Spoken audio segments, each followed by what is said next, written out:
to start with the process working group, unless there's any other comments. All right. Can we ask?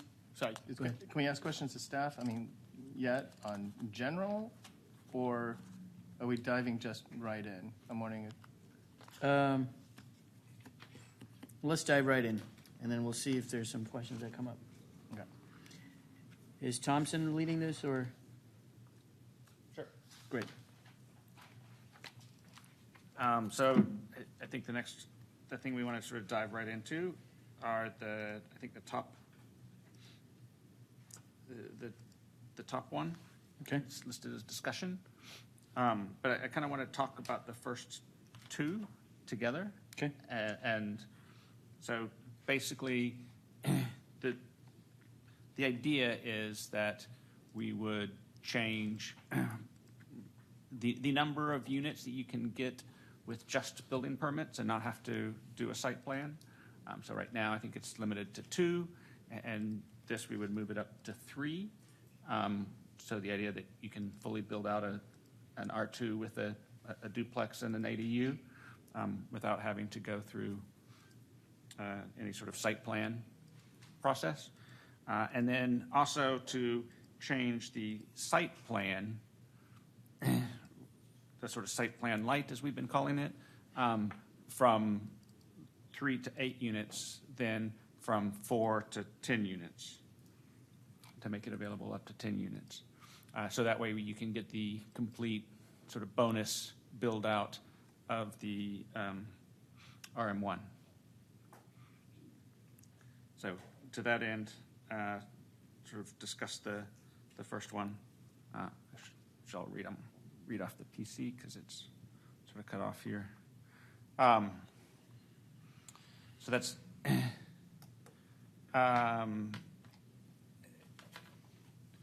consider increasing the number of units that do not require a site plan from 2 to 3. And consider raising the number of eligible units for the site plan light from 8 to 10. Consider creating a second tier site plan light for 11 to 20 units. For example, the joint development of 2 RM1 lots, considering allowing a site plan light generally up to 60% IC, but with appropriate specific reviews and or on-site controls as determined by staff if necessary for sites with IC higher than 50%. So what we were thinking in this situation is maybe you could do an automatic fee of lieu that could just be, sort of part of the development application, or on-site detention. If you had so many gallons per foot of IC in some sort of approved water storage tank or something like that. And then the second one is a site plan light of 3 to 8 units, residential review characteristics, and it's just to direct all the departments to consider making as many, I'll go ahead and read it. Direct all departments, including utilities, that review site plans to review all applicable sections of the code and report which sections could be exempted, streamlined, or reviewed by DSD, or have automatic fee in lieu. The review should distinguish between when a section, cut off there, I can't see it in my, I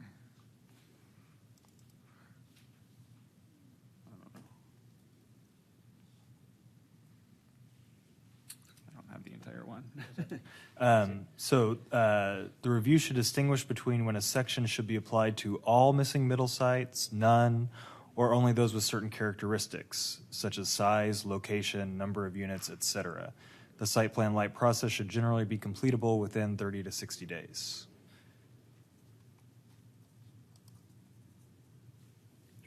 Okay. Is there a second for this? Second. Second by Kenny. But actually, I think we're just going to vote on. I guess we can vote on the first one. I thought we sort of decided as a committee to discuss each of these. Each one? Okay, so we'll just take the first one. Number 18 at the very top. Thompson, Kenny. Does staff have all of the text for number 18 in front of you? Okay. Any comments? Yes. Donna Galati, Development Services. In general, a building permit in and of itself does not take into consideration any regulations relating to site conditions, such as grading or erosion controls or utilities or any number of regulations that happen to apply regardless of what's being built on a site. That said, we all agree that a triplex, a quadplex, up to however many number of units is safe to modify regulations should be processed separately and differently than a skyscraper or a commercial development, a commercial shopping center, for example.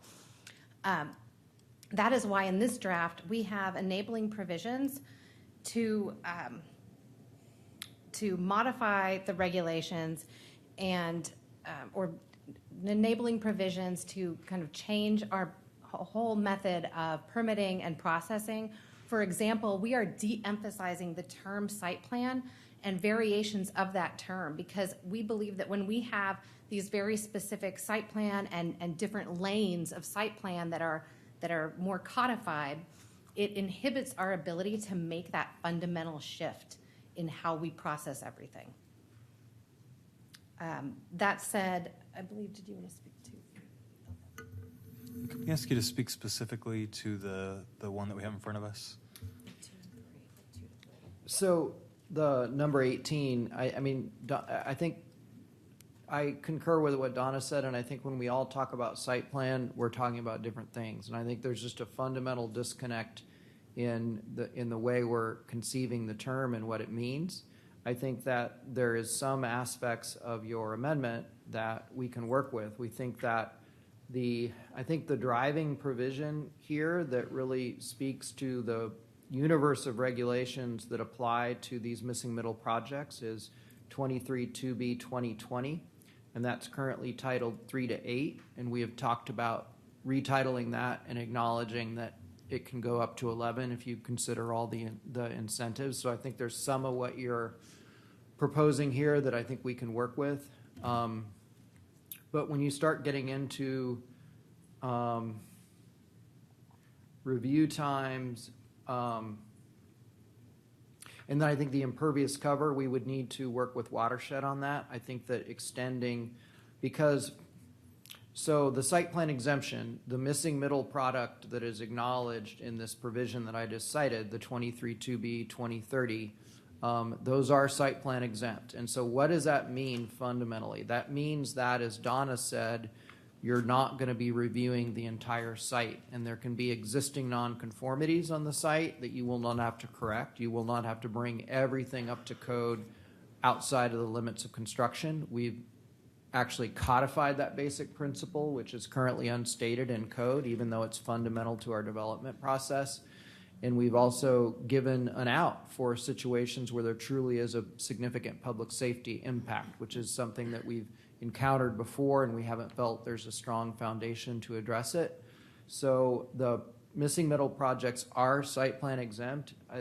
The idea in this amendment would be to extend the impervious cover range by which they could maintain that site plan exemption, and I think there are some concerns with respect to that that our watershed protection department has. You all are certainly free to recommend this. If you pass this amendment as recommended, I think we would partially agree and partially disagree with it. I think there's some of it that we can work with, and there's some of it that I think we would probably find challenging in light of our existing staff recommendation. So can we wait on the questions? Well, I think he didn't quite address the two, moving from 2 units to 3 units with just the permits.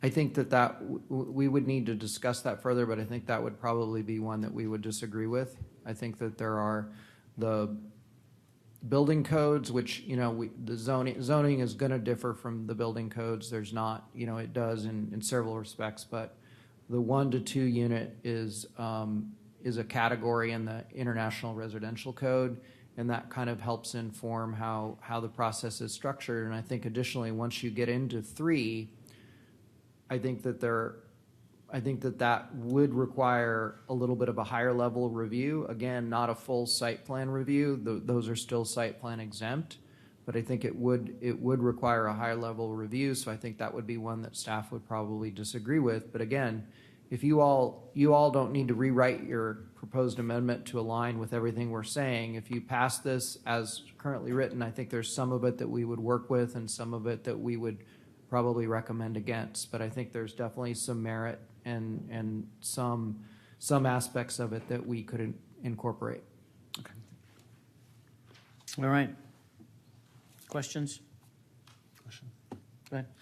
So I want to be clear about the way that we phrased the impervious cover section. So currently the draft says the site plan exemption, the 3 to 8 unit residential review, is only available for up to 50%. This body has recommended considering looking at increasing the impervious cover for R4 based on feedback from AIA and others about the feasibility of the bonus units, as well as units even above, up to the 3 or 4, as well as that would mean that if you were taking the 60% for the RM1, you would not be eligible for the site plan light at all, or the limited site plan exemption, 3 to 8 unit residential review. We'll call it that. So what we tried to put in the language here was saying maybe there is this one component of a site plan review that if the only issue is the impervious cover, right? If the number of units and all other characteristics apply, but you're asking for 55 or 60 under the allowed zoning instead of the 50, that maybe then there's just a watershed review, and watershed maybe has their own set of regs or requirements or fee and lieu or whatever, but that doesn't trigger a full site plan, because under the draft code, if you wanted to build RM1 and the bonus and use the impervious cover, or if the R4 impervious cover gets bumped and you wanted to use that, it would trigger a full site plan instead of just the IC triggering just a watershed review. And so that's what the language in here is trying to get at, is say, hey, consider going above 50 with some appropriate staff-determined process requirements, whatever. Could you speak to that, and what your understanding of that is? Commissioner Kinney, that definitely clarifies the amendment a little bit. What you were saying was not entirely clear to me from what was written, but I think we would, if the amendment passes with that understanding, we would put our heads together and try to see if there's something we could do. But again, as you and I have discussed previously, the review process is really supposed to be driven by what are the requirements that apply. And so when you talk about a limited review, I guess my question back is what requirements are you suggesting apply and what requirements don't apply? And the way the code is currently crafted, as soon as you trigger site plan, then we would look at the entire site, and we would include any existing non-conforming conditions, and you would have to bring the site up to code. And when you rather than talk about limiting review processes or limiting distribution of the application, the harder question is what requirements are you suggesting apply and what requirements are not applying? And unless you can answer that question, it's hard for us to agree that we would limit review, because if certain requirements apply, the people that have to review those applications, so it's all interrelated. And, certainly. And we definitely, as Donna mentioned, there's a danger in talking about process but evading substance. And so in this code, we're really trying to specifically address the substance of this universe of projects, these are the rules that apply, have the applications be driven by that clarity, and not speak so much about review procedure. Yes, and so we'll get to that in the next one, and I, for one, at least hear you loud and clear about not talking about procedure, talking about which sections apply, and I think we're trying to get at that with the next amendment that's coming up. But for this one, we have heard very clearly from people who actually build these things that if they have to go to a full site plan review, they're just not going to do that for a lot of these projects. And we're also hearing that above 50% is what you need to make the affordable bonus work for a lot of these projects.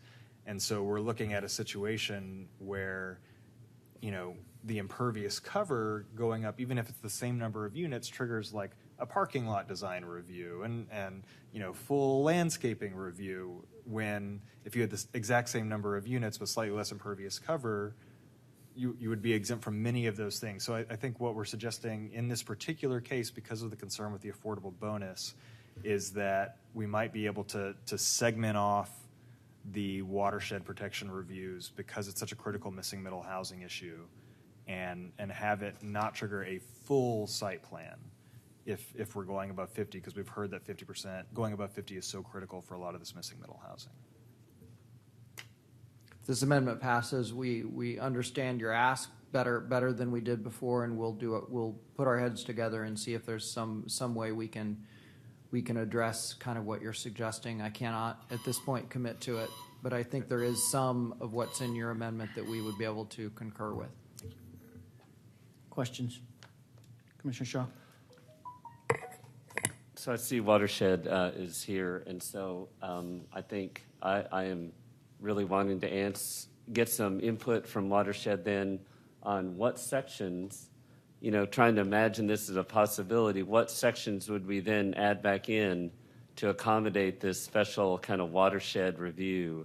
I think you guys know better than anyone what we would need to do to accommodate this 60%. So maybe help us out and maybe tell us how we might get to this point where we could accommodate this amendment.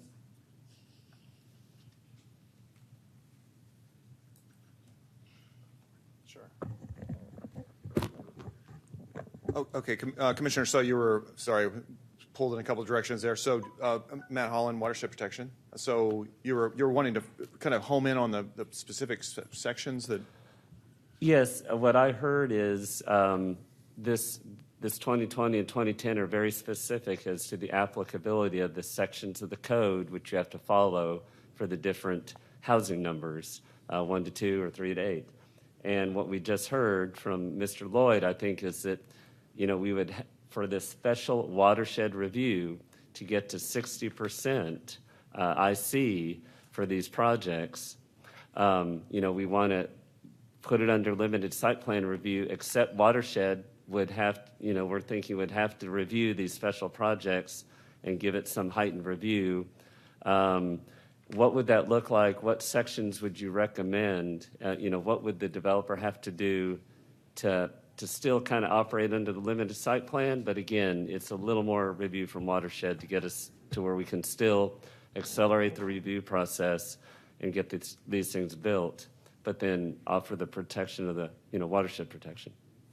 So I think there's a couple different layers of things we do, and we actually work very closely with DSD staff. They actually do a lot of the frontline work on this. So each one of these projects would be reviewed by the project would be submitted in conjunction with an engineer's contributions.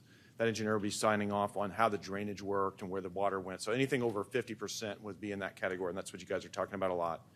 So that drainage review is looked at by our DSD staff when the projects come in. That's in a current world of site plans. There's another component that has to do with if you qualify for the regional stormwater management plan, which a lot of these very small projects would.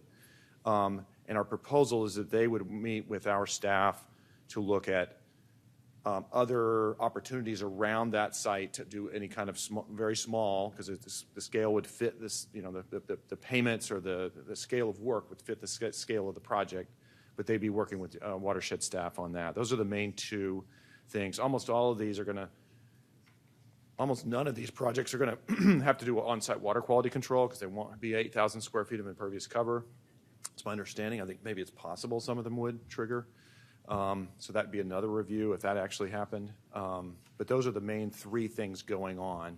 And so standing here right now, I won't be able to say, oh yeah, let's not do this one and do this other one to make it easier or faster. I think we'd really have to look at that much more carefully. But I think those are the three key: water quality, which probably doesn't apply, flood management, which would be the RSMP, which would apply, but which is usually a payment or off-site. But when you're talking about timing, when Commissioner Kenny's talking a lot about timing and how long that takes, that is, that's another process. And then the third thing, which is kind of the central one, like the most core one, is just making sure the water gets off-site okay, and so forth and so on. Okay. Well, it sounds to me like you could provide us, you guys could identify the code sections for this special kind of review between 50 and 60 that would accommodate this amendment. Yes, we could give you a kind of a list of things that are going on in the sections where they apply. Thank you.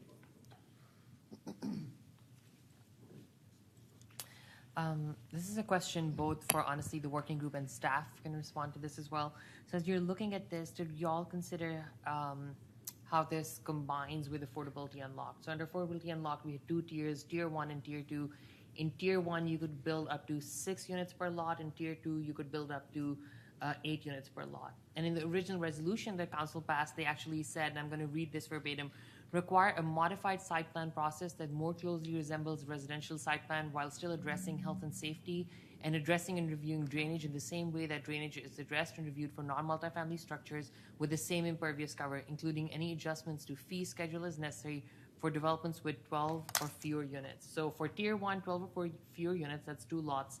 And for Tier 2, it was 16 units, that's 2 times 8. So I guess my question for you all would be, is that something you would consider as not within this category? Because I'm looking at 3 to 8 and then 8 to 20, which does not combine with the 12 to 16 that was in the resolution. So I at least thought about that personally. This isn't something that we had fully worked out by the time affordability went. Based on the feedback that we've gotten, if you're talking about affordability unlocked on smaller sites, I know that council kind of punted on impervious cover for it to kind of wait and see what happened with the code rewrite. I would suggest that synchronizing what we know about smaller sites in RM1 and R4 now with affordability unlocked would be something really worthy that somebody could do, but I didn't want to get it. I at least wouldn't want to see it tangled up in this, because I think the concept that we're just dealing with here is just no matter what kind of a site, but the implications for being able to produce affordable units are very clear, I think. And then I'll quickly pivot to staff. Same question, essentially. I know those tiers were set under Affordability Unlocked, and at the time we had the discussion that would be taken up. The site plan light for Affordability Unlocked would be part of this larger conversation on the code. Is that something that y'all are looking at or thinking about? Yes, in general, we're looking at all of our processes and recognizing that this missing middle doesn't fit in the current system that we have, and so we know that things are going to change in terms of process. Like, we have to create something new to accommodate these things, especially in light of the section that Brent was talking about earlier with 3 to 8 or 3 to 11. We all agree that it can't be processed and reviewed and go through the same thing as a giant commercial development. But yes, we were thinking about those numbers and all of these pieces, all the partner departments that have to, come into play. So there's a lot of moving parts. But yes, I think the short answer is we are looking at all of those aspects.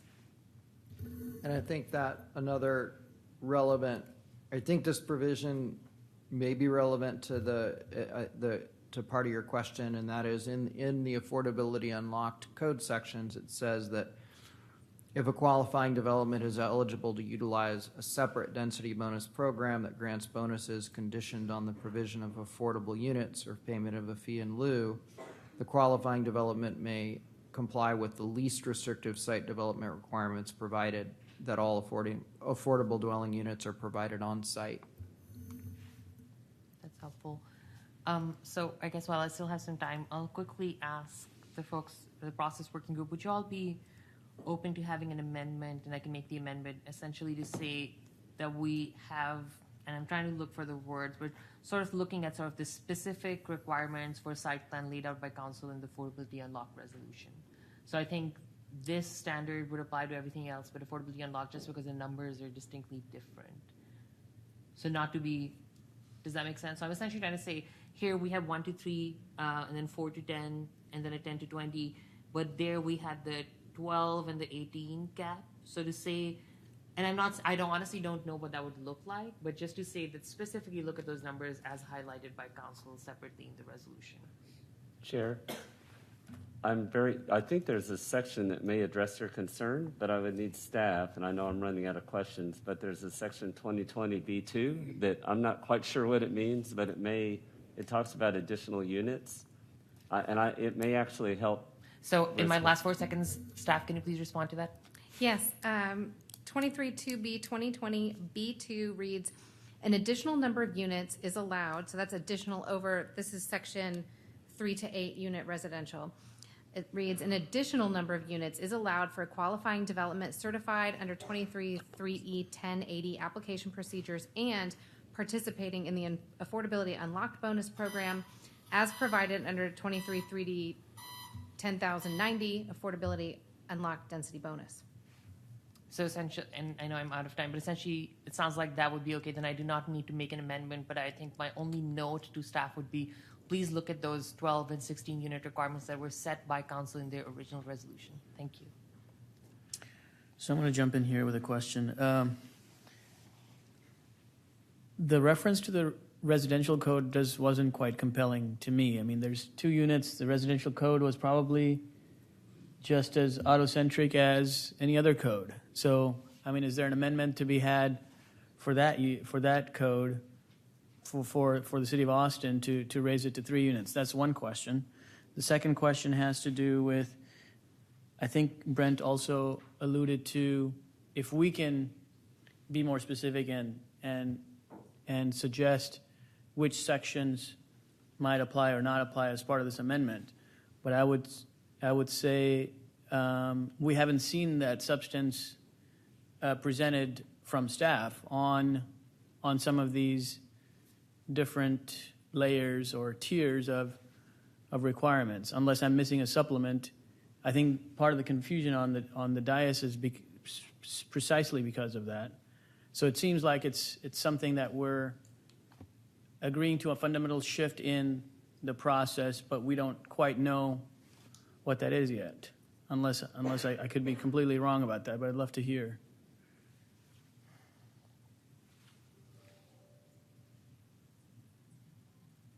And process group, did you all consider other codes, the residential code being autocentric and limiting us in some way?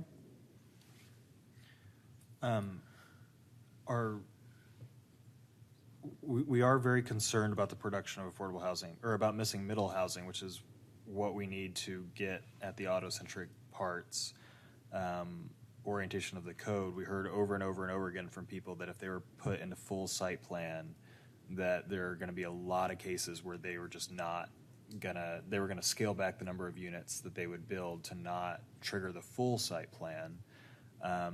I think the 3 was something that we just thought, like, somebody's doing a preservation incentive. Sure. Let's not put them through a limited site plan. But the upper number, and especially the IC, we're enormously concerned about the affordable housing bonus, and that by putting them into a full site plan, we were just killing the ability of those missing middle bonuses to produce affordable units. And what I'm hearing is not, full site plan is not the term to be used. I'm going to call it a fundamentally shifted site plan, but I'm not sure what that is yet. I don't think that we can tell you overnight what it will look like. I mean, because, but I could tell you that you would, if you were to come in, tomorrow with this new application, we could sit down and look at what regulations actually apply, and what you need to submit in order to capture only those regulations. Because the draft code is very clear that we limit your application to only that which applies, which means if it doesn't apply to your site, because, like when we talked about building code, that shift is 3 units in a building, right? But if you had a duplex and you're adding a 3rd unit in back, then you wouldn't have that same difference. So those are things that we would be able to immediately look at and tell you right away, well, here's how we could limit distribution because of what applies today.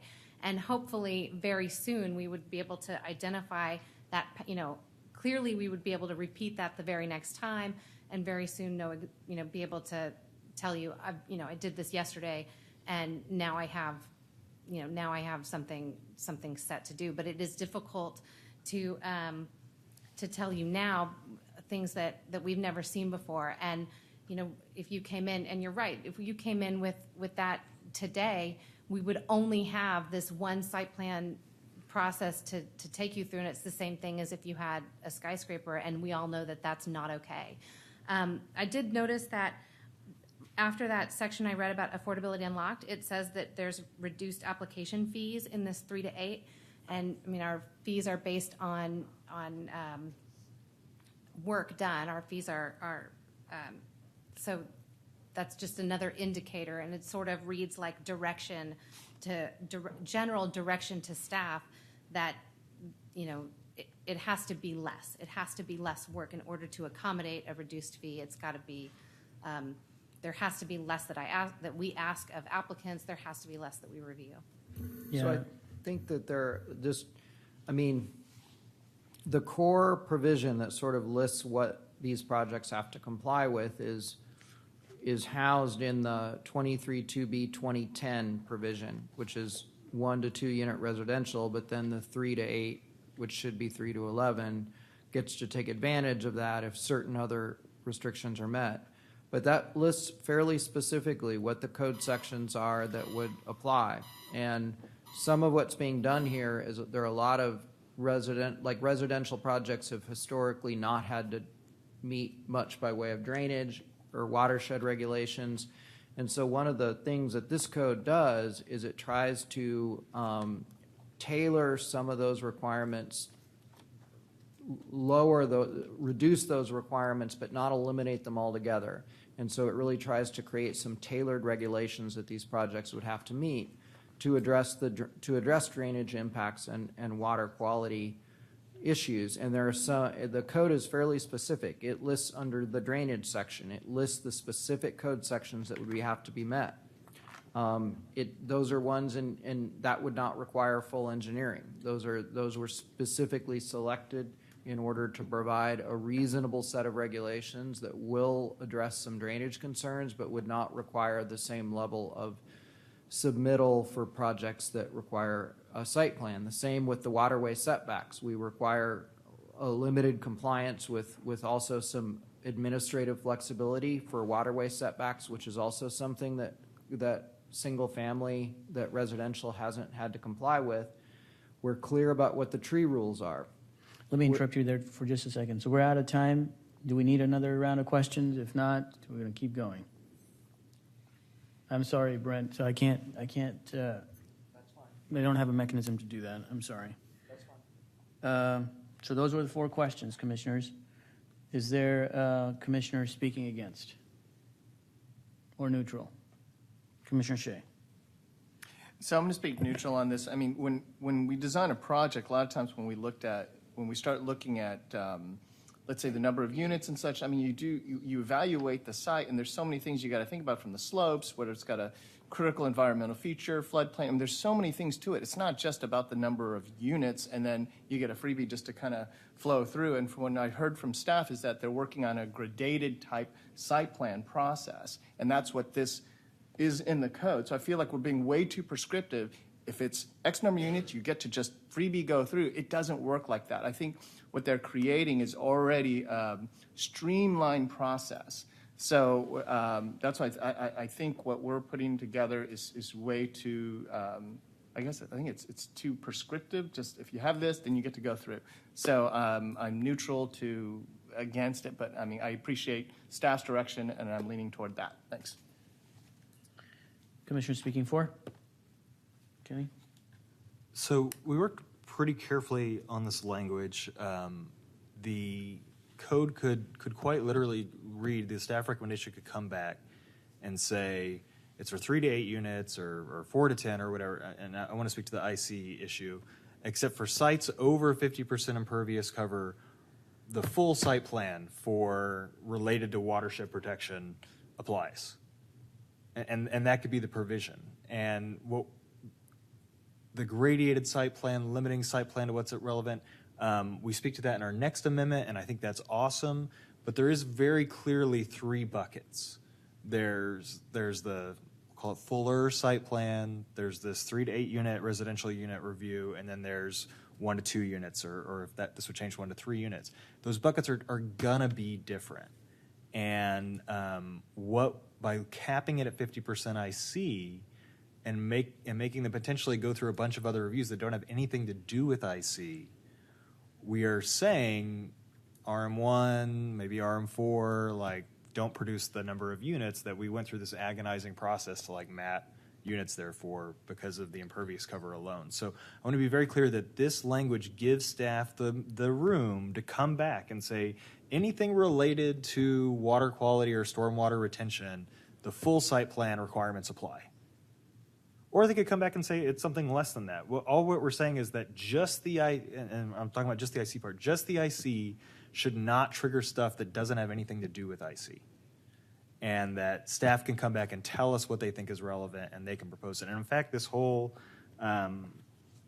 there's the number of units, and I also want to point out that it says consider in here. There's some different components here. But that the critical thing is that it says staff shall determine appropriate on-site controls or other requirements. So staff can come back and say the full Monty is required. Speaking against or neutral?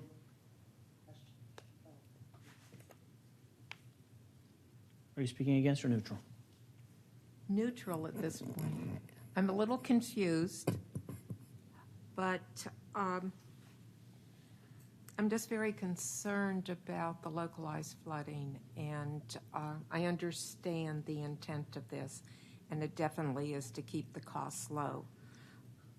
But at what cost are we going to be keeping the costs low is my concern, and I have not worked that out yet. Speaking for? I just want to emphasize that the numbers are in the code today, right? So the 3 to 8 is in the code. All we're saying is 3 to 10. I guess staff's saying 3 to 11, and instead of 1 to 2, it's 1 to 3. So it's not changing any rules about impervious cover. It's not changing any rules about flood controls. It's just changing the number of units, pure and simple. Speaking against or neutral? Commissioner Yanes Pulido? I guess I'm also neutral right now and also a little bit unclear. From what I'm hearing from staff, can you just clarify that the 50% or more impervious cover would trigger additional review? I think they did. There's not a mechanism for them to answer right now. Okay, because it just sounds like, it just doesn't seem like it's fully necessary, but I do have some concerns just about how some of the green infrastructure and other green issues interplay with additional units and why that review is important. So impervious cover is critical when we're talking about flooding, but the on-site detention is also really critical to look at in terms of heat island, just trees and green in general. I think there's a lot of questions coming up around that. So I'm confused as to why this is necessary if there aren't still critical review pieces necessary to any development that would increase units up to this many. Speaking for? Go ahead, Commissioner Shaw. So I think when our group was putting this together, we realized there was kind of a disconnect between, the code and the number of units and really getting this productivity of housing.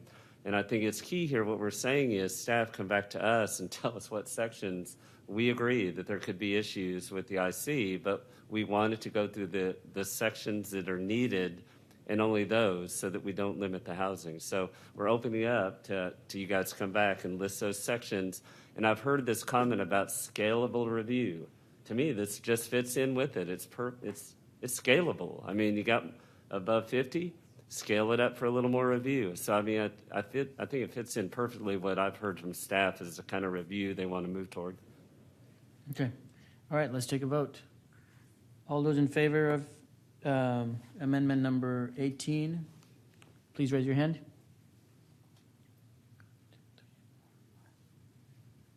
All those opposed? Abstaining? Okay. What was that? 812? Did we get that right? 2 missing? Okay, thank you. All right, number 19. So 19 just follows on what we were just talking about, and it's just, really calling out for, we want all the departments to chime in on what parts would be, exemptable in a site plan-like process.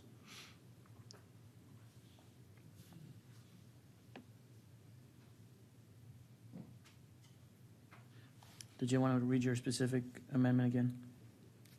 To direct all departments, including utilities, that review the site plans to review all applicable sections and code and report which sections could be exempted, streamlined, or reviewed by DSD or have automatic fee in lieu. This review should distinguish between when a section could be applied to all missing middle sites, none, or only those within a certain characteristics, size, location, number of units, etc. A site plan light process should generally be completable within 30 to 60 days. It does give some examples of the things that we were talking about. I think Connor already mentioned the parking lot review. It says site plan smaller than 1.6 acre threshold for an on-site parkland dedication could be given automatic fee in lieu when there's no connectivity opportunities to other parkland. And stormwater may be necessary on sites of a certain size, impervious cover, or proximity to a floodplain or localized flooding areas. So things that could just sort of automatically trigger whether or not you went through that review. Is this all part of the intent? Those are some examples that we gave to give sort of context to what we're talking about. But we're voting on all that you just read, including the examples. Just checking. No, we're not voting on the examples. We're just voting on the intent. Okay. All right. Second, Commissioner Kinney, staff.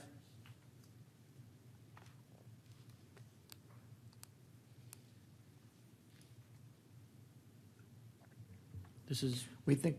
Go ahead. We think there's some. I think that this would be one that we would probably say partially agree. I think there's some of it that would not necessarily go in the code, but I think there definitely are there is room for greater efficiency in the review process, and we think that this code, by being more clear and scaled in the requirements that apply, it will enable that to occur. But I think there's some of the list of examples that, like, in order to eliminate a review, you'd kind of have to eliminate the requirements themselves from applying. And in some cases, we've done that, and in other cases, we haven't. So I think there's if certain requirements apply, then certain reviews will necessarily have to take place. But I think, subject to that caveat, there's a lot that can be done to consolidate reviews, eliminate redundant reviews. And so I think if Commission passes this proposal, I think we would partially agree with it. All right. Questions? Go ahead, Commissioner Seeger. This is just clarifying to the working group. It's only for the 3 to 8 units? Well, I guess it's now 3 to 11. Right. Yeah. Right. Okay, 3 to 11. Thank you. All right, I'm going to jump in here and ask the working group some questions. Just like the previous one, the staff has admitted there's a scalable version, only the reviews that apply, but we know the current paradigm and the current reality is we're benchmarking against the site plan, the full site plan, the 12 months. So are we saying it's much more convincing, and did this process group look at this to say, for this bucket, it should take no more than this many months. Otherwise, it's a scalable process that we have no idea what it's going to generate. And the scalable fees, that's not compelling either. It's reduced fees. Are we saying just because it's a enterprise department doesn't necessarily mean that the fees are going to be down from 12 months to 6 months, so 50%. Is that what the process group is looking to do? So I think we felt that the draft code was not very clear in exactly how intense the 3 to 8 unit residential review is going to be, site plan light, and it also seemed. I don't think there was any objection to the approach that has been laid out by Mr. Lloyd about saying let's not try to focus on process. Let's try to look at do the codes apply. Although I think that in the cases of you get automatic fee in lieu, that's something that just is easily said in the code because there's 2 separate sections, one for the fee in lieu and one for the actual requirements, and you can say that. And so I think we're thinking about things, if watershed protection is saying, hey, if you're under, X number of square feet of impervious cover, then we would never do X, Y, or Z. Well, can we go ahead and put that in the code and just say that? And even if we don't put it in the code, I think what we thought was missing from the process was having all the departments go through the things that they would do through site plan review, including fees, and state what kinds of sites does this apply to? Does it apply just to sites below 2 acres or half an acre? Is it only 4 units? Is it something more than that? And I think we felt so in the dark that we thought that is a process that would help improve the transparency of this and help council make some decisions and maybe help get the code actually revised to be a little bit more detailed in terms of what was involved. Because right now it's pretty vague. Anyone else from the process working group want to chime in? Again, I would recommend something that says this bucket, these many days is what we're looking for. Well, it says 30 to 60 days. I think it's cut off. Okay. The full text says 30 to 60 days. And that was read in, and that's what we're voting Thank you. on. All right. It could be interpreted as either.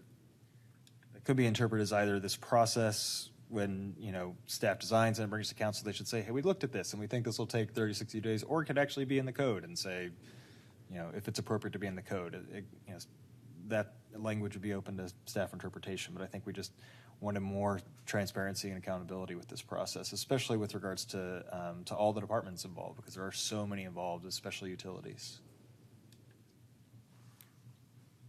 Questions? Question to staff. So on the 30 to 60 days, is that what we're shooting for? Is that the goal with our site plan light? Versus like a 6, 7, 8 month process, a year process, a regular one. With site plan light up to 11 units, is that pretty much what you guys are working at, trying to fit the goal? I think that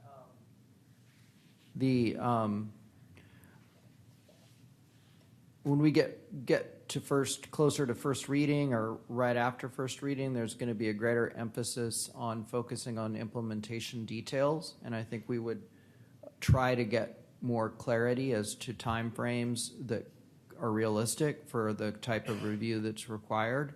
But at this time, I'm not able to quote you a number of days or weeks or months, but I think that we are all very committed to making sure that the process is these are site plan exempt projects, and the requirements that they're required to meet are very clearly set out in code and chosen to be ones that don't require the same level of engineering. You look at the drainage requirements, look at the ones that are cited and the ones that are not cited, and you'll see the ones that are left out are the ones that take the complicated reviews. So we're committed to creating a process that is more efficient, and once we get further into implementation, we'll be able to provide you more information. The last thing I want to say is there are older versions of the Land Development Code that were very prescriptive about review times, and that didn't serve us well. And most development codes in major cities don't have the level of process minutia that we historically have and have had, and we think we're moving in the right direction by focusing on substance and not so much on process, but we will be following up as we move further into implementation with estimates as on timelines. For anyone else? Commissioner Shea, you've got 3 minutes left. No. I would like to make an amendment. Okay. And it's actually one that I had in my list that I think fits this. Okay. And it's just, it would read, additionally, check with departments that all sections of the code required to obtain building permits per 23-2B-2010 and limited site plan per 23-2B-2020 have been cited. The concern I have is I think some departments have not embedded their references in these sections. So I'm just asking to do one more review at the departments and make sure that they've included all the citations. Commissioner Shaw, I have a question. Yes. Let me get a second before you do that. Is there a second? Second by Azar. Okay. Go ahead, Kenny. It's really just a point of information. Are you incorporating the text of your amendment as submitted in the individual amendment section? I had to do a slight revision just so Could you just read what the difference is so those of us taking notes can get it between your filed amendment number Sure. 5? What I had is streamline and simplify permitting missing middle residential units by referencing all the non-zoning regulatory requirements for obtaining a building permit for 1 to 2 units or limited site plan for 3 to 8 units are included in 2010 and 2020. So I think staff has said if you read that section of the code, it states that if it's not here, you don't have to comply with it. So this is more asking them just to go back and check and make sure that all the departments know that if it's not in here, there's no requirement to comply. So I just want to check, is the text of your amendment that you're submitting now Yes. onto the process working group amendment, is that text identical to what you submitted? I under said number 5? no. Okay. I made a slight change. And can you identify what that slight change was so we can be clear on it? I can write this. It's a little more than slight. I mean, it's the same idea. It's just that staff to go back and check and make sure the departments have identified all their citations. Okay. Yeah, I'll just ask you to make the change, slide or not, so we can have it in the record that we can Okay. vote on it. I can read it one more time. Okay. Yes, go for My it. amendment. Yeah. Additionally, staff should check with departments that all sections of the code required to obtain building permits per 23-2B-2010 and limited site plan per 23-2B-2020 have been cited.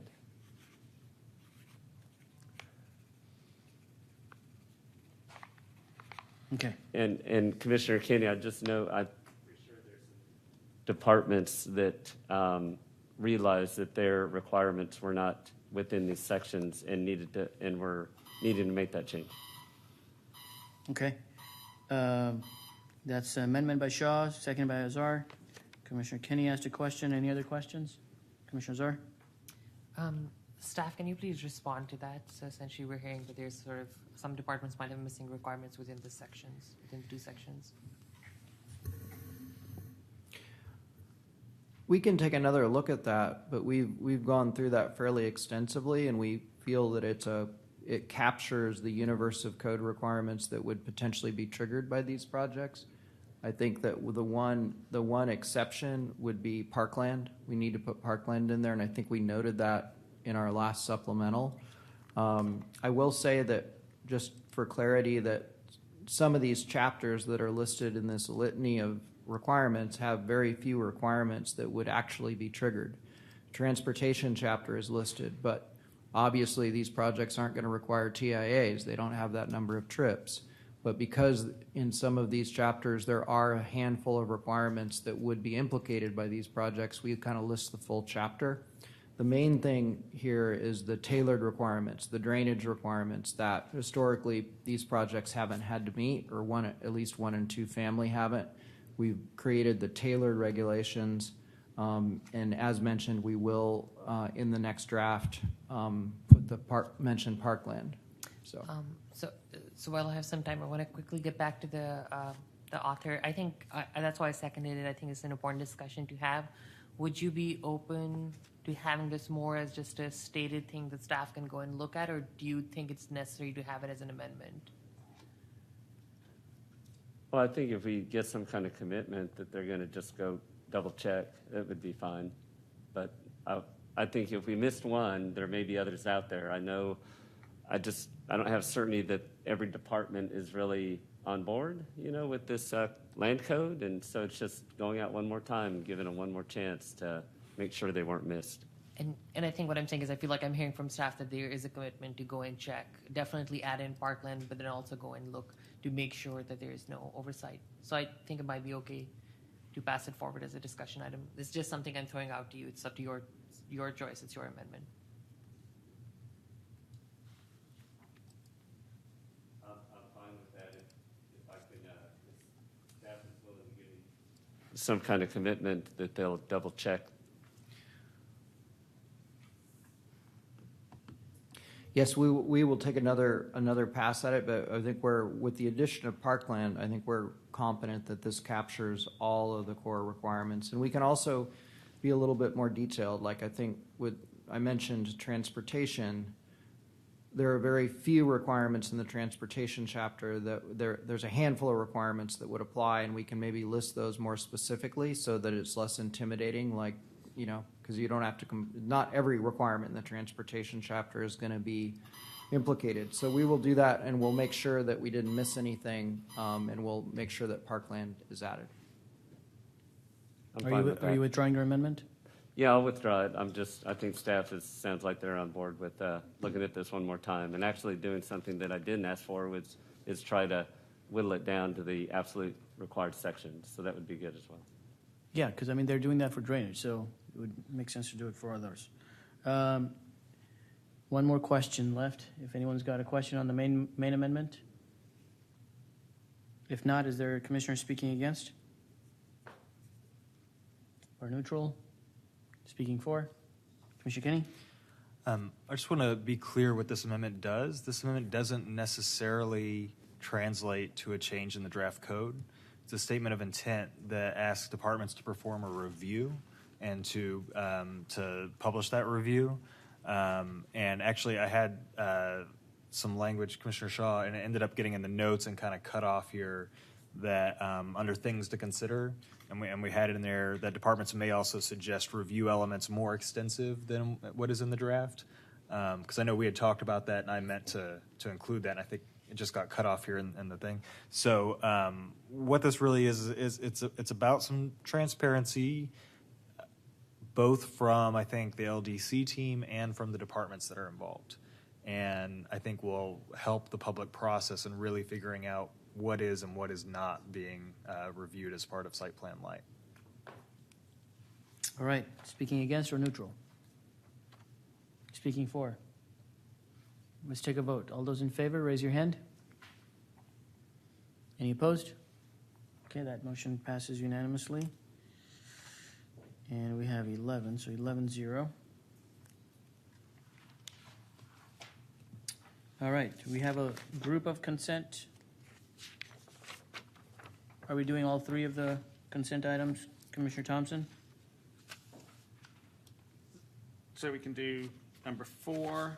I think we did 5 the other night, right? I think 4 and 20 sort of go together. Okay. So just take those two. Okay.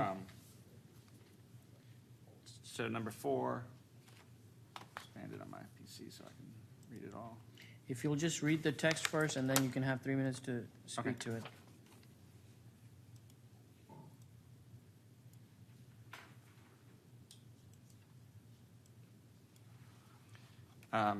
So number 4 is to encourage developers to take the bonus. Oh, sorry, that's the end.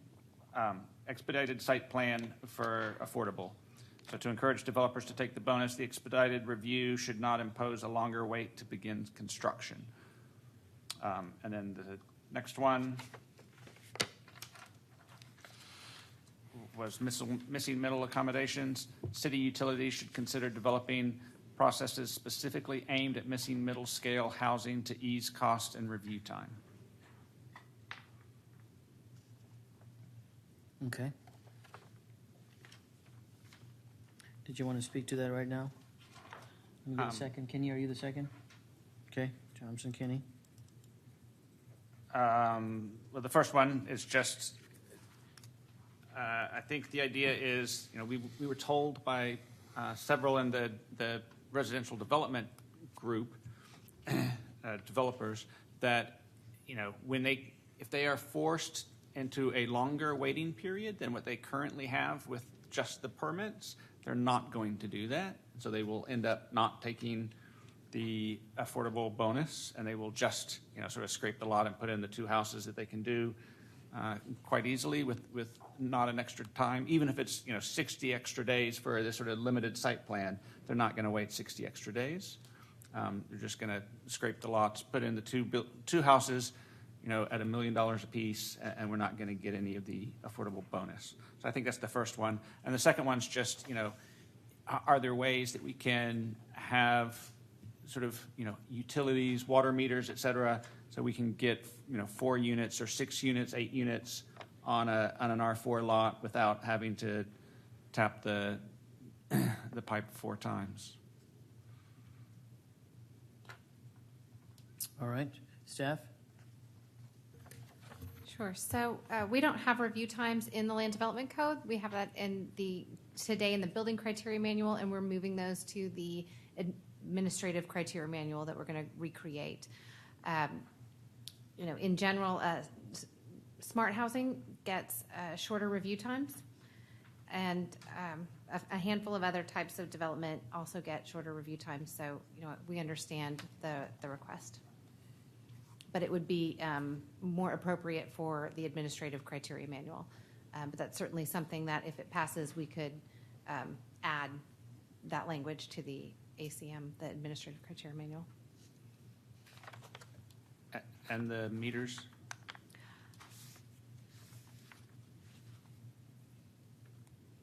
I don't oppose that.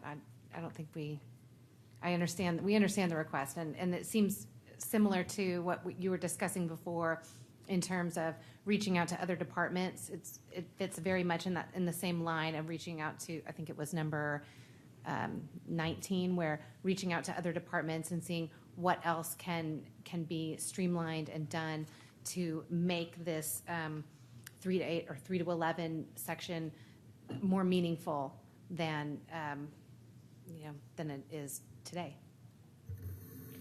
I can tell you that if this one passes, we would partially agree, and I think that we would do, I don't think there's anything in this that we oppose. I think that there is a strong preference not to start getting into stating actual review times in the body of the code, but I think, as Donna indicated, there's a commitment to using some of the expedited procedures that we've developed administratively to include these projects, and I think we would signal commitment to that. And with respect to the utility issues, there is a range of issues with regard to the water utility and Austin Energy that we're going to have to work through going forward, and we signaled that in our first staff report. Some of those issues are a little bit too complex to be fully worked through as part of this process, and so we've signaled through a joint statement from the utility providers and staff on the LDC team a commitment to looking at all of those issues. If there's a way to get better clarity on the issue that you raised, Commissioner Thompson, which we're well aware of, and potentially address that through this process, we will do that, and we will continue discussions with the utility providers on that. Okay, thank you, Brent. Questions? All right, speaking against or neutral? Speaking for? Commissioner Azar, then Kenny? I think I just want to say I feel like, particularly the first one, as we talk about the expedited limited site plan for affordability and looking at sort of how expedited, I agree that I think it ties in with sort of goals that were set for smart housing for ourselves. I do want to say I feel like we've heard over the years from affordable housing developers that they face a concern where the expedited time has increased. And I know that's something Stuart Hirsch has mentioned multiple times as well. So I think this gets to that intent of ensuring that our expedited review for affordable, including smart housing, is invigorated. So I appreciate the amendment in that line. And I do want to say I feel like on 20, this is more of just a thing to let staff know I think particularly as we're looking at working with our utilities, as you're saying, I think that's a great undertaking, and I know it's a big undertaking, so I appreciate staff taking that step. I just want to say I feel like it would be great while having that conversation to also look at fee waivers as they work in smart housing. So looking at the fee waivers for smart housing and seeing if that's a conversation that you all can have with utilities, that would be great. But overall, I think both of these amendments are great, and I think get towards some of those goals that we already have. Thank you. Other questions? I'm sorry, speaking against or neutral before we get to 4. Go ahead, Commissioner Kenny. Good. All right, let's take a vote. All those in favor of 4 and 20, please raise your hand. Any opposed? Okay, that motion carries unanimously.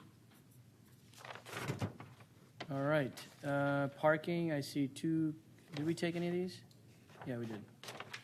The first one, so there's only one parking that's for consent, and that's number 21. And it just basically says, clarify that required parking screening from sidewalks only applies to sidewalks in the RO, in the right-of-way, and not internal sidewalks to a development. All right, is there a second? Second by Seeger. Staff? I understand the request. Okay, and you concur?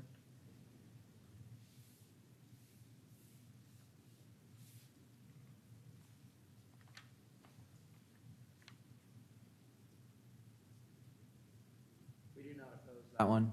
Thank you. Questions? Speaking against? Or neutral, or for? Let's take a vote. All those in favor, raise your hand. Any opposed? Any abstaining? Okay, that motion passes unanimously. Number 22.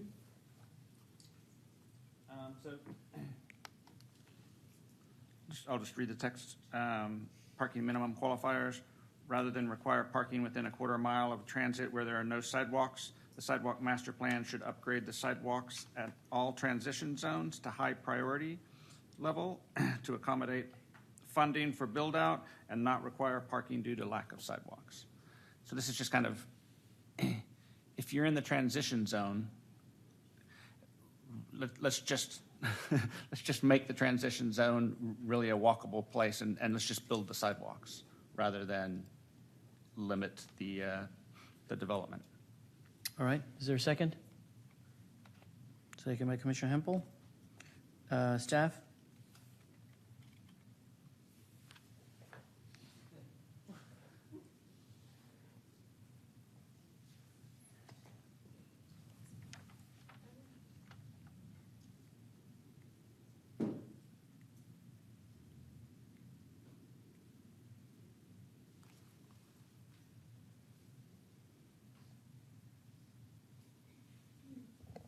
Anique Baudet. So, per the sidewalk plan, the way that the prioritization matrix works, proximity to corridors and transit are weighted pretty heavily. And so most sidewalks within an eighth or quarter mile of the corridors are high, very high. So if you're suggesting to change them all to high so that they would perhaps get, is that the recommendation? I would at least high. Don't change any from very high to. There's a 5 range. It goes from very low to very high. So, for example, the word in the amendment 2016. is upgrade, so Excuse only me? the word in the code amendment or the amendment here is upgrade, so only up, not down. So increase to high, not take very high to high. I don't understand. If there's some that are already at very high, let's not go down to high is the amendment. Only go up. Yeah. So very high you would want to say very high, if that's what you're trying to do, is to elevate all the sidewalks. So high is 4 and very high is 5, right? Right. So it's saying, the amendment says that essentially if something is in one of the transition zone areas, if it's 3 or below, upgrade it to 4. Oh, I see. Yeah, not opposed.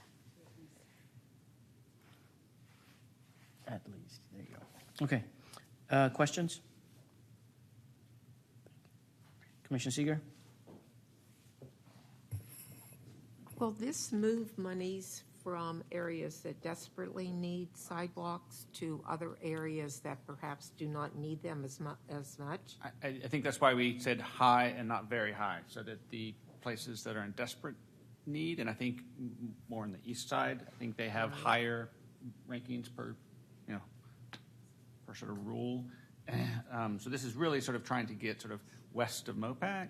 There's not really a lot of sidewalks in the high priority.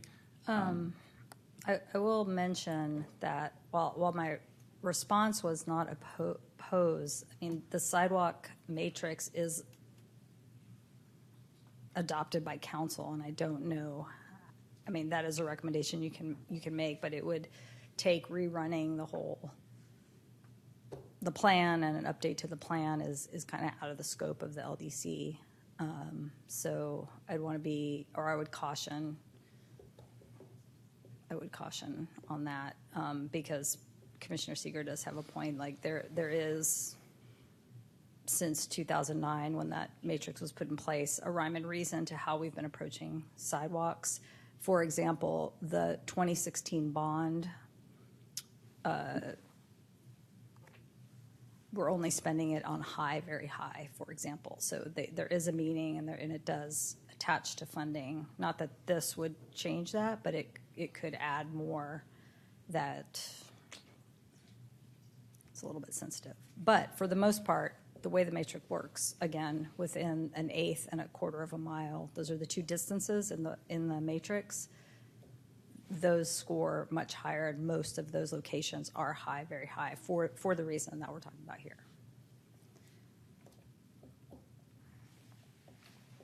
Any other questions? Commissioner Kenny? And then Shaw? When the sidewalk master plan was getting developed, do you recall, was there discussion at council, or was it generally anticipated that it might be used for land use planning? I mean, I know it's outside the code, but it's now, at least through mechanisms, if not actually in text, affecting what's getting mapped in the code. But if I recall, that wasn't really anticipated, but it's now become a factor in how we're mapping within the code.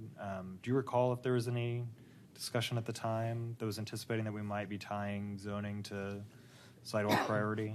I mean, I think as planners who are working on the sidewalk plan, certainly land use came into play, that those would be appropriate locations for rezoning requests, so to speak, to an SF to an MF, or an SF3 to a SF6 or something like that. And those discussions came up amongst planners, but primarily as a transportation prioritization tool. Mm-hmm. So discussions that we're having right now about where transition zones should be located, the specific locations that we're talking about, if they're not at high or very high, it seems like they weren't anticipated at that time that we were going to be looking to increase the entitlements in those areas. And so maybe we just didn't really have the benefit of that foreknowledge when we were doing the sidewalk master plan. That would be true. Okay, thank you.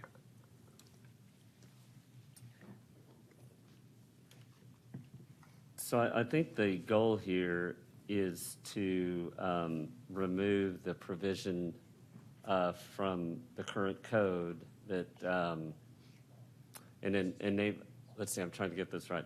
Remove the provision that they have to be, that you could also remove, parking minimums could be removed if you're part of the, within the sidewalk master plan.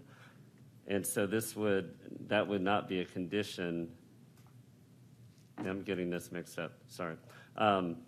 No. So we're trying to, so really my question is budget. So if we elevate within all these transition areas and say we want to elevate the, for prioritization of the sidewalks, when might that get done as far as getting approved budgets for all those transition areas and actually having those sidewalks in place? where we've already removed the parking minimums. I'm just trying to get an idea of time frame where those might be able to get done, so we're not having years go by where we have no sidewalks, but we've reduced the parking minimums. So early in the process, after the May 2nd policy direction, staff met with Public Works Sidewalk Program, and we looked at data that by 2024, a little over 70% of the absent sidewalks would be complete within a quarter mile of corridors. Okay. So that's pretty significant, and it's higher than the rest of the city.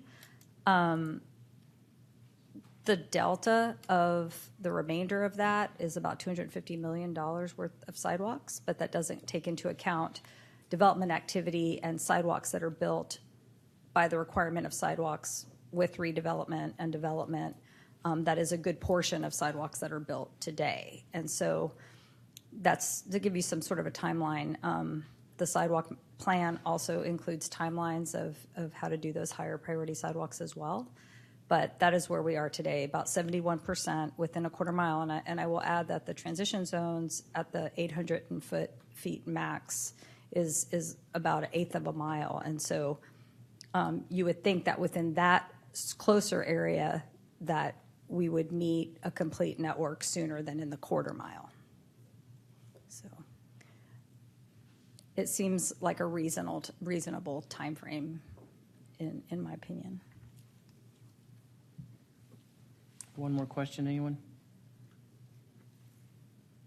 All right. Speaking against? Can I offer an amendment? Go ahead. Can we just say evaluate where, well, actually, I take that back because of the comment about the sidewalk matrix. So it sounds like that's out of our jurisdiction here. But can we, maybe I can just get clarity. Right now we're requiring parking still where we don't have sidewalks, correct? So it just makes sense to me to take away the parking requirements once the sidewalks are there. And while I like the idea of prioritizing things higher, it doesn't really change the amount of funding or the capacity to build them out. So I'm sort of leaning against this because it seems like we're already moving in that direction. If there's some way for us to make this a smoother transition, no pun intended, in the sense that you would not have parking requirements would be reevaluated in real time or on a changing basis, depending on where those sidewalks go in, then I would support it. But otherwise, I think it's a mismatch, timing-wise. Is there a question in there for staff or anyone else? I don't think so. I guess my question is a process question, which is, considering that we have new sidewalks being added all the time, how is that being adjusted in the review process in terms of parking requirements? We only evaluate your parking requirement when you come in to get a permit to develop in one way or another. So if a development had some number of units and then the sidewalk situation changed and they wanted to come back and add units because now they have more space, we could then look at the requirement and see that they now require less parking, and then they have, we would evaluate it at that time when we were reviewing their extra unit or units. So in a way, this doesn't necessarily seem necessary to expedite that process as long as that data is being updated regularly, right?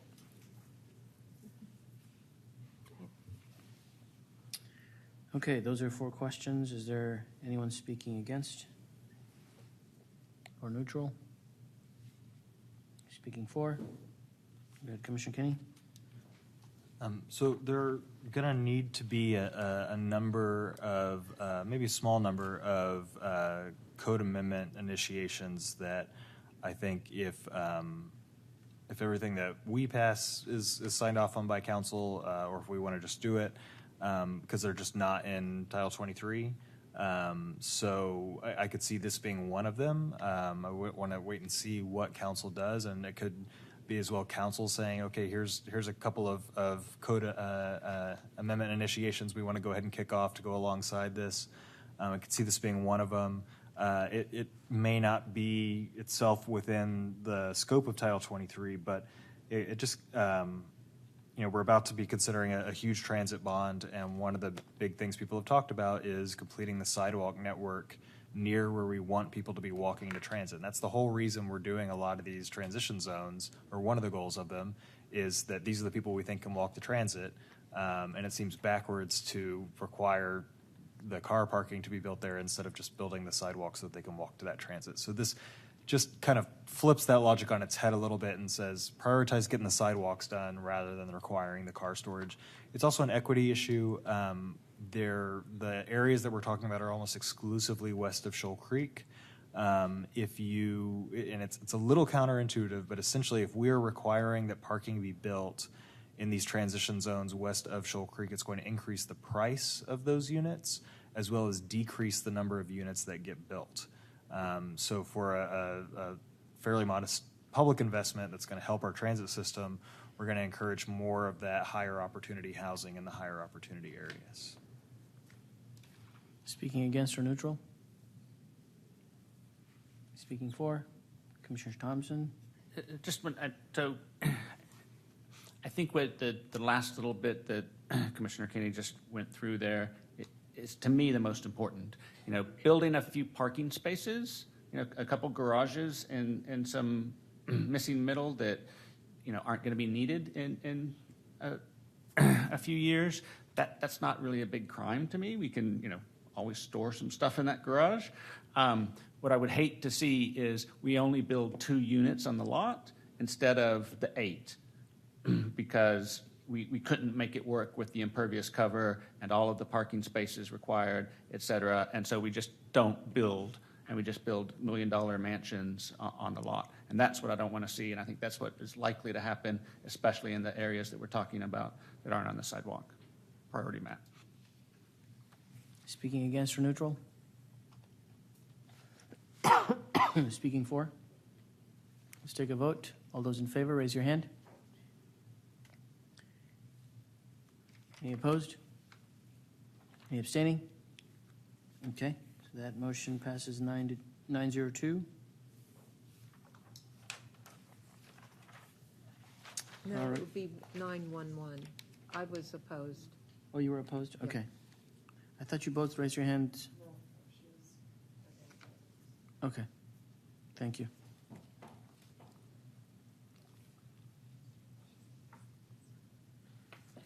All right, number 9.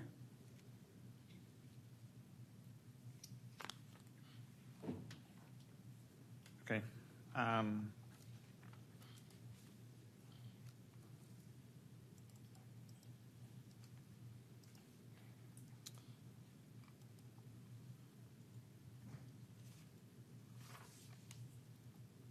So 9 is create a set of formulas that indicate under which circumstances a project would qualify for variances under the development regulations in order to maximize unit yield, especially in centers and corridors. Include qualifications, minimum development yield, percentage of site impacted by critical root zones, et cetera, and variance options, percent of setback. Oh, that's it. Okay, is there a second? Second by Kenny. Staff?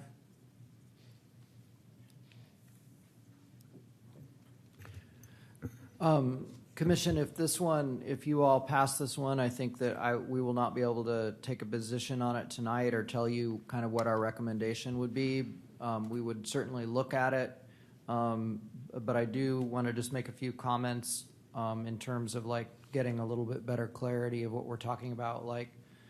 So right now, none of the variances, the commission approved, Board of Adjustment approved variances that are in the code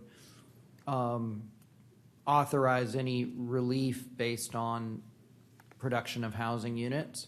And so to the extent you're requesting, your request could be read to mean look at somehow expanding the variance powers of the various bodies to allow them to grant relief based on a project's capacity to produce housing units. And so that is something we would look at with staff and with the law department if you request it. There are cities that have, for their boards of adjustment, special exceptions that are created to address policy goals of a city and authorize relief.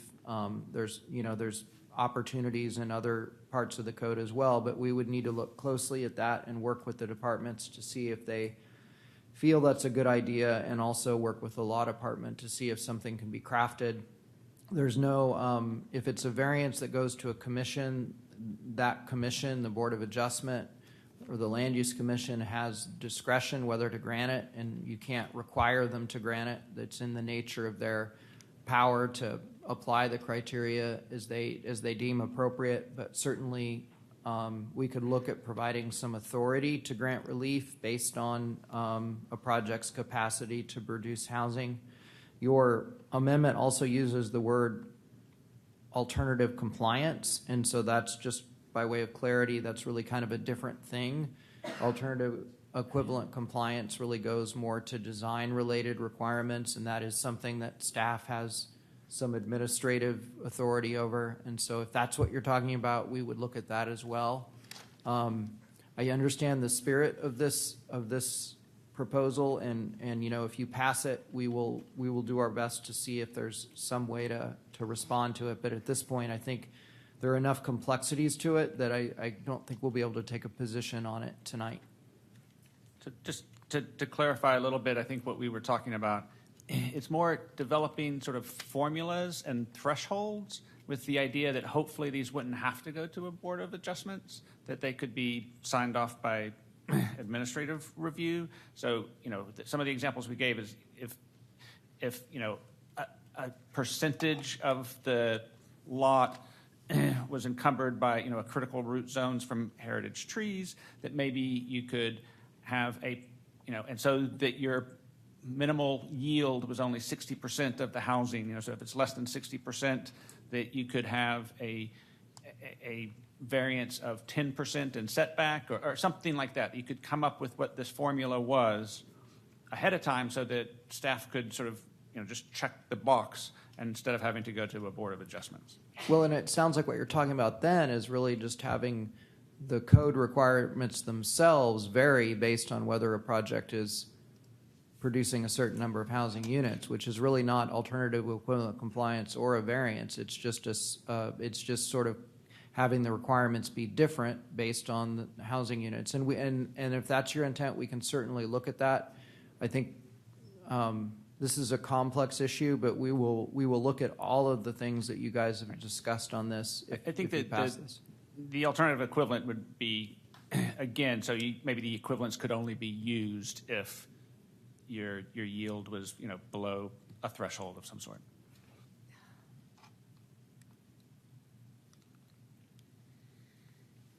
Questions? Commissioner Hempel? So a question for Commissioner Thompson or Kenny. We had a case come before us that Commissioner Anderson brought up an interesting idea, and it might fit into this. It was a historic property, and there's an offset there for historic properties that maybe they could have built more units if that offset hadn't been there. Would that kind of case fit into this potentially as a formula where maybe they could go higher in height to get the number of units that they could have had if the property didn't have this historic component to it? That's exactly what I was thinking, that that things there'd be some things that you couldn't switch, like maybe you could never switch impervious cover or something like that, but other things that you could switch, and that might be setback, height, FAR, it's something like that.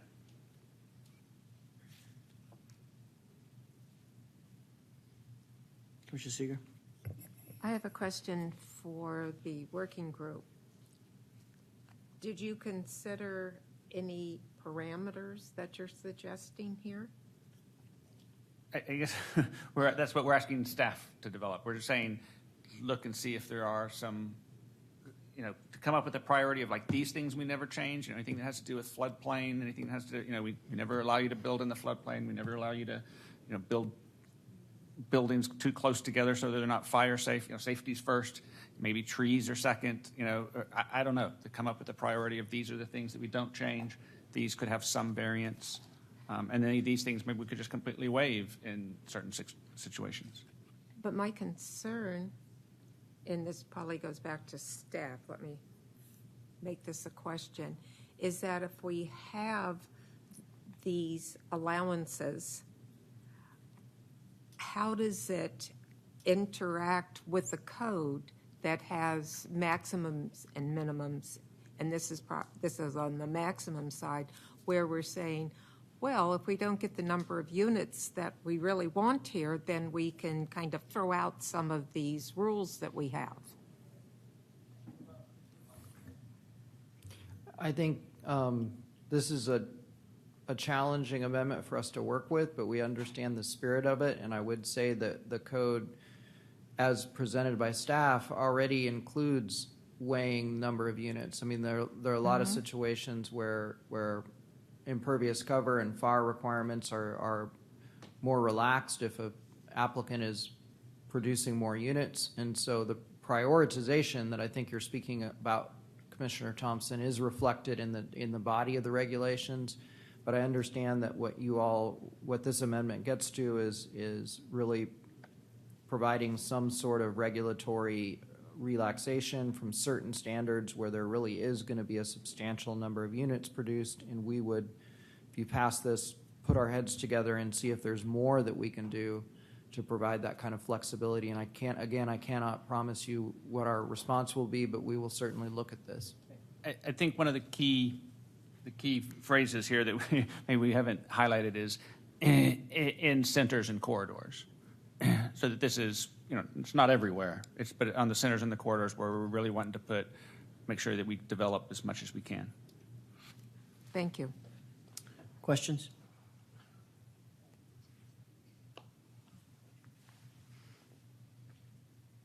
Okay.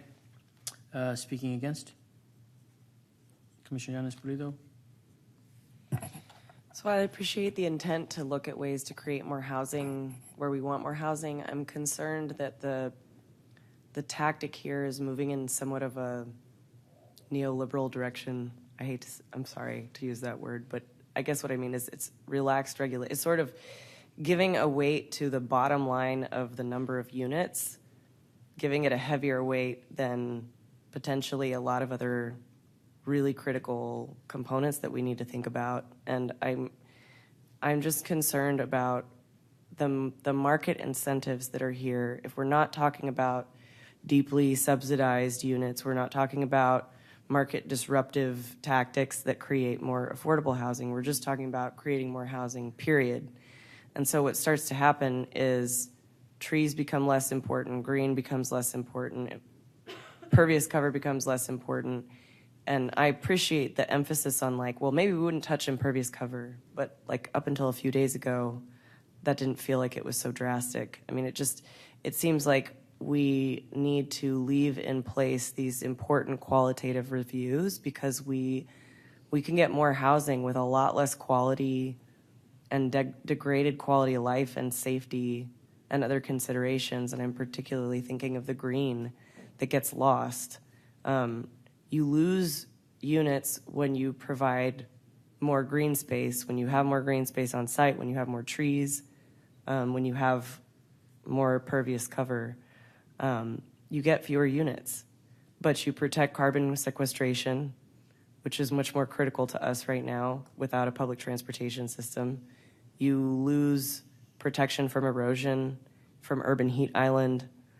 You diminish quality of life if you get rid of those things and potentially our safety. So I'm not in favor of anything that just says boost the priority for the bottom line number of units because it makes us less aware of the other trade-offs that we might be making. And I do trust that staff is looking at this with scrutiny, but pushing more to administrative review it it limits that conversation about what are the trade-offs and what are the long-term costs and benefits.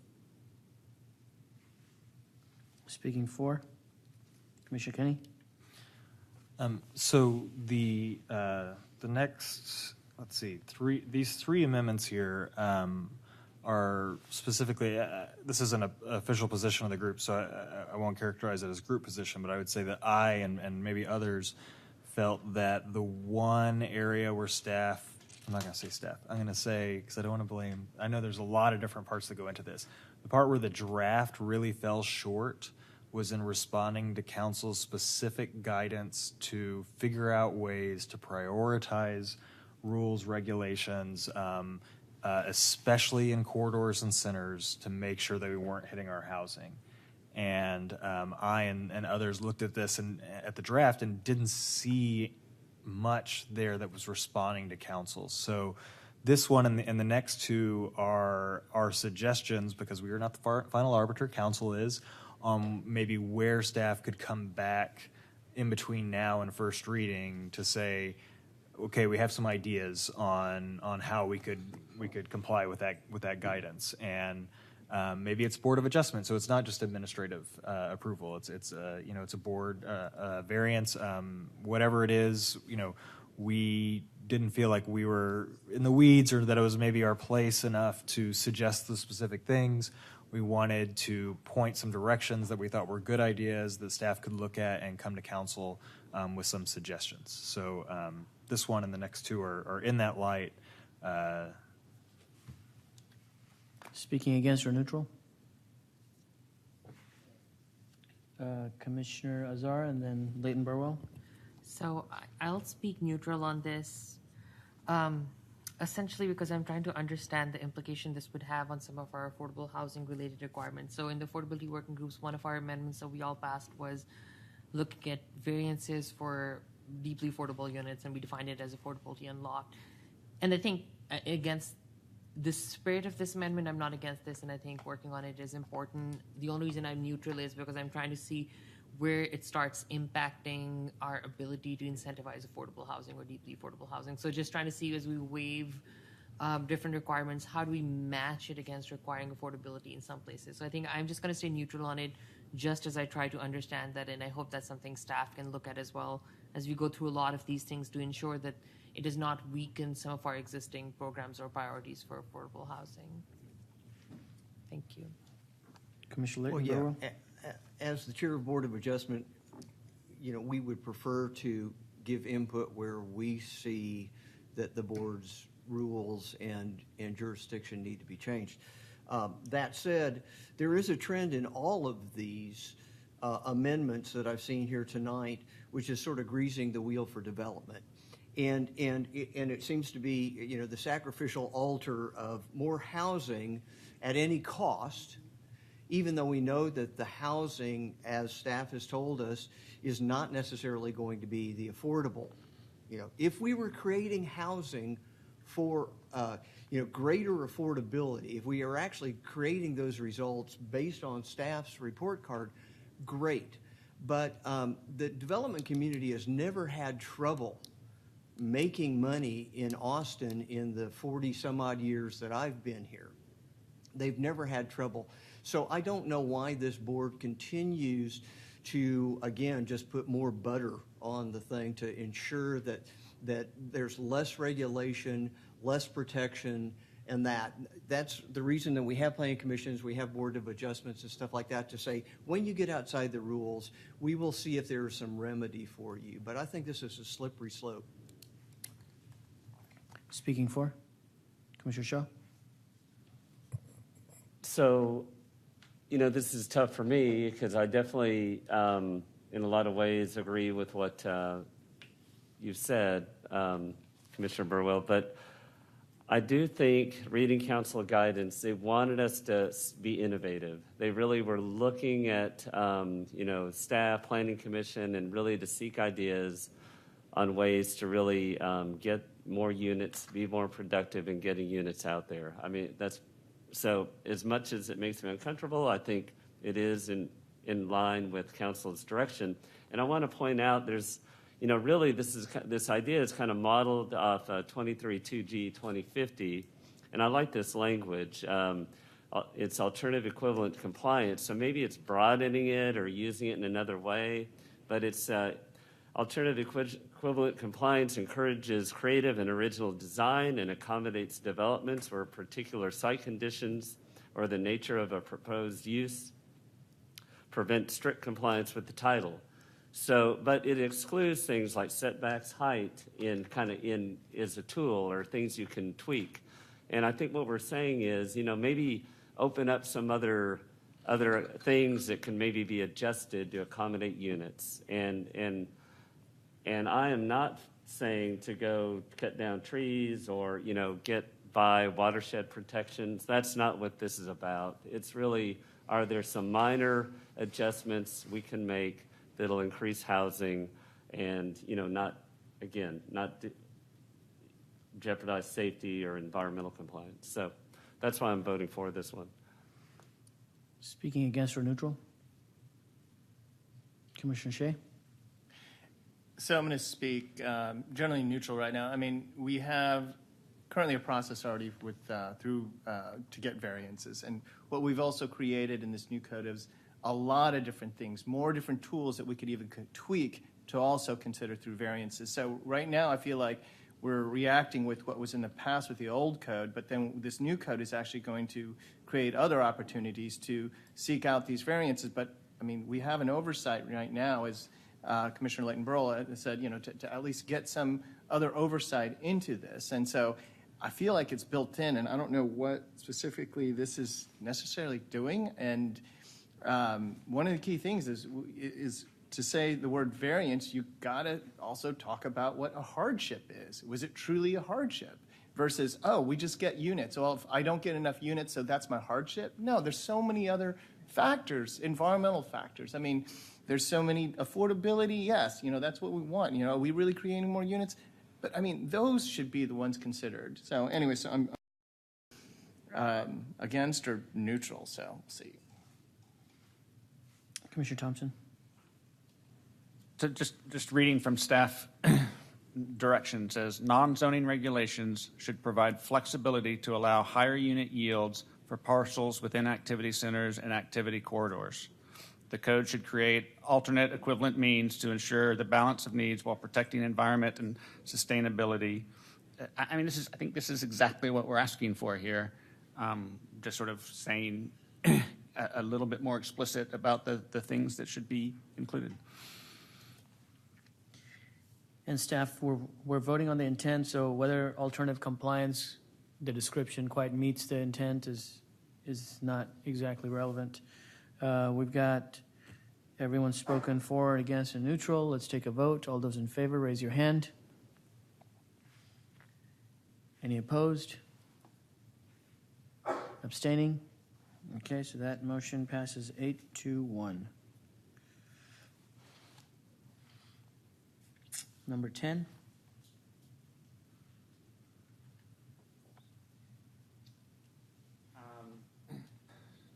Ten is incentives to redevelop surface parking lots.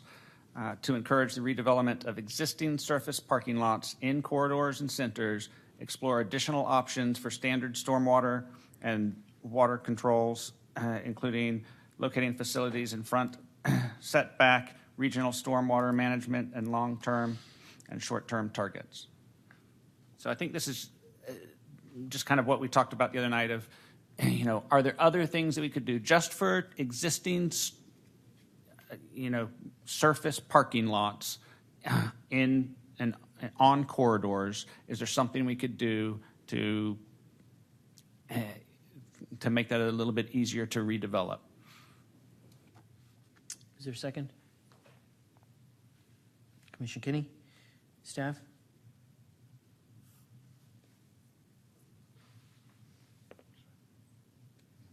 I think we would need to explore this one a little bit before we could take a firm position on it, but Matt Holland can hopefully address, whether or not there may be some options that are fairly clear that could be considered.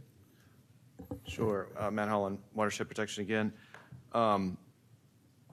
Might want to get a little bit of clarity on this one. When you're talking about the front setbacks, is that on the private side, or are you talking about the street right away? I think the street right away. Okay. We have had a lot of discussions with law about this in the past, and that seems to be a bit of a friction point, as in it's a difficult thing, given that it is on the public side. So that would probably need yet more discussion, right, Brent? We have done quite a bit of analysis on the scale of these projects, and I know another one of your amendments talks about criteria manuals versus code, and that's going to be a really good discussion. We are proposing that the regional stormwater management program kick in at half an acre, so that basically anything smaller than half an acre gets automatic consideration into that program. So there are a lot of these, from my personal experience, a lot of these smaller sites are kind of strip centers or basically all pervious and parking and so forth. There's quite a few, about 70% of these small sites, not 70% of the area, but 70% of the sites are likely to get this RSMP possibility. They'll still have to do things for flood, but they wouldn't have to do it on site. It'd be an advantage to them. Matt, could you also comment on if the front setback really meant the front setback on the private side? Sure. We actually had a case on Burnett Road where somebody started down the trail of putting in rain gardens in the front, in the right-of-way. By the way, rain gardens and other green infrastructure could be placed in the front setback on the private side without issue. And I believe I'd have to double check on some setbacks and so forth, but I believe we've tried to make that easier to do and helpful.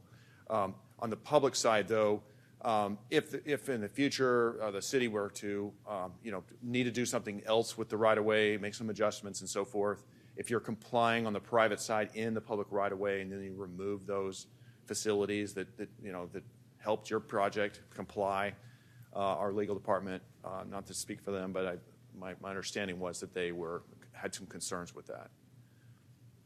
So I think you were clear on the public side. Could you speak on the private side for standard stormwater controls? I know that rain gardens are allowed today. That's correct. There's not a lot that are going to be helpful, or probably would most projects would want. Most projects probably wouldn't want to put a sand filter in between their front of their building and their roadway on a corridor. But there are some standard setbacks that you have to follow in the code, and I can't cite them off the top of my head. I had to go and look that up. But on the green side, those are easier to do than they are on the more standard size. And we're trying to move to the green stormwater infrastructure controls as well. Anyway, as you recall. Thank you. Questions, Commissioner Shea? Can I propose an amendment? Go ahead. So we're going to remove. So after and water quality controls, we'll remove including locating facilities in the front setback. And I guess I can't speak to it yet until I get a second. So. Is there a second? Second by Anis Pulido. Questions?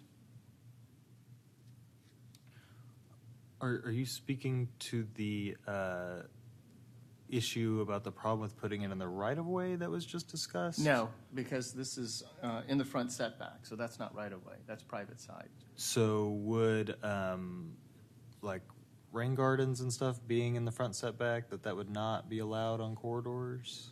No, it's not saying that. It's not. It's just taking that out to it's just removing it so it doesn't have to be forced to be put there.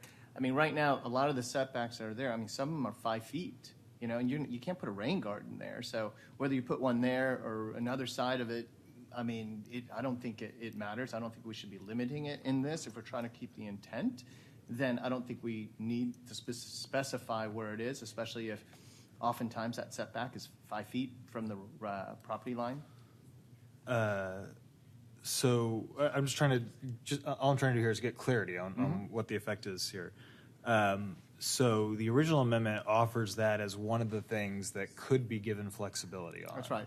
And you're saying, no, remove that flexibility from this directive. No, it doesn't. It opens it up. It makes it more flexible because we're not being prescriptive about where you put it one way or another. Okay, I guess I'm just a little confused because the original amendment says including X, Y, and Z as Right, so options. if we take that out, it'll just say additional options for standard stormwater and water quality controls. Okay. So the intent is still clear, but it takes out a lot of conflicts that potentially could be, if that's that, because you can already, I mean, you can put that in the front setback already. Okay. Yeah. Further questions? I think we didn't get staff's response to the bit about the targets, the short-term and long-term targets.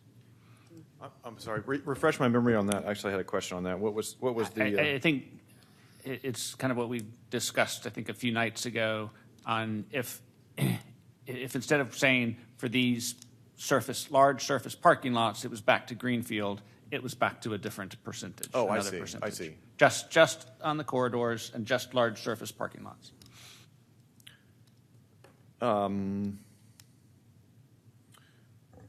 Well, I'd have to dive into that a little bit more. I think on the larger, I mean, we're hoping that the larger sites are going to comply with this flood management proposal we've recommended. So if you came in with, and there are actually very, very few sites that are over 2 acres or even over 5 acres in the city. There's lots and lots of smaller ones. So I don't know that we would. I mean, I think those are going to be attractive to redevelop. People are going to probably not want, those are. Anyway, I'm not a real estate expert, but I think those are some of the most likely to actually redevelop and then therefore provide this flood management resource that we're looking for.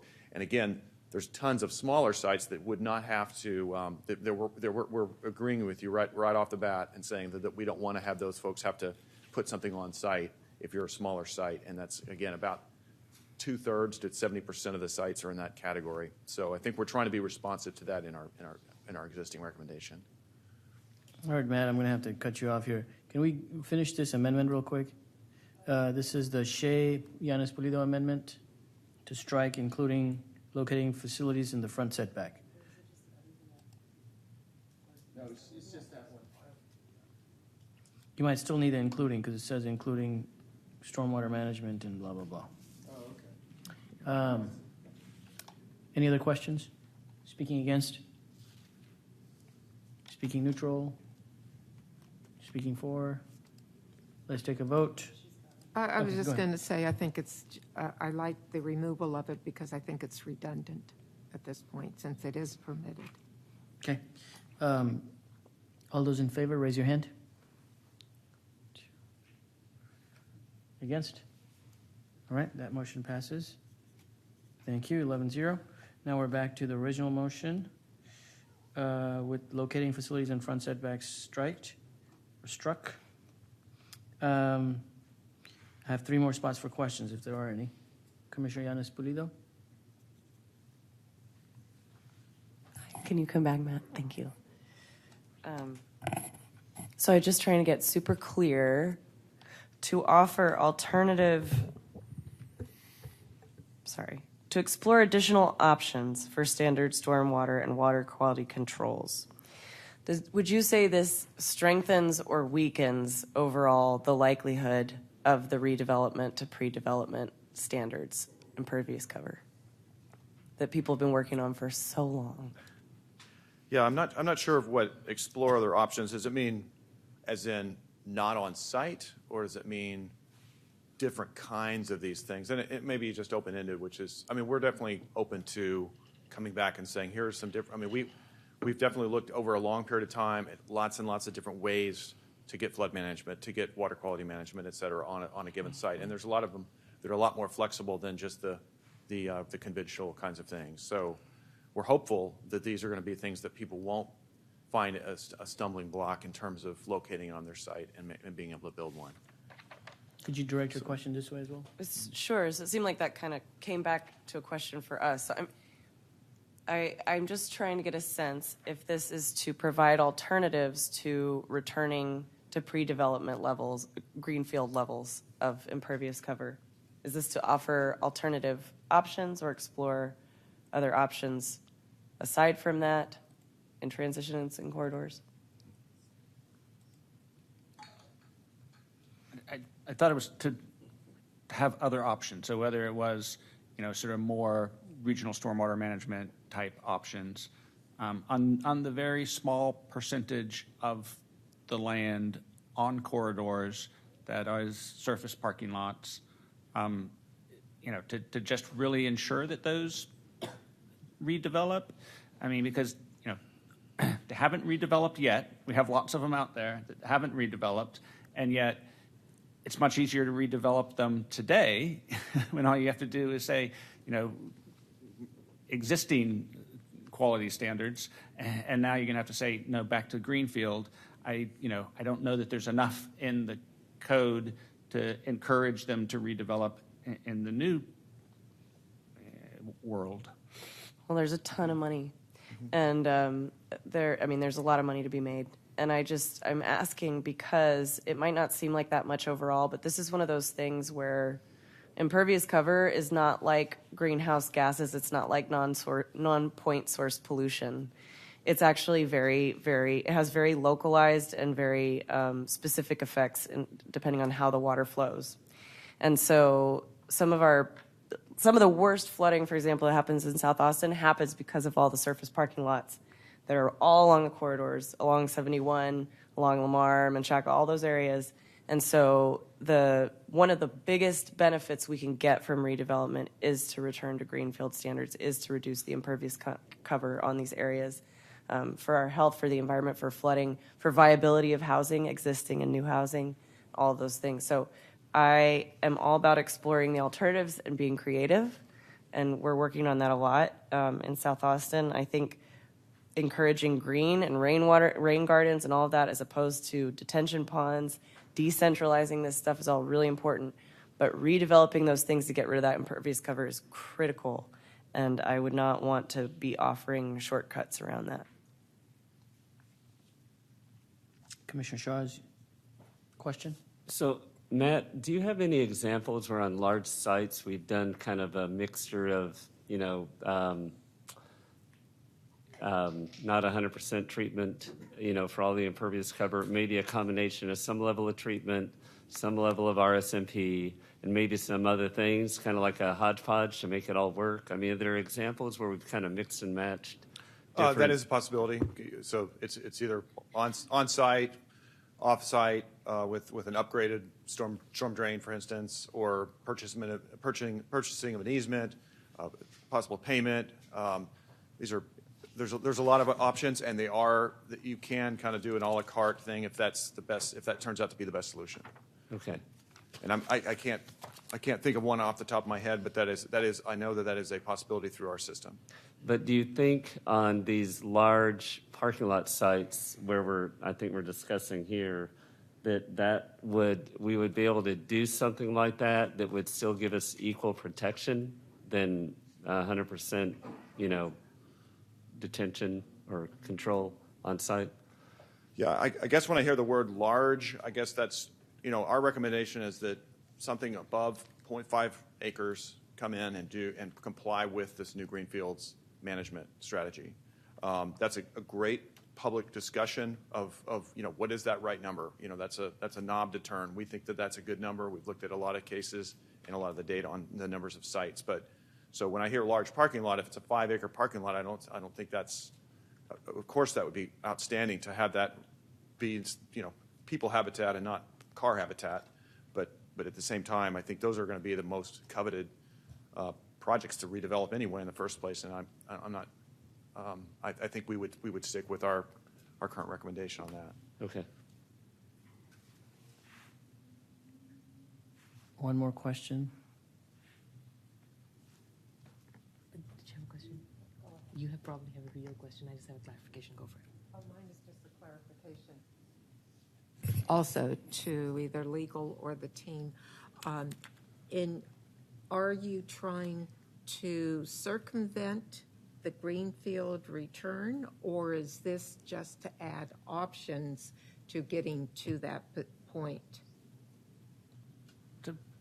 My understanding is that some of the teams have modeled, the previous, draft 3 of the Code Next and this new draft of the Land Development Code revision, and in doing so, they're not able to like rebuild Lamar Union, right? So where they've taken a parking lot, a giant surface parking lot, and put lots of housing, lots of restaurants, and sort of made, the kind of development that we're talking about putting on our corridors, that they can't do that under the current return to greenfield. And so the concern is that just doesn't happen. And so it just stays, a big surface parking lot, strip mall, instead of, let's say we said you had to be 60% of greenfield, that we get a 40% reduction or a 60% reduction, whichever side the 60 is on, from what we have today. It's not back to greenfield, but it's definitely reduced for today, and yet it still is able, the market can make it happen. So that's the thought is, is there another number in there just on the corridors, plus it makes our core corridors walkable and the kind of density that we need as to support the transit and the other goals of having those corridors activated. Okay, those are all the questions. Commissioners speaking against or neutral? Commissioner Yanis Pulido? Neutral, leaning against, only because it's not clear to me what this is an alternative to, although it sounds by the conversation and Commissioner Thompson's comments that it's an alternative to returning to greenfield levels. And this is such a hot market, and these are such valuable lots that we don't need to incentivize redevelopment. The market is doing that. We have to build in what we want to improve and protect. Speaking for? So I think this amendment gives other alternatives to consider versus going to total greenfield. And I agree. I mean, the specificity of this on the corridors is that, we're able to create that walkable environment that we want. I mean, there's so many other options. We could do transfer development rights. I mean, these are tools that are there that somebody could do to offer to be able to say to development of like Lamar Union. But if the community benefits that it can really bring a much more robust, complete community is there, then we should consider these. So I think this is a good tool to put forward to consider. It's kind of vague, but it does open that opportunity that at least we could get the message across. And it's not saying to completely just give it all away either. This is, some way to scale back to balance that community benefit. So that's why I'm supporting. Commissioner Shaw, are you speaking against or neutral? Yes. Go ahead. So, going all the way back to the last code, this was a provision, and it wasn't really talked about too much at that time. I think everybody understood that the Flood Mitigation Task Force recommended it, and it was going to be kind of an anchor for how we're going to address increased density. And I hear from staff that they already have provided some level of flexibility for these smaller sites. So I think it's kind of above that, and some number of acres. They're asking us that this is the tool in the toolkit they're telling us they need. And I just think I'm going to stick to my guns here and support staff and kind of recommending we keep the Greenfield initiative intact and kind of allow, the flexibility that they built into the code is good, but I just think we don't need to extend that to these larger sites with, even though they do have parking lots. We'll hope that they do get developed, and I think they will. Okay, I'm going to quickly speak for. All three of these are sort of like backstops. So like Brent said, staff has already done their part in already sort of including ways to synchronize and encourage development where it's needed. This is a backstop too if that perfect symphony isn't quite created. Like what if the yield can't be met? What if the 405,000 isn't, or 397 isn't quite the right number? That there's some other things in there that are not quite right. that we're not getting this development along the corridor. All three of these are backstops. And this particular amendment is about encouraging redevelopment of surface parking lots. So if we're saying Lamar Union can't be done, and if we're saying that in South Austin that we don't have those redeveloping yet, and that's the cause, and we want them to be redeveloped, this is saying, well, let's see if there's other options. And I appreciate that under half an acre is on its way, and this is saying just look a little bit further, and that's why I think it's something that staff could consider. Speaking against or neutral? Speaking for? The last commissioner? All right, let's take a vote. This is amendment number 10. All those in favor, raise your hand. 1, 2, 3, 4, 5. All those against? Okay. Abstaining? All right. That motion passes 8-3-0. I think we have time for, we don't have time for another one.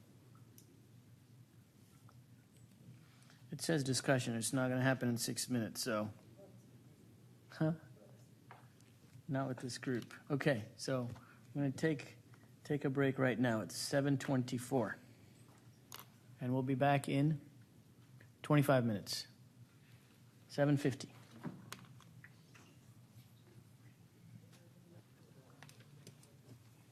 All right, commissioners. We've got a quorum on the dais. Reconvening at 7:58. We are on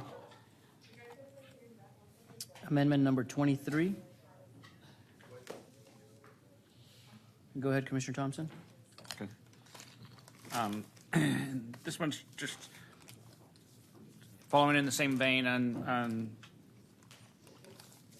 considering requiring all city departments, including utilities, to review the site requirements in a similar fashion to site plan light, but aimed at the specific needs of corridor sites with intensities of density, with high intensities of density, and produce recommendations for flexibility and alternative compliance.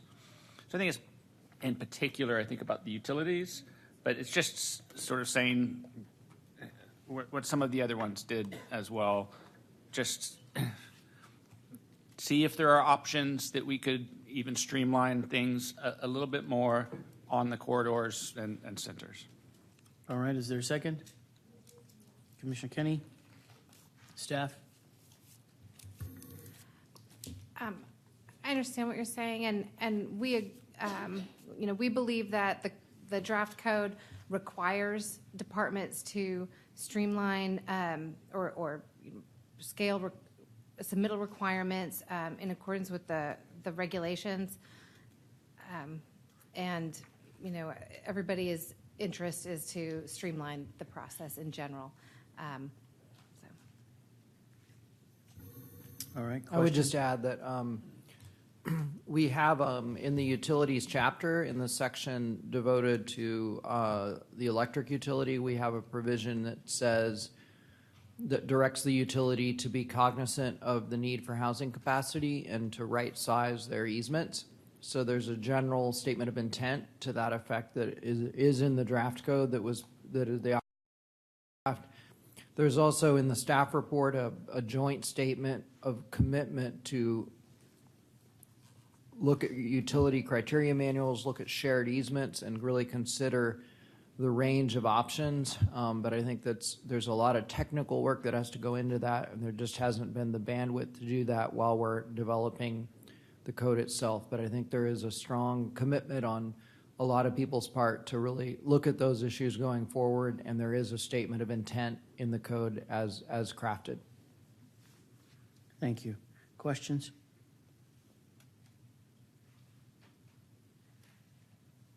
All right, commissioners speaking against or neutral? Speaking for? Commissioner Kenny?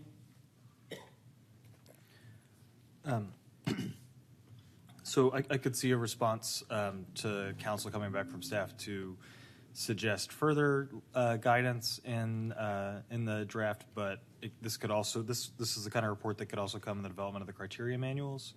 I think we were generally trying to respond to the specific council guidance about centers and corridors, and like the prior one on missing middle, if we could have some transparency about the specific kinds of things that are being considered for corridors and centers, as council asked, I think would help everybody kind of understand a little bit what's going on, because it's not clear in the draft what specific attention is being applied to centers and corridors. At least to my reading, I didn't see it. So this is this is another amendment that is just requiring a report. It doesn't put anything in the draft, but I do feel the need to say that there have been a lot of kind of loose allegations and toxic rhetoric outside of this room, and I think this commission has done a really just admirable job at being respectful and productive. And so I want to just be careful about throwing around comments like stuff is being done to grease the wheels of development or make people money. It is absolutely true that developers have never had trouble making money in Austin. What we have had trouble doing is producing adequate amounts of housing and putting them in the right places that doesn't produce sprawl and is sustainable and supports transit. And I think that this commission and staff have done a lot of things that are going to cost money and a lot of things that are going to enable more housing to be produced. We've applied McMansion FAR limits citywide. That's a huge knock on the amount of kind of marketable space that can be produced. We have endorsed reducing impervious cover for single units. There's still going to be single units produced, but they're going to be smaller. We have expanded tree planting requirements. That's going to cost money in Commissioner transition Kenny, zones. you've got 45 seconds. You've got to ask Yeah. a question. I thought I was in my... Oh, you are? Yeah, I'm speaking for. Sorry. Yeah. Go ahead. We didn't increase entitlements in 98% of the city except through affordable bonuses. Those are not the kinds of things that a commission does if they're just trying to help people make money, but if they're instead actually trying to change the patterns of development. So I think that's been clear from this commission's actions, and I think our record speaks for itself. Sorry for interrupting you. I've lost track of where we were. Against or neutral? Speaking for? Let's take a vote. All those in favor, raise your hand. Any opposed? Any abstaining? Okay, that motion passes 10-0-1. All right, number 11. Is it by itself? I think these are both on consent, at least from the working group. So the first one. Separately? Okay, separately. go ahead. The first one is Sunset F-25. I know you talked some about last time about how that works. And so maybe this is develop, some time period in which you think that sunsetting F-25 would work, and some conversion, way, whether that was a report back after so many years on what you thought was going to happen, but with the idea that F-25 would end at some point in the future, and to pick a year in which you think that that's going to happen. Okay. Second, Commissioner Kinney, staff? So, commissioners, we cannot sunset a zoning category or a zoning regulation. We can't set a date by which it will automatically terminate or transform itself into another zoning district, but the commission can certainly signal a timeline that you would prefer, that we do the necessary work to propose new zones for F-25. I think in some cases, the sites that were chosen for the F-20 identified as appropriate for F-25 would require some level of small area planning to appropriately propose new zones, and I think that process remains to be developed. But we will certainly, you are welcome to suggest a timeline and you're welcome to ask us to suggest a timeline. So if you pass this motion, we would try to develop some kind of a timeline for revisiting F-25. We certainly understand the spirit of this amendment, but I think at this time, I'm not prepared to commit to any sort of timeline. We'd need to talk to a lot of staff from different departments. So I think we do not oppose this one. I think this amendment is saying you come up with the timeline. We don't want to impose one on you. Mr. Chair, I have an amendment. Go ahead. I'd like to offer up one of my individual amendments as an amendment to this amendment. It's Kenny number 2, so it's a few pages back. I'm sorry, Kenny number 3. And the amendment states incorporate, and so basically I'm here suggesting that timeline or parts of it. Okay. So incorporate NCCDs into the updated code. Areas not in local historic districts should be immediately mapped to equivalent zones in the draft code. Local historic district areas should be incorporated via a process taking no more than 1 year that protects the historical characteristics of the district. Generally, entitlements on lots should match the highest of A, the current use, B, the base zoning, or C, entitlements given under the NCCD. I'll speak to it. Okay, go ahead. Actually, let me get a second. Yeah. Second by Commissioner Hempel. All right, go for it.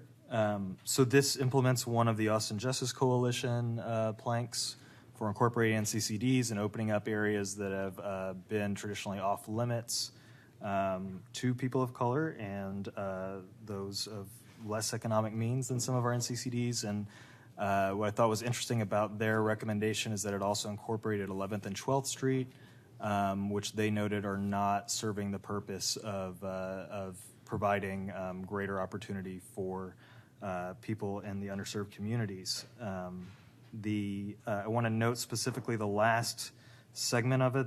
We have some NCCDs that increase entitlements over base zoning and some that decrease.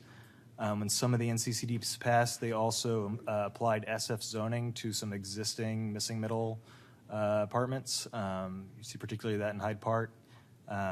And however, what I am trying to acknowledge is that the historic districts are a little bit more complicated. We should have a public process there.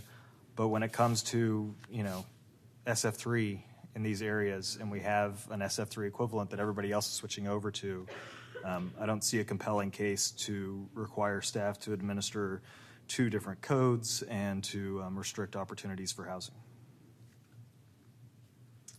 Staff.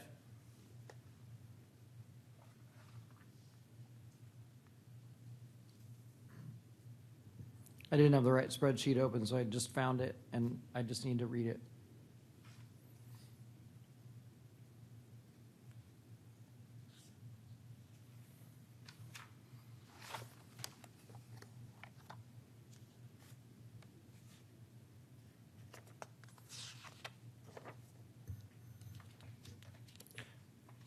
So, Commissioner Kenny, as I understand it, this would be to actually incorporate NCCDs into the Land Development Code? Incorporated the NCCD areas into the Land Development Code. Those without historic districts into equivalent zoning, and those with historic districts using a process that considers that and takes appropriate action. Okay, so you don't mean actually codifying the NCCDs themselves. I get what you mean. I think that we would need to consider this proposal. If you pass it, I think that council's direction with regard to the NCCDs was fairly clear, and I think that we would not be taking any position that would be sort of contrary to council's direction.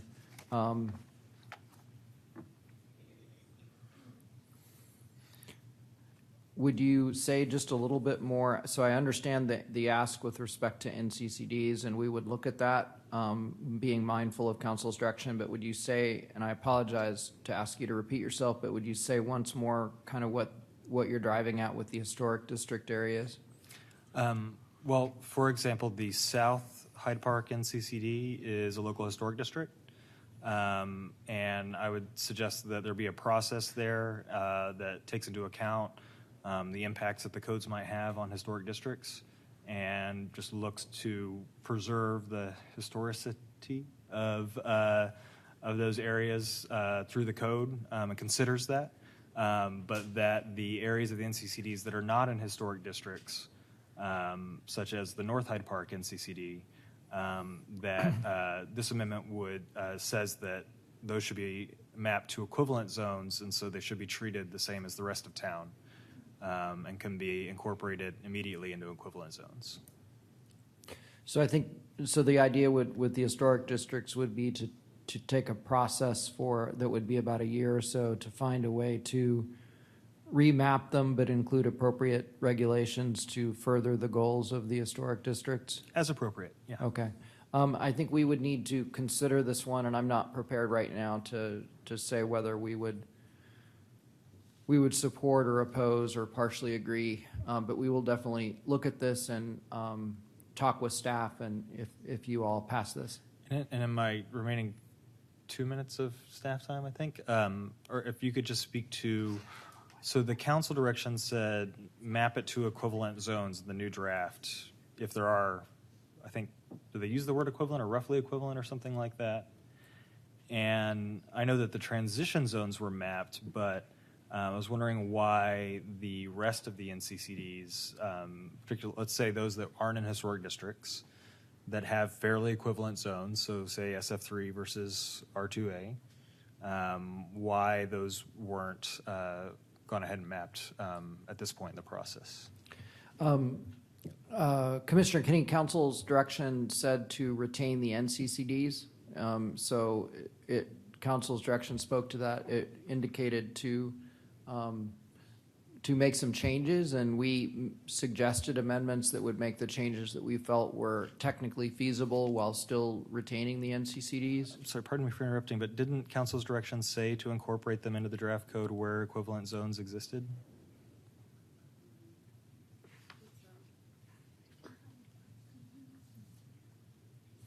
It said to retain the NCCDs, and so the only way to do that, yeah, except for the transition areas. So yeah. Laura Keating, Planning and Zoning. So the direction said to retain the NCCDs, but apply things that we're applying citywide to them. And so that's why we map transition zones in them. And then we also applied the reduced parking and the allowance for ADUs, and that's in the text in the F25 section. But when it came to like lot sizes and some of the other things that were included, we didn't really see a feasible way to incorporate that direction while retaining the NCCDs. So where you have NCCD F25, their lot sizes would stay the same. And the direction does specifically say to keep the NCCDs F25 except for the transition area. Okay. Questions?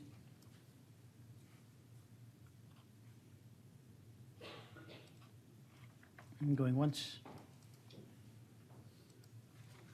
Commissioner Yanis Pulido. How does eliminating some of the restrictions around NCCDs actually increase housing for people of color or low-income people?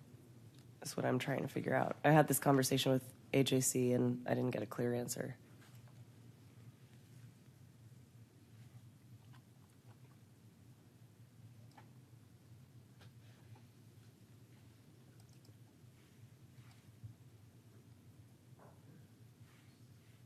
I don't think anyone here has an answer either.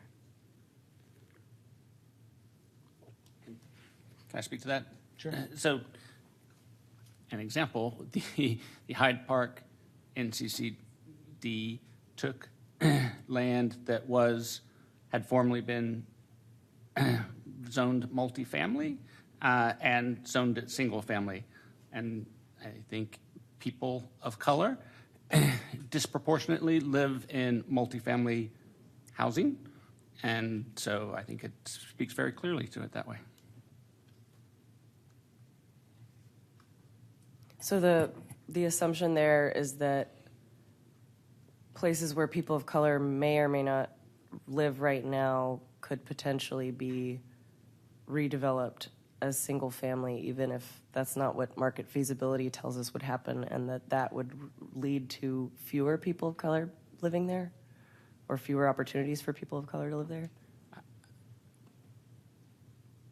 I would say that since some of these NCCDs have been put in place, these areas have grown significantly more affluent and significantly more, faster than the rest of Austin.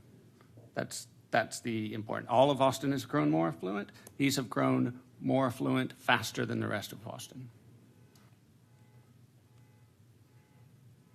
Yeah, given how much some of the stuff that I've proposed around affordability or anti-displacement that has come directly out of the People's Plan or directly out of grassroots initiatives from people of color and from low-income Austinites, I get hit a lot with correlation without causation, and I don't see any actual causation here in terms of NCCDs. The reason I bring it up is because, I know this is in response to policy, to council's direction. I actually think it's important to note that it's not just mapping into equivalent zoning, because the zoning, as we've seen in a lot of areas, isn't exactly equivalent. But NCCDs were actually proposed as part of the People's Plan, as something in our toolbox that we could have used to restrict development or at least achieve more of a public process around development. And that seems to have been ignored. So I don't really understand how eliminating the NCCD or undermining NCCDs actually provides us more housing that we need at the levels of affordability that we need.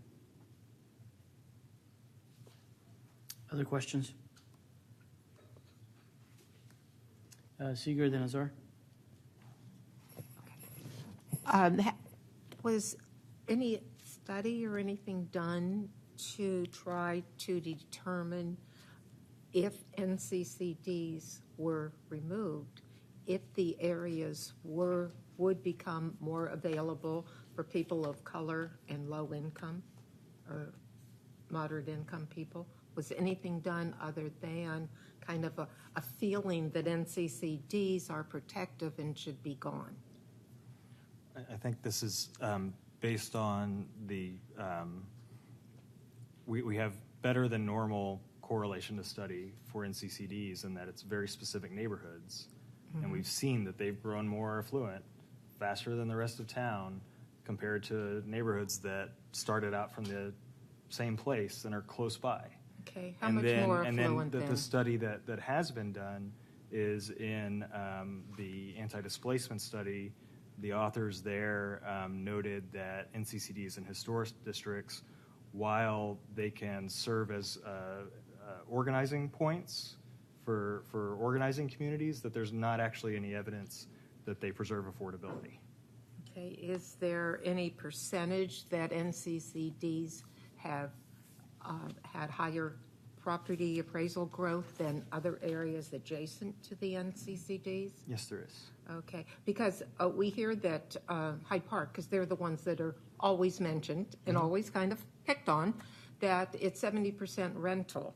Are you saying that it's all white or Caucasian rental out there and that people of color are excluded from that rental? I would say that the evidence shows that historic districts and NCCDs in general do not preserve affordability, that the NCCDs in Austin, specifically Hyde Park, have grown more affluent, and we have activists from the community coming and asking that they be done away with, and that is the basis for this amendment. So the community is saying, let's do away with this. That's in response to that, yes. Some in the community are not. Okay, I was going to say, because I think we heard from a lot of people from Hyde Park on that Saturday. Yeah, and I also have a petition that was sent to me by 400 people signed, within Hyde Park as well. So there's definitely... Yeah, there's two sides. I totally acknowledge the diversity of opinion on this issue. This is the direction that I would propose we go. Okay, thank you. Commissioner Azar. So, staff, I had two questions for you. One was, have we seen, or would you all have any idea what impact the NCCDs are making in terms of capacity, for our capacity numbers? Because I know it's within F25 and we're looking at sort of current base entitlements. Is there any understanding of what that does to our capacity numbers? And I think it's an acceptable answer to say that that was not something that was reviewed, because I know this is outside of some of the work that you all did.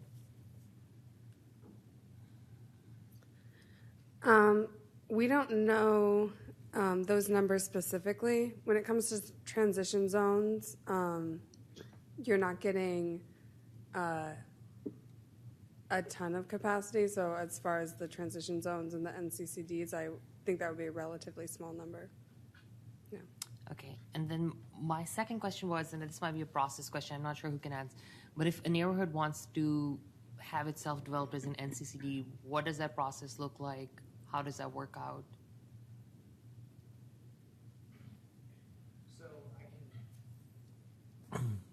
I can't speak.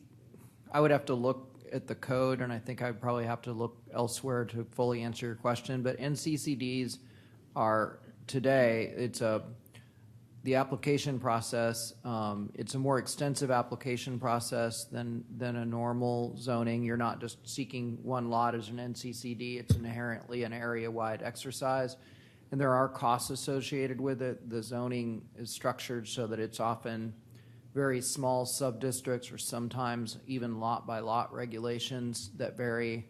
So it's a more challenging, labor-intensive zoning application than most. And I've heard that there are substantial costs associated with it.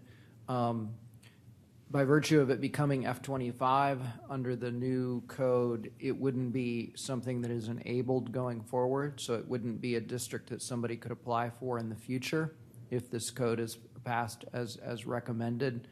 But the existing NCCDs would remain in place until such a time as they're remapped pursuant to kind of the larger goals with respect to F25.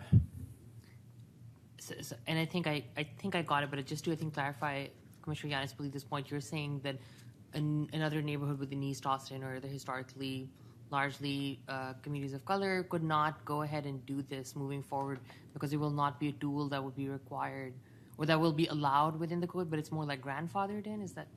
Yeah, that's right. It's not the F25, the districts that are being, the current today's zoning districts that are being preserved vis-a-vis the F25 districts are not ones that you could apply for under the new code.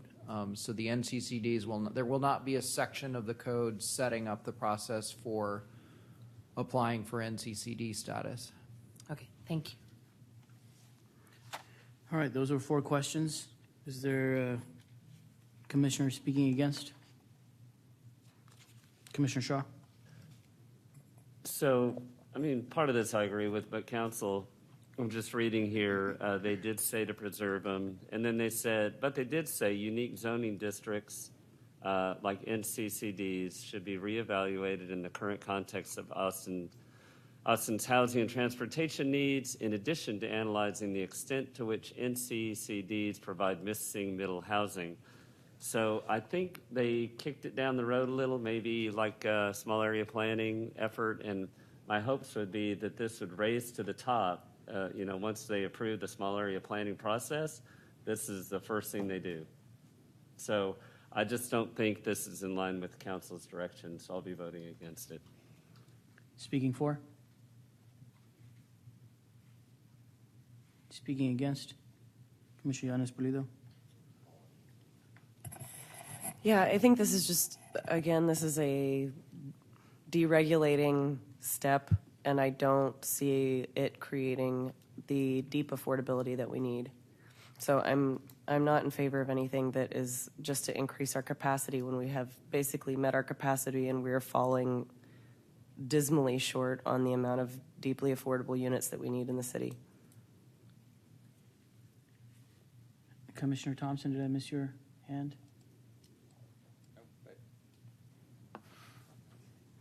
Okay, go ahead. I'll let someone else speak if they. speaking for? There's no one else. I would support it because I think that council direction said retain it where there's nothing else that fits it. And I think this says if there's something else that fits it, map it. And then for the places that don't fit it, for the historic districts, let's turn around quickly and find some place that does. So I certainly think that I can support that. I think that what we're saying is by offering these people these neighborhoods special rules, and by limiting the special rules that we offer particular neighborhoods, it may not do anything to help the people who are having the hardest time finding a home in Austin, but it certainly helps some people find homes in Austin, and it might help keeping those people from moving to other neighborhoods to find homes. Speaking against, Commissioner Shea? I feel like we're all kind of after the same thing. We want the NCCDs to turn into something that can actually give us some results of something that's positive for the community. So I appreciate that. I think a lot of it's about the timing. Like right now, I don't know if this is the right time. And I think where Brent Lloyd had talked about, maybe there is the first part of small area planning where we can start looking at how to make these or get these NCCDs to address these community benefits. I think that's the key thing. So for me, I'm not going to support it at this point. I think at a time we're going to have to address it, but I don't think this is the right time. So I'm going to be voting against it at this point. All right, speaking for? Chair, I'll speak for this. Go ahead. We all know that NCCDs, they don't make any sense. I'm glad they're all going away for the most part, at least in code. But, they could be used to be more restrictive or more inclusive. And this NCCD is a great example of a much more restrictive zoning category than we need. To have such a big area of town located where it is, such an amazing location, and then to do its best to keep new people out as far as allowing new homes, it just makes zero sense. I'm reading an ad from the Austin Daily Statesman that proudly proclaims Hyde Park is strictly for white people. That was advertised in the paper for this neighborhood to be developed, and there are still rules on the books that keep it out of reach for over 90% of the income earners in the city, and that's just ridiculous. It's time to be better than that. All right. Last commissioner speaking for. I already got 3 against. All right, let's take a vote. All those in favor, raise your hand. All those against? 2, 3. Abstaining? All right, so that motion, abstaining. Okay, that motion fails. That's just the amendment to the original amendment. Right? That was the Kenny amendment. Okay. So now we're back to sunset F25. Okay, thank you for doing that. What was the vote on that? I'm still working it out. Okay. 2, 5.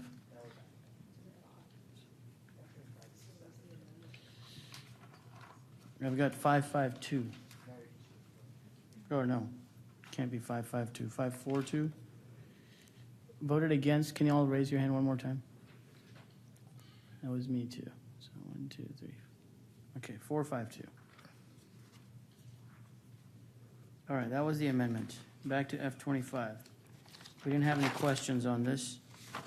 Any questions on F25? Sunsetting F25.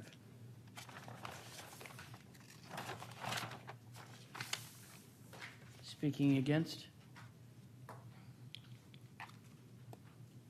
Speaking for? Commissioner Seeger? I agree with this one. However, it doesn't set a time frame of 1 year, which was, to me, a gating factor.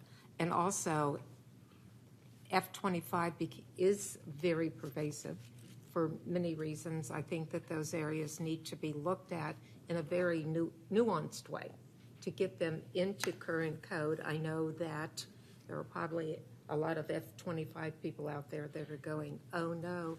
However, there are many things in our code that others do not like either. So it's not going to like punish everybody, but kind of bring everyone under the same rules. However, take the time, send it through small area planning or other, group to study it and figure out what is the best thing for all of our F25 neighborhoods. Okay, speaking against? Speaking for? Let's take a vote. All those in favor, raise your hand. Any opposed? Any abstaining? Okay, 10-0-1. Number 24. Commissioner Thompson, is this you?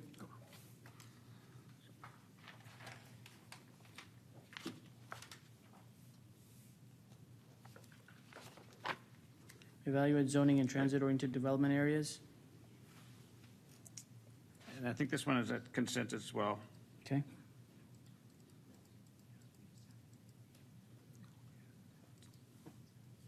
Evaluate and consider remapping TODs to match or exceed densities on corridors.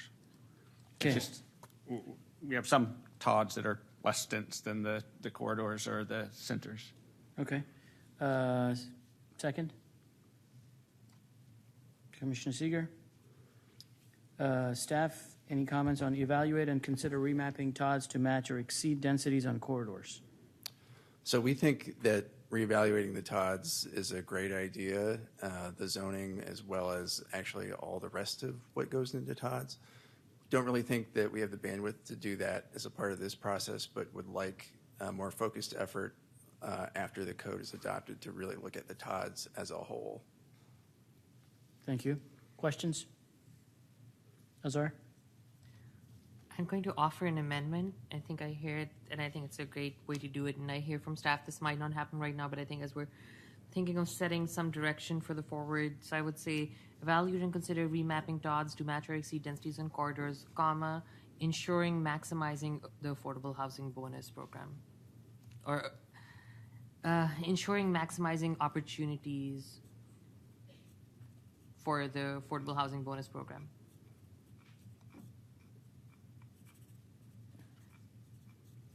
Okay, so your amendment, or is that, did you say it was a substitute or It's an amendment. Amendment, okay, so adding that language. Is there a second? Second by Shea. Staff? Not opposed to that. Okay. Questions?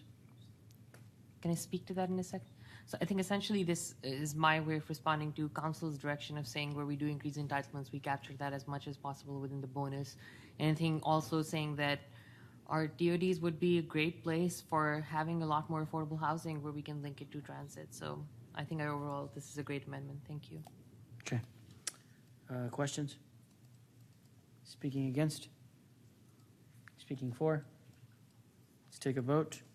Adding this language, ensuring maximizing opportunities for the affordable housing bonus program. Everyone in favor, raise your hand.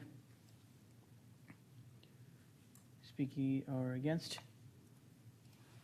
That was everyone. 11-0. Back to the main amendment. Any more questions? Speaking against? Speaking for? This is the Thompson-Seeger. Evaluate and consider remapping TODs to match or exceed densities on corridor, ensuring maximum opportunities for the affordable housing bonus program. All those in favor, raise your hand. Any opposed? Any abstaining? 10-0-1. All right, number 13, set benchmarks for development process timelines. So here we have several consent ones. Did we do 13? Yep. Okay. Okay. All right. Thank you, Commissioner Kinney. All right, several consent ones. Do you want to take them all together? Let's do the criteria manuals together. Okay, 25, 26, 27. Yeah. So All right. 25, PC oversight of technical criteria manuals. Consider requiring that all technical criteria manuals receive a public hearing at Planning Commission, which can vote to make recommendations to City Manager, consider allowing applicants to appeal rule determinations to Planning Commission. Okay, let me get staff response on each one.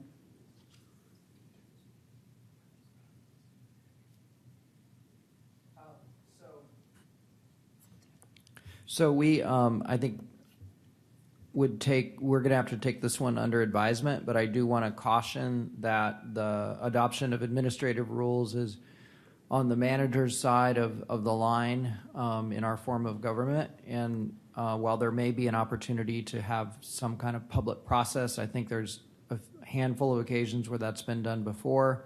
The ultimate adoption rests with the manager, and so I think we would not support the option for rules to be appealed, but there may be opportunity to look at having a public process, and we would take that under advisement. And we understand the concerns that people have about the importance of the criteria manuals and the need for input, and that they're going to be essential to making the code work. So we understand the concerns. All right, number 26. Consider moving as many requirements as possible that affect site development from the criteria manuals to the code. Okay. Staff? I think we've already, kind of in response to this concern, we've identified a handful of provisions that I think we're open to considering moving into the code. I think that this is a difficult one, so I think we would say that we do not oppose this one, but I will say that a lot of the requirements in the criteria manuals are sometimes voluminous and highly technical, and it's difficult in many places to just sort of incorporate those into the land development code without the land development code getting a lot bigger. And so I think there are some challenges, but we would certainly consider this one. All right, number 27.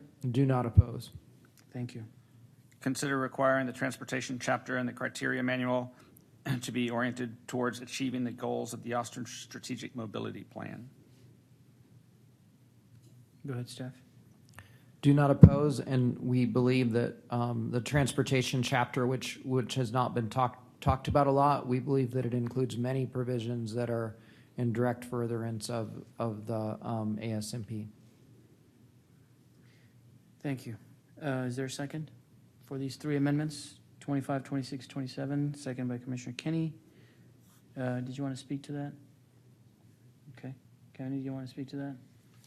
Yeah, I'll just say that there's a lot of nervousness from actually a really diverse set of corners of the community about various different criteria manuals, and I think that we very specifically didn't say Planning Commission should approve the technical criteria manuals, but Planning Commission would get the ability to review them and make recommendations. I think that could just add some accountability and transparency to the process. And I do want to point out that we suggest, under suggested text for the transportation criteria manual, that we suggest looking at the UTC changes. UTC did suggest a number of changes, and there are some things in the draft criteria manual, like the draft street guide that I've seen, has lane widths that are 12, 13 feet, which would have design speeds that violate the ASMP suggestions on design speeds and 35 miles per hour for those roads. So I would suggest that there seems like there are further changes that could be made there, and I just wanted to point out that the UTC had a pretty strong set of recommendations, and we suggest looking at them. And we will be looking at the UTC recommendations. We just received those, and those are top of our list to look at. I didn't notice that until just now that that's in the spreadsheet, but we're going to look at that. And additionally, I do want to just very quickly point out that there is a public process for rules. There's a posting that's required, and there's opportunity for stakeholder comment. But I understand your point is wanting a process that is more akin to what you'd see with like an ordinance where there's a public hearing, and so we will take that under advisement. All right, questions? Commissioner Yanis Pulido? I'd like to move to split 25 and 26 from 27. Okay. All right, is there a second? Second by Azar. Questions? Speaking against? Let's take a vote. All those in favor? Questions? Questions, yeah. Why? So I have a few questions about the Well, I guess maybe I should ask this question first around 25, allowing applicants to appeal rule determinations to Planning Commission.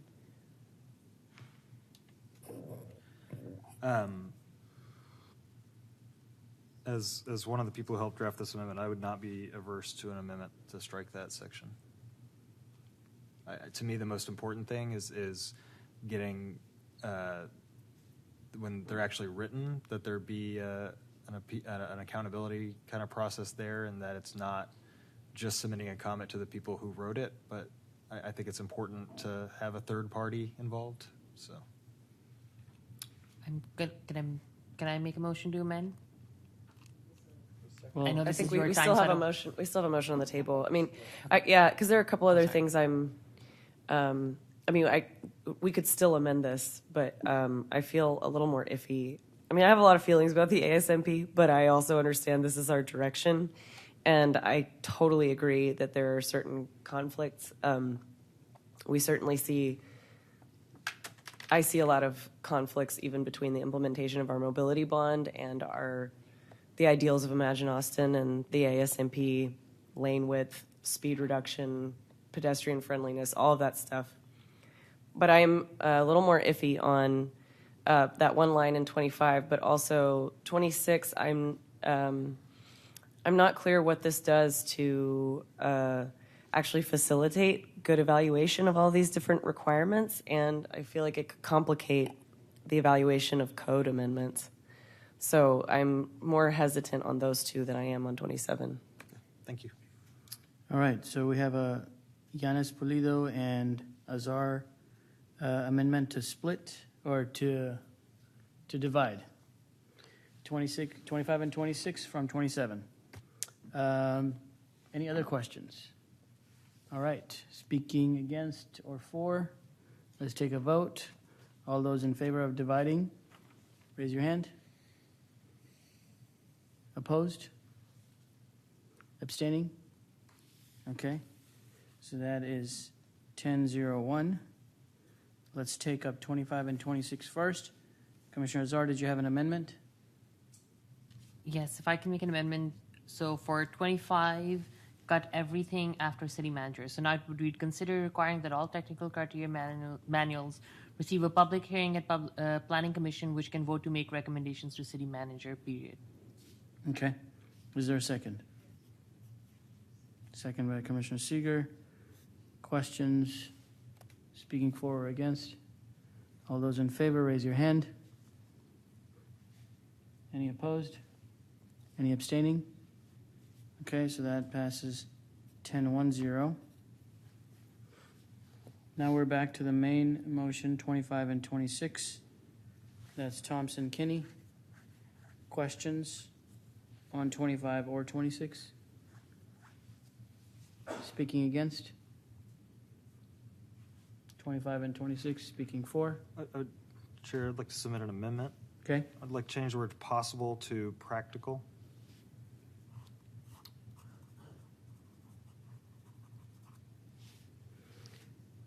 Is there a second? Second by Hempel. Questions? For or against? All those in favor, raise your hand. Any opposed? Okay, that motion passes unanimously. 11-0. Questions? 25 and 26, or speaking against 25 and 26, speaking for? Commissioner Azar? So I'll just speak for this. I'm happy to see this, and I think I hear from staff there might be other ways of considering this, but I think in our public hearing, we had a lot of neighborhood folks who essentially had a lot of concerns regarding the technical criteria manuals, not necessarily from the perspective of what is within them, but not understanding what they look like, what is included in them, what does it mean. And I will be honest, I think from what we've heard from a lot of community folks is there is this feeling that we are hiding something from people, which I know was never the intent of the criteria manuals. That's not how they work. But I like adding this layer of transparency here, which I think allows us to do a more hefty input from folks, hear from people in a much better way. I think also, dissipates any fears and concerns that folks have. And also I think allows us to end up with a product that is good and that we can be proud of. So I really appreciate these. Thank you. Speaking against or neutral? Speaking for? Commissioner Seeger, then Kenny. I very much like the transparency element of this in bringing everything forward. Yes, we did hear that people had fears, and I think it was fears because they did not understand what was in the manuals.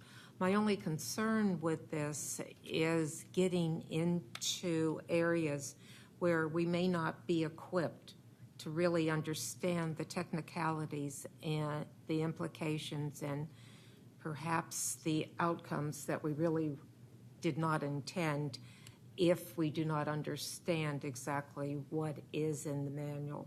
So I am going to support it because of transparency, but I just have a few concerns. Speaking against or neutral? Speaking for, Commissioner Kenny.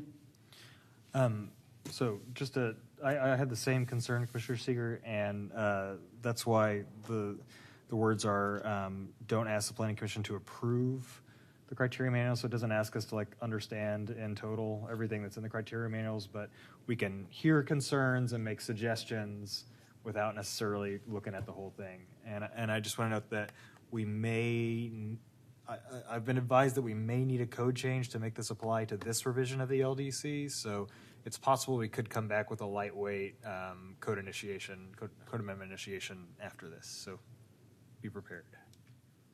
All right. Let's take a vote. All those in favor, raise your hand. Any opposed? Okay, that motion carries 10-0. So now we're on 27. 27, any questions? It's still Thompson, Kenny. Any questions on 27? Anyone speaking against? Speaking for? Let's take a vote. All those in favor of 27, which is consider requiring the transportation chapter and criteria manual to be oriented towards achieving the goals of the Austin Strategic Mobility Plan. All those in favor, raise your hand. Any opposed? Okay, that motion carries 10-0. Now we're on to 28. I think we can do these 28, 29, and 30 as one. So 28 is considered clarifying that to the extent appropriate. Did we do this one? No. CUPs and MUPs only review the site characteristics inherent to the change establishment of use, not all code requirements. Consider publicly posting guidelines for CUP and MUP reviews. Okay, staff.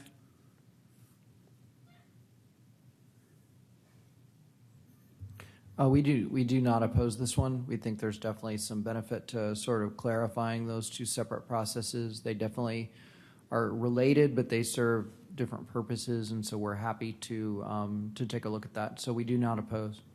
Okay, thank you. 29.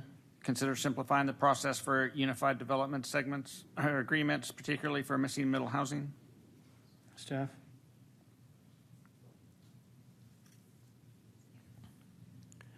I think we do not oppose that, but we definitely would need to work with staff and the law department on that. I think that UDAs are going to have added significance if the new code passes. There's definitely an important step in the development process. So I think we do not oppose this, but I think we would have to do some careful review before we could agree to any specific changes.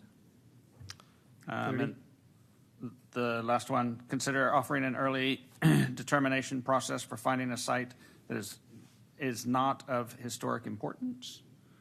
So this is like consider basing on parkland dedication early determination letter. Okay, staff.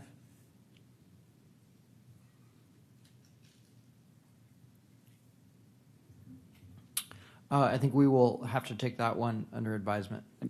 And to be clear, this is that staff won't initiate a zoning change, historic zoning change, as opposed to, I mean, obviously you can't know what Historic Landmark Commission or Council is going to do, but. So the idea would be that an applicant, before submitting a building or demolition permit could obtain that determination? Right. Okay. I mean, that, we'll need to talk with staff, but I think that, I mean, that sounds reasonable, but we'll take it under advisement, and I think we, at this point, don't oppose. Okay. All right, is there a second? Second by Azar. Questions? Commissioner Shea? I'm trying to piece together questions. I mean, I know I have a certain amount of time, but so I had a question about the historic review early determination letter. I mean, you said that you can consider it, but at the same time, I mean, isn't the process, I mean, would fulfill itself once it goes through HL's Historic Landmark Commission and Planning Commission to determine the actual outcome? I mean, I don't know how you could actually jump the gun without going through a due process, because this is like a determination letter, not like recommendation. This is saying staff won't initiate a zoning change on their own. But they Actually, I think they don't. Brent is speaking. It's for I think those safe cases. We're gonna be like, hey, my building's 50 years old, but I really don't think there's historic, preservation. Can you take a look at this and just tell me, is this an easy case where you're like, this is definitely not historic? We would not recommend that you are historic. And if it's a gray area, yeah, they need to go through the whole process. So is there, to staff, is there a, I mean, I've done this before to kind of test the waters on kind of pre-feasibility where the client would actually file a demolition permit just to see if it would, just to see what that determination would be. But it would be, it's kind of a weird workaround to throw that through to see if it would be considered. I mean, could there be a process created like that? Because there has to be research and, and then a whole case has to be put together. Is there a way to do this and then still have some predictability? Because, the worst thing would be like you go through a paid process and then all of a sudden, by the time it goes through, the actual process of going through the city, then all of a sudden, oh, sorry, it's historical. And I've had a project happen like that. It went through and the staff said, no, it's probably not. And then once we went through, it actually got tagged, and that was terrible. So there's a process that's established in the draft code that's proposed called project assessment, and it's referenced in several chapters as a tool by which applicants can get determinations of discretionary decisions that the directors have to make, and potentially that tool could be adapted for certain types of historic determinations. But again, it's something that we would have to work with staff on in order to really support it. But I think it's something that we are certainly happy to look at. Okay. Let me see. And then question to the group. The Unified Development Agreements, did we already vote on something similar to this? We did double lot development standards, which is if you have a lot that could be subdivided. Mm-hmm. This is for if you have two lots that are next to each other, you can develop them. And we also did something that said you could do 0 lot line for R3 and R4. The feedback that we've gotten is just that right now it's a pretty cumbersome legal process, but that it doesn't seem like there's a lot of variation or risk in it, and so can we just simplify it? Okay. Let's see. I think that's all I have right now. Thanks. Other questions?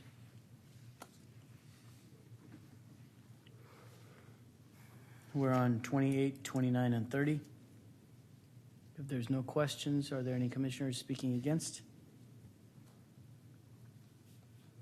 Speaking for? All right, let's take a vote. This is 28, 29, and 30. CUPs, MUPs, UDAs, and historic review early determination letter. All those in favor, raise your hand. Any opposed? Abstaining? Okay. Is that everyone? 11-0? Okay. Right, what's next? The next is historic review, preserve the current threshold. So today, the threshold, consider restoring the current code that only properties older than 50 years be reviewed. So currently, it's 50. The new draft code says 45. Okay, do we have a second? Commissioner Hempel, second. Questions? Commissioner Polito? Oh, sorry, staff response.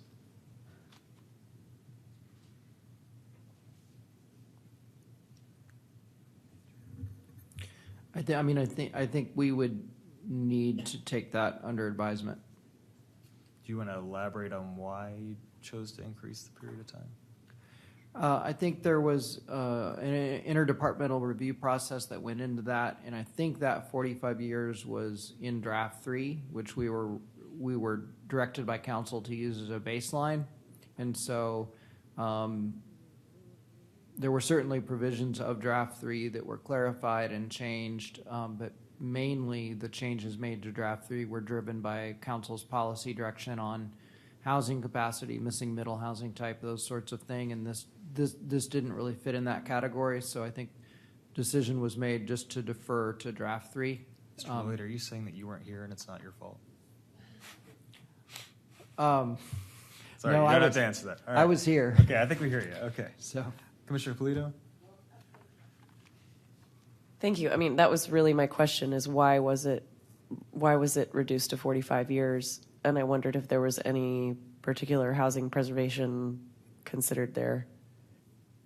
I don't think there's anybody here tonight that can really speak to that. But I know, it wasn't done without some thought, and I think that there were probably several important structures that were identified that didn't quite meet the 50 years, and that was the determination that was made for draft 3, and we resolved not to revisit it, but we will certainly take this one under advisement. If you all vote on this one, we would talk with staff and determine whether it's something we could support. Did I see Commissioner Czar? Okay. Any other questions? Speaking against or neutral? Speaking for? All right, let's take a vote. All in favor, please raise your hand. All those against? All, okay, so that's 9-1-0. All right, number 32. To line up zone purposes with city goals.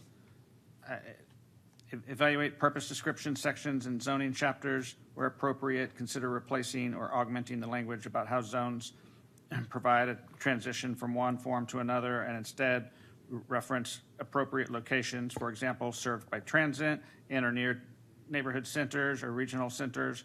All individual zones or division purposes should include references to appropriately achieving housing, transportation, climate, and other city goals in the comprehensive plan or adopted strategies. Okay, we have a second. Commissioner Czar's second. Staff response.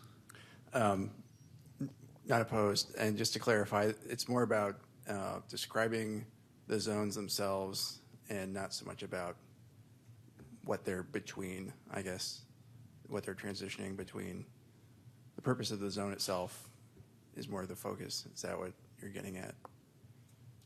And how it applies to the zone, to the Imagine Austin, right? Okay. Okay, questions? Commissioner Czar? So I have a question for the process working group, and this might be because it just doesn't fit in, but did y'all consider adding in, like, also specifying where we hope to see more affordable housing as a target? I think we're definitely seeing that as we're seeing the production numbers in the tables that have now been shared, that there are certain zones where we see greater amounts of units. Let me split this question for a second. So I'll go to staff first. Are there particular zones where we're hoping to get more affordable housing capacity? At least that's what we're seeing in its implementation. I don't know if that was also the goal in some cases. I think So in the current draft, we really have affordable housing bonuses in almost all of the zones above R4 and above. So certainly that's a goal of the zone if there's a bonus in that zone. But just to say that it exists kind of across the board. Okay. That actually helps, and I don't think I need to follow up from the process working group. What I'm hearing is that aspirationally, we're hoping we have affordable housing within all of our zones starting R4 and above. Any other questions? Speaking neutral or against? Speaking for? Let's take a vote. All in favor, please raise your hands. All those opposed? All those abstaining? That's 901.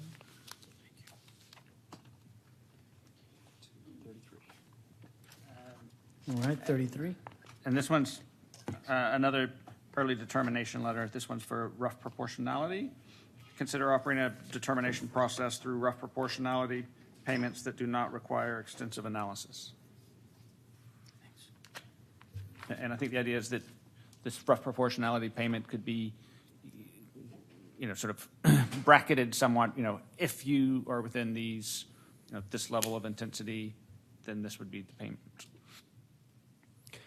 All right. We agree with this one. I think there definitely would be some cases where it would be very difficult to make any sort of a determination on an applicant's roughly proportionate share without a development application, so it wouldn't be available for everything. But I think we've discussed this idea before, and I think that there definitely would be some projects for which RP determinations could be made through the assessment process. So we agree with this. All right, is there a second? Second by Commissioner Kinney. Questions? Speaking against? Go ahead, Commissioner Yanis Pulido. Forgive me, I don't know what this means. Rough proportionality payments. Can you just explain that really quick? So rough, if you build something, maybe he could probably explain it better than I can. You have to pay a percentage of, like if you're going to put a bunch of traffic and it's going to cause there to be a new traffic light at an intersection, then you have to pay a percentage of what it costs to fix that intersection. And so how much is that going to be? And sort of get that early on before you spend lots of money on architects and engineers. So whenever, I'm going to just chime in briefly, whenever we require developers to pay money towards mitigation or to pay for improvements to mitigate the impacts of their development or to dedicate land right away and whatnot, that has to be proportionate to the impacts that their development is actually going to have on the transportation system in the case of transportation improvements. And so we need to have a process that's dictated by state law, actually, by which we determine what is proportionate. And so this amendment would simply, at least in some cases, allow for that to be done before a development application is submitted and provide some certainty for applicants ahead of the submittal process. And we think there are some projects that would be appropriate for. Any other questions?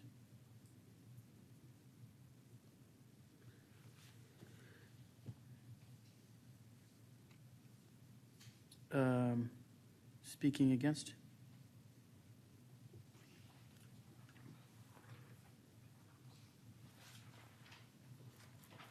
Speaking for? Let's take a vote. All those in favor, raise your hand. Any opposed? All right, that motion carries unanimously. Did I lose someone or no? Okay, 11-0.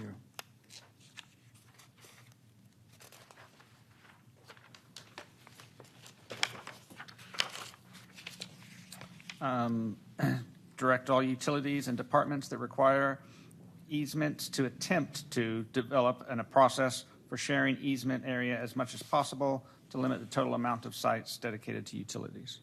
Let me get a quick second. Is there a second? Okay, Kenny, staff?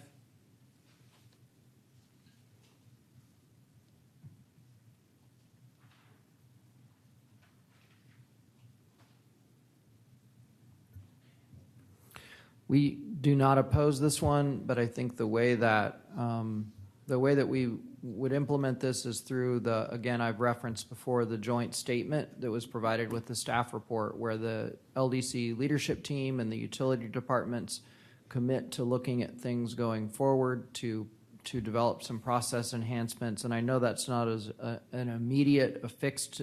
That's not the kind of immediate fix to this issue that you all are looking for, but I think even just having a clear framing of the problem and statement of intent to really look at it is a huge step forward for the city, and so we're committed to that. But working out all the details of how we would go about beginning to share easements, reduce easement size. Well, I think there are a lot of places around the country that we can look to. There's a lot of lessons to be drawn from. Figuring that all out in this process would be very challenging. So we support this, but I think it's going to have to be something that's done through the implementation process. And I think we'll be talking more about that as we get into first reading. So that's all I can say on that. Motion makers, is there anything implicit in here about the timing, implementation, or before? I don't think so at all. I think this is just take a look at this and sort of respond to council on what you want to happen. And if you say this should happen after, the code is passed after first reading, or after third reading as a separate initiative, that's fine. And is there a reason for to attempt to? That almost sounds like it's something impossible to do. Is that why you're attempting to do this, because it's so difficult? I don't know. Maybe. It's okay. All right. We'll see if there's an amendment. Questions?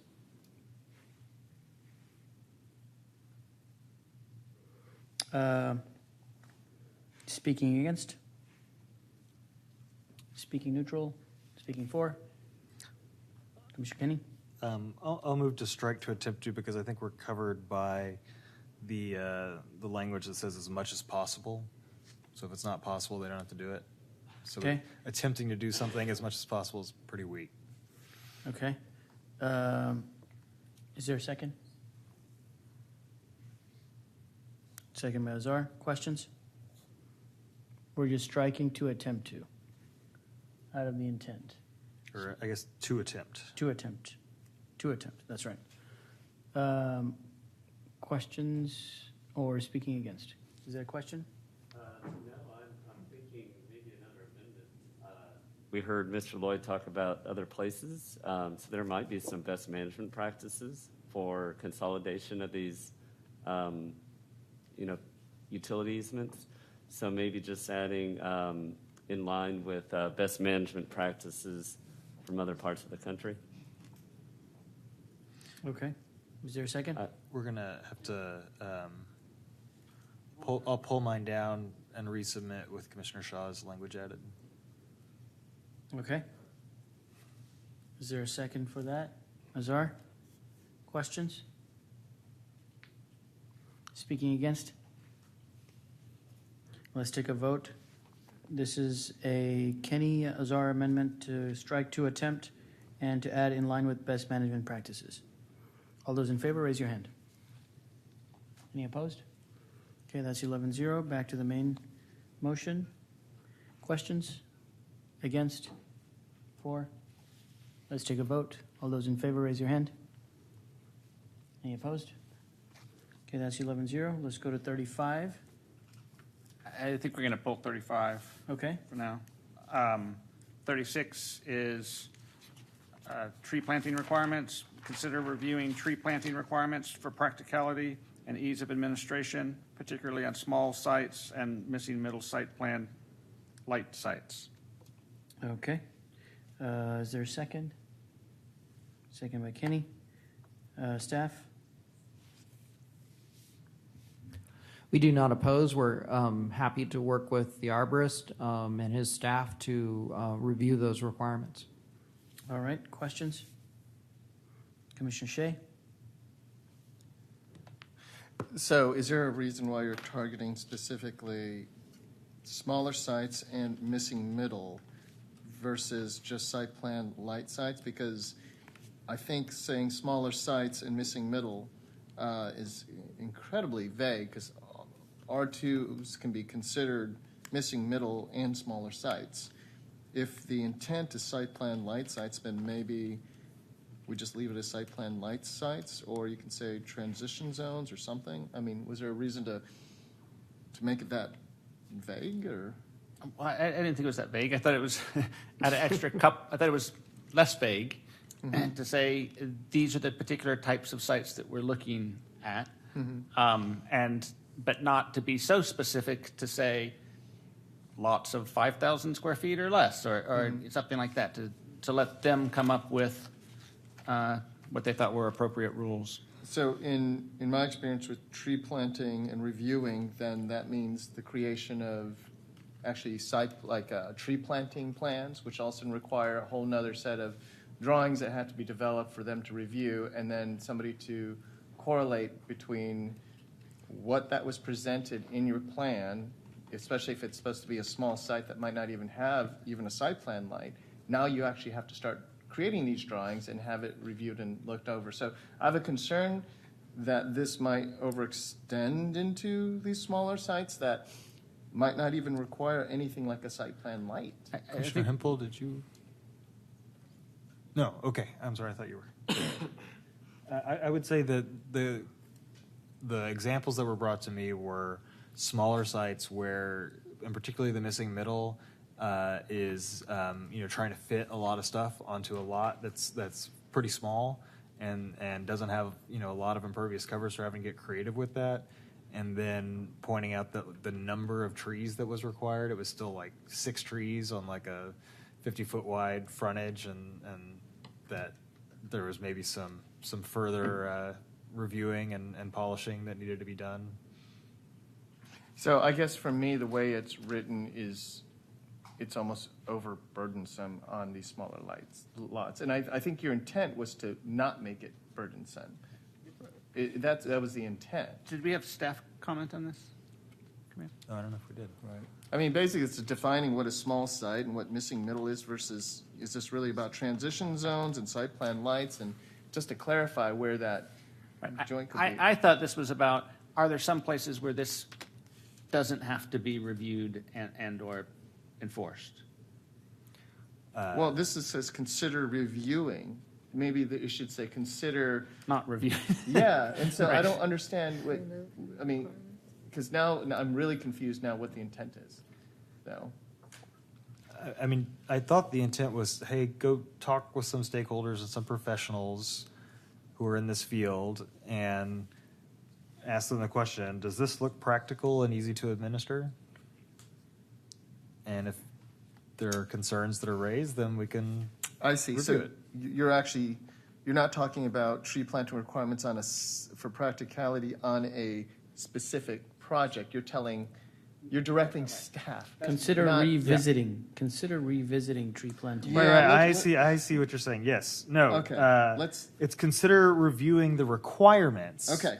Not consider reviewing tree planting to be required. It's the requirements that need to be reviewed. Okay. Is that intent clear? And Staff? I unintentionally skipped staff, but I didn't mean to. So if staff has any comments? Sort of feverishly conferring here.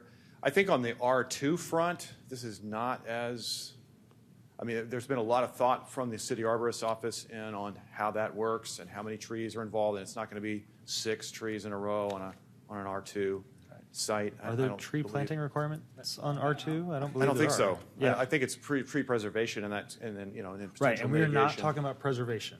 We're talking about planting. Correct. Yeah. And I think, so when I first saw this, I was assuming you were talking about the commercial landscape ordinance. Is that mainly what we're talking about here? Whether it applies to R4 and RM1 and Yes. so forth? Well, my understanding is that in draft code, it applies to R4 and RM1. This commission has recommended that it also apply to R3 and R2B. Yeah.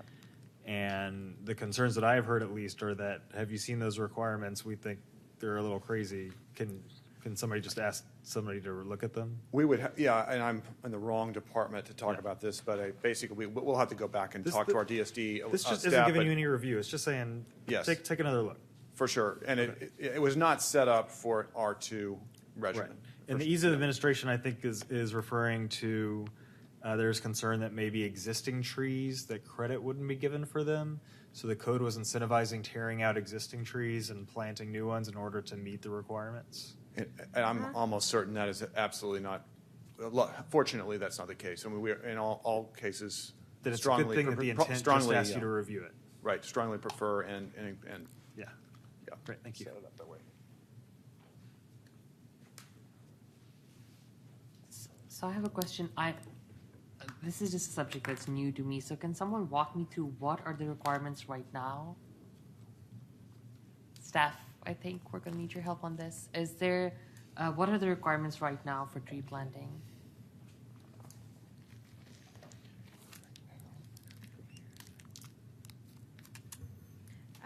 I would need to discuss with our city arborist. As best as I can answer it. Yes. And I don't know if Commissioner Temple who knows way more than I do, wants to weigh in. But for certain levels of zoning, which we have voted to extend down to R2B and R3, there are requirements about how you landscape the non-pervious cover, as well as requirements for tree planting. And there's like the number of trees that you're required to plant. I think there's caliper inches involved, and then as well as like the species type. I'm sorry? Soil volume. Yeah, and then there's stuff about like the compacted soil volume and things like that. And I think we just heard from a couple people that they were concerned about the way they were written and just asked them to get looked at again. It's pretty lightweight amendment here. And I guess just I'm trying to understand, I'm going back to that amendment. Is this in response to where we said make walking to transit more pleasant, healthy, and increase city tree canopy? It's not in response to that, but if the requirements are written fairly honorously and they apply to those sites, we would certainly have introduced a problem into the code.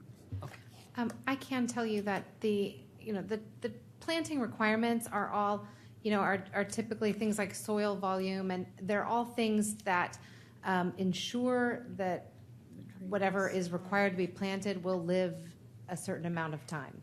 And so that's, the basis for each of those detailed requirements is that, well, if we tell you to plant these 2 trees, but we don't regulate, we don't make sure that there's a minimum amount of soil volume, then what we required you to plant might not make it through the next summer. Right. And there's nothing in this amendment that says ease up on that. Fair enough. I think that answers my question. Thank you. So you're just, can I ask a question? Sure. So you're just asking for a review, but no change? If change is warranted, that is something that staff could then suggest on their own. Okay. So we're not assuming that they already reviewed it?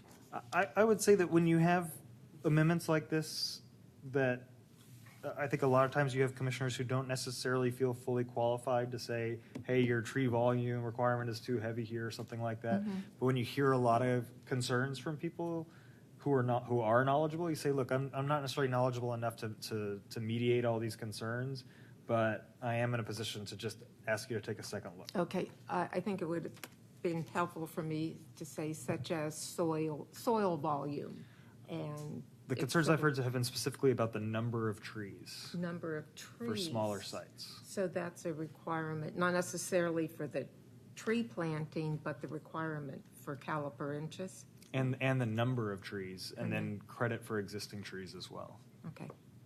That makes more sense. Thank you. All right, one more question. Speaking against. Speaking for. I'm for this in the way that we want this to be in scale with the type of zoning that it should apply to. What I'm not for is advocating for.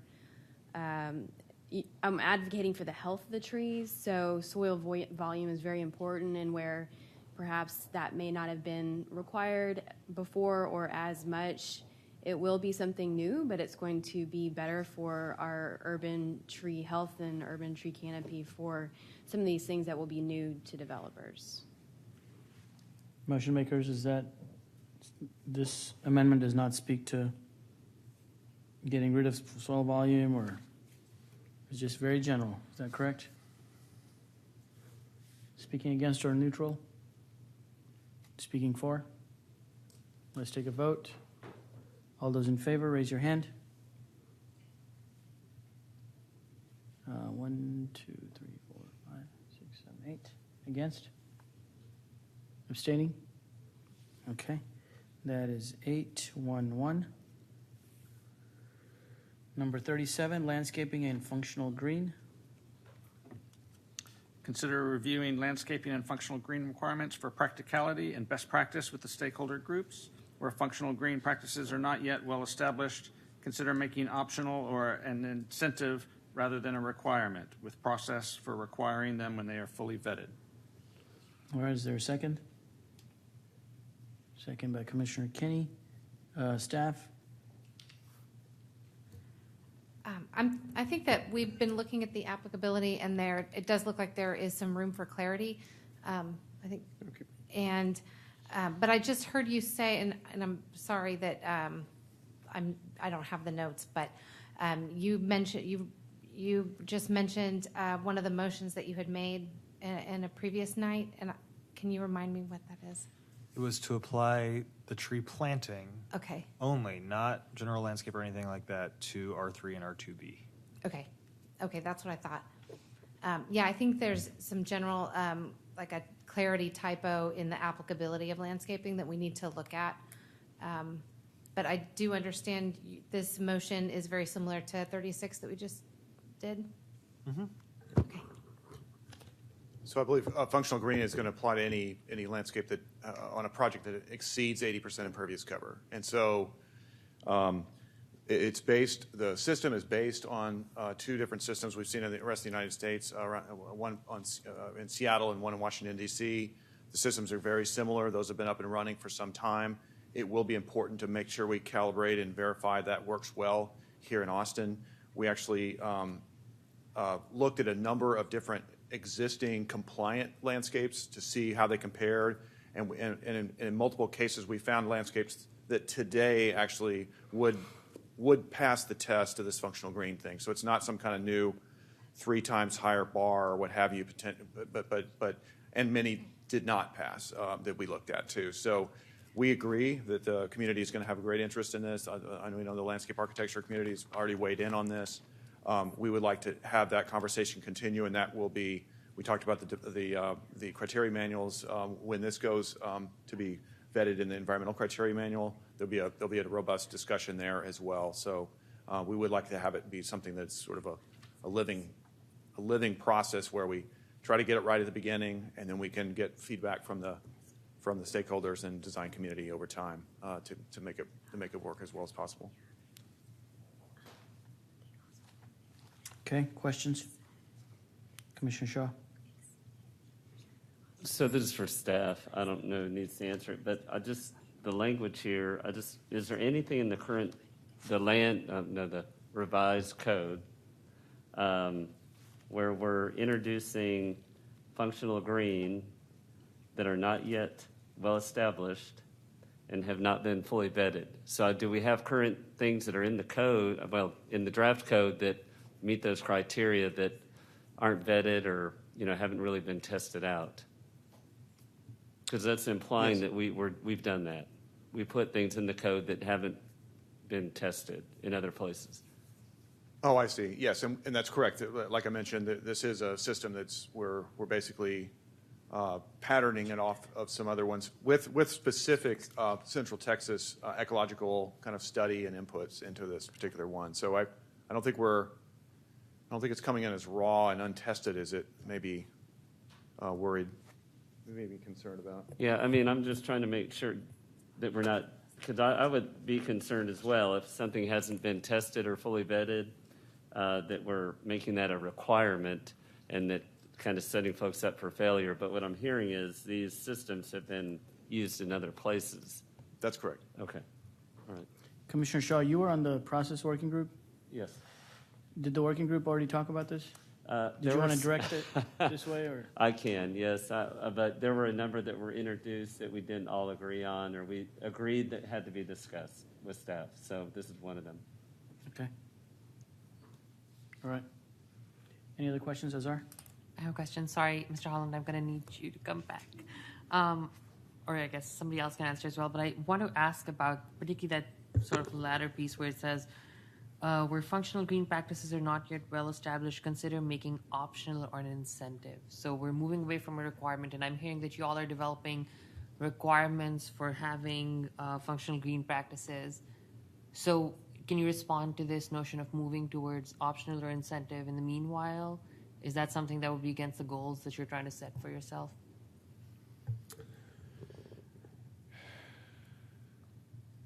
I guess staff is reasonably. We are confident that we can put this into motion and have a really positive result. So I don't think we would not support. I don't think we're going to recommend making it an incentive as opposed to. By the way, at or below 5% of all parcels are above 80%. So the 95% of all land parcels in the city of Austin are going to not have to do this. It is an option. You can actually use this system if it's beneficial to you below 80% impervious cover. But the ones that are going to need to use it are apparently about a 5% level. So we're not talking about a vast number of projects. Mr. Chair, Can I? And probably very little housing is going to be unless it's very. That's helpful, and I don't know, Yeah. Commissioner Kenny, if you were going to do this, but I'm going to make a motion to amend this so that it now reads: consider reviewing landscaping and functional green requirements for practicality and best practices with stakeholder groups, including environmental and environmental justice groups. Period. And from there on, everything that's where to fully vetted would get cut out. I'll second that. And we would support a robust stakeholder input process on this. We would like to have that. This is not a. I mean, this is a substantial new addition to the landscape code. Okay. Commissioner Azhar? We have a question. I have a question of the motion maker.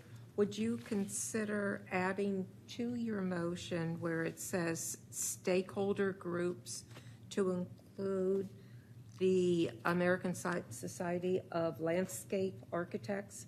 Yes, Okay. I can offer a substitute, or I'm going to pull this. Yeah, pull and it I'm and- going to pull it and reintroduce resubmit. this, which is consider reviewing landscaping and functional green requirements for practicality and best practices with stakeholder groups, including the ASLA. ASLA and other Environmental groups. local environmental and environmental justice groups. Thank you. All right. Motion by Azar. Kenny, are you okay with that? Questions? Can I speak to it a second?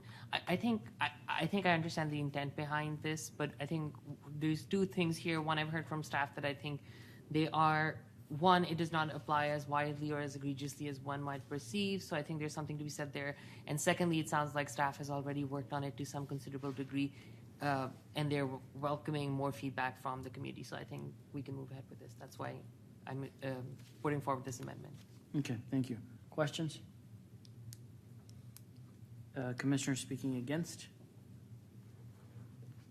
Speaking for? So back up, this is for the. This is for the amendment where after stakeholder groups we're striking whatever else is there, but adding including ASLA and local environmental and environmental justice groups. Questions?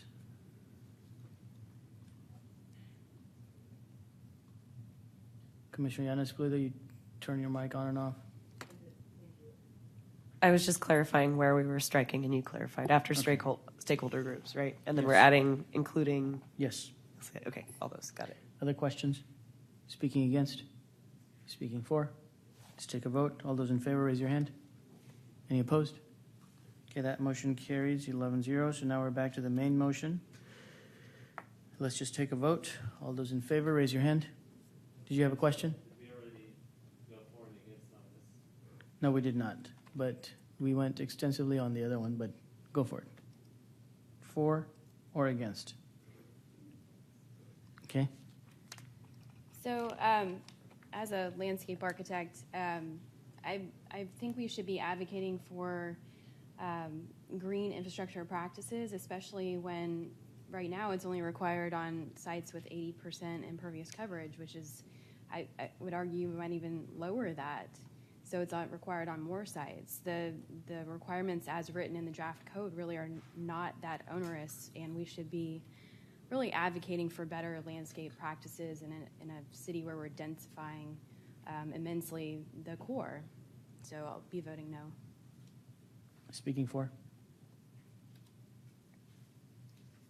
I think I'll speak for this. I think, Commissioner Hempel, I agree with what you're saying, that I do believe the 80% threshold and saying 5% of our lots, this is not in any way as big an impact as we would think. I think the only reason I'm supporting this, because I think in its more general form, I think this essentially says that we should be reviewing these and actually include more folks, like folks from your field, who can actually help define these practices, including local environmental justice groups who I know have worked on these issues.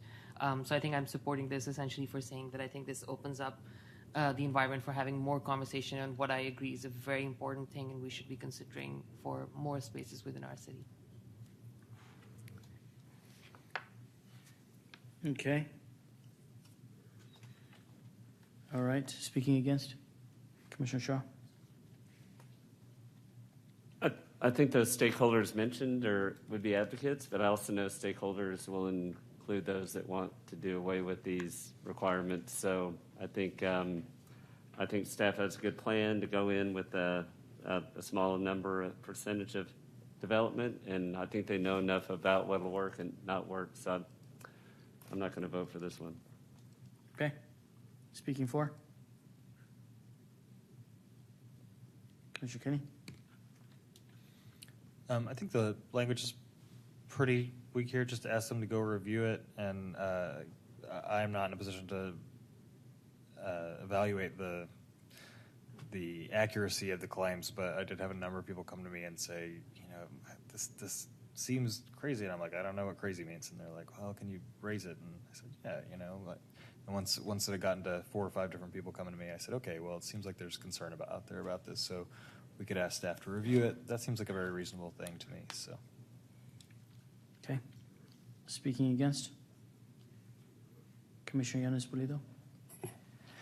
So I've heard mostly support for the functional green from landscape architects, and I'm curious as to who is asking us to do something about it in the other direction. But I feel like the more of these environmental protections that we ask to be reviewed again and again, the more opportunities we get to chip away at them, because ultimately they often do put a damper or require more thinking and more dedicated efforts around things besides just building to the maximum what the code allows. Okay. That's 3-4-3 against. Let's take a vote. All those in favor, raise your hand. All those against? Abstaining? Wait, are you abstaining? And 2 abstaining. Okay. So 2, everyone else 2. 7? 2-7-2. All right. Number 38, water quality / drainage on high impervious cover sites.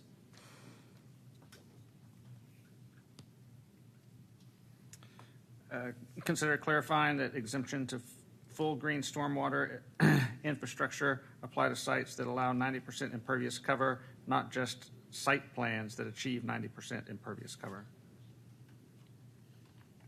All right. Is there a second? Commissioner Kenny, staff? We support. Okay, thank you. Strike that. I think we need a little more information on this one, because it's not clear to us why this would be necessary, and so that might be helpful to understand a little more about the basis for this, because we actually put quite a bit of thought into it internally, It seems like if you're just barely going over, and if for some reason went back down, we're not going to make you go back and put in GSI. If you can exceed 90, and for some reason you slip under, we're not going to say, "Oops, you got to go there." If you're right at 80, or 89 or 88 or something, and then there's actually a provision in the code that's being offered that says let me remember the terminology there.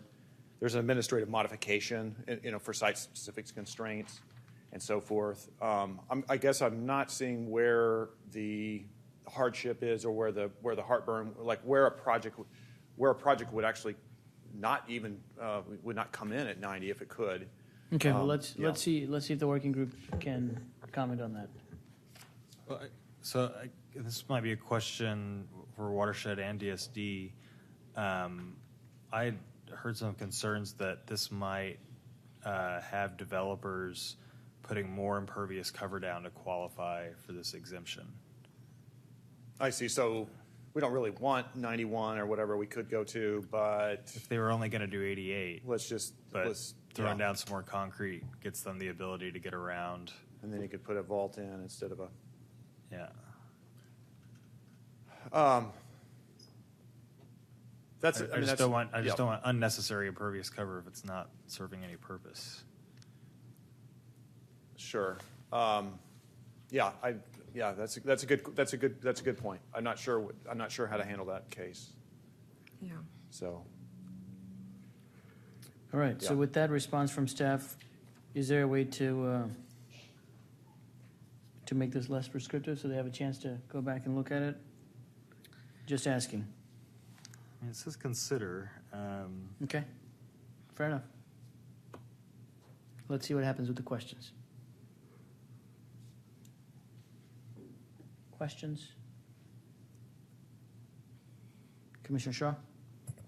And I just think it might benefit me and maybe others just to understand the rule. Part of the discussion, we just didn't have time, was try to include citations. So what are we talking about here, and what are we asking you to consider? So if you could just give us a little more background on the rule. Absolutely. Okay, so in today's world, the standard water quality control is a sand filter, and it's kind of does a few things really well, and then doesn't provide a lot of other ecological benefits. So this new code is asking for most projects to use green stormwater infrastructure, so rain gardens, biofilters, rainwater harvesting, porous pavement, that sort of thing, not a sand filter.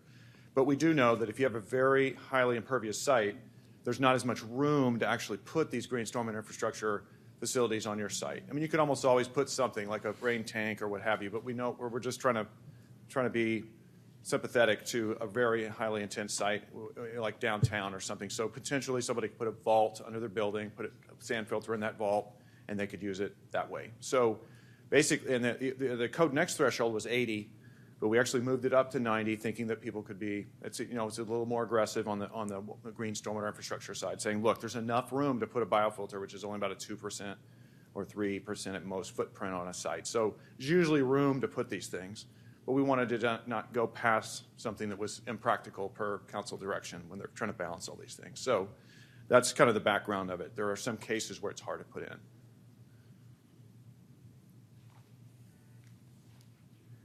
Other questions? Yeah, go ahead.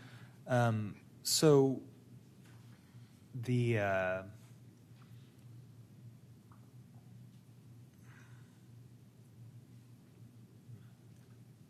yield if somebody else has a question. I'm trying to formulate in a coherent way. Is there other questions? Any other questions? Commissioner Seeger?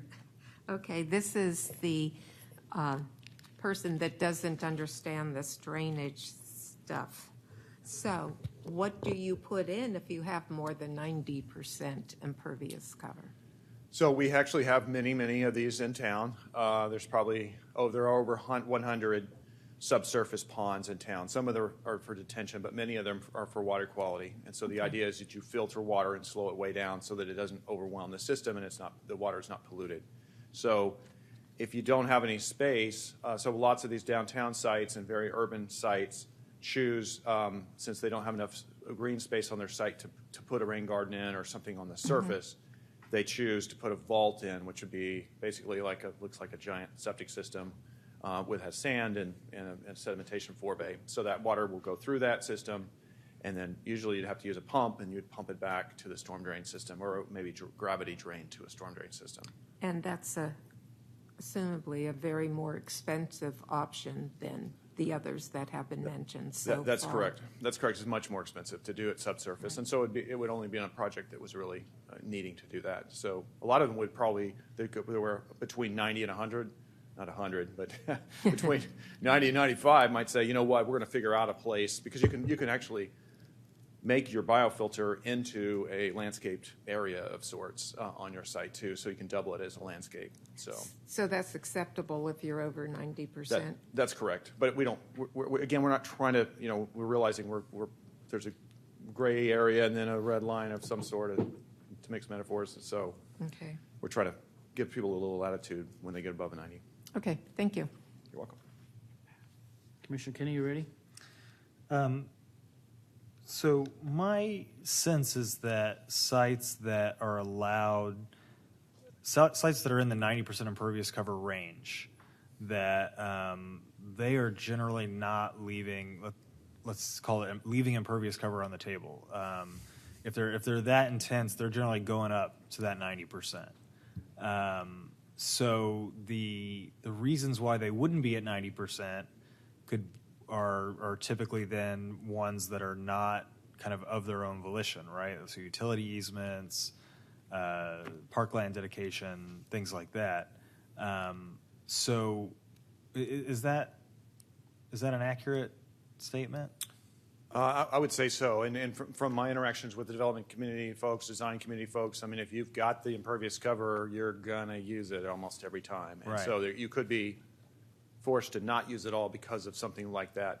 Right. So do we not want sites that are up at around that level to be using their impervious cover maybe for landscaping rather than something that has a beneficial use and as well as, because we're not giving them more impervious cover by doing this, but the pond doesn't count against you. If you had a concrete element in your pond, it wouldn't count against your impervious cover. So this may actually result in more impervious cover then.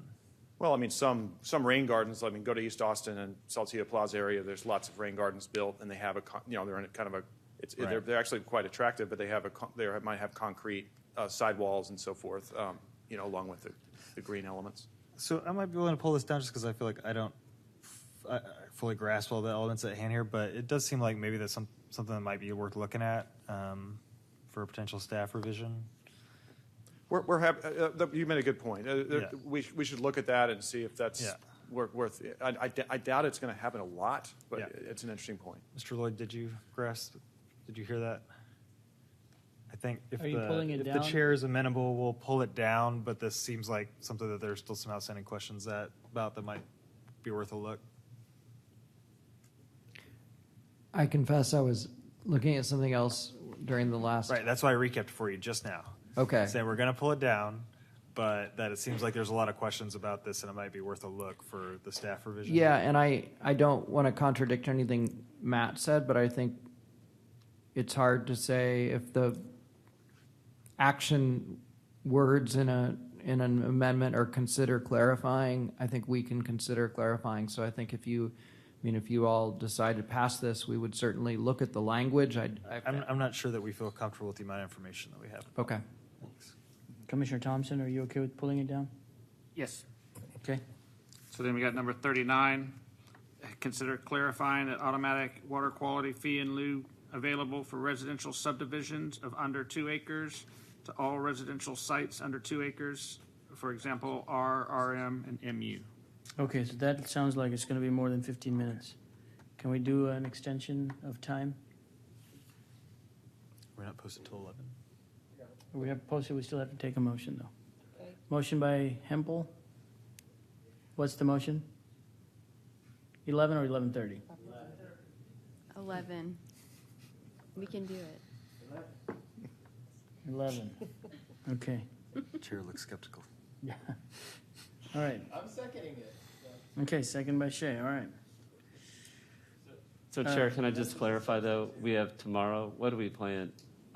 kind of my answer will depend on what's Yeah, going that's on what. That's tomorrow. why I think we should go longer. But tomorrow we have 2 discussion cases, and we're starting at 5. At 6:30 ish, we're going to say we're going to take those discussion cases at the end after we finish. It's also very icy right now. It's also very icy. Yeah. That's right. Yeah, I got a notice it was snowing. So we're going to give the case, we're gonna, neighborhood and the applicants a chance to postpone a freebie on the commission, or they can stay until we finish, which could be very late. So with that, with the ice to consider and the long day tomorrow, 11. Second by Shay. All those in favor, raise your hand. Any opposed? Okay, so that motion carries. All right, number 39, water quality / drainage fee in lieu. Let's read that one more time, Commissioner Thompson. Consider clarifying that automatic water quality fee in lieu available for residential subdivisions of under 2 acres to all residential sites under 2 acres, for example, R, RM, and MU. Okay, is there a second? Second by Kenny. Staff? Okay, sorry, doing some quick calculations here. Okay, so I think we probably ought to have a quick overview of how it works, how the impervious cover triggers work to see, so you guys can see better how often this is going to come up. So I'm seeing the main concern being that, especially the missing middle products, and maybe also some of the other residential products, are going to trigger water quality. So we have 2 things going on here. First of all is site size and the impervious cover threshold. So you only need to do water quality control, except in Barton Springs Zone, which has its own rules, pretty much always triggered. But everywhere else in town, it triggers at 8,000 square feet of impervious cover. Well, 8,000 square feet of impervious cover is bigger than most residential lots, and so most of the missing middle lots are converted single-family lot that's 5, 6, 7, 8,000 maybe square feet total.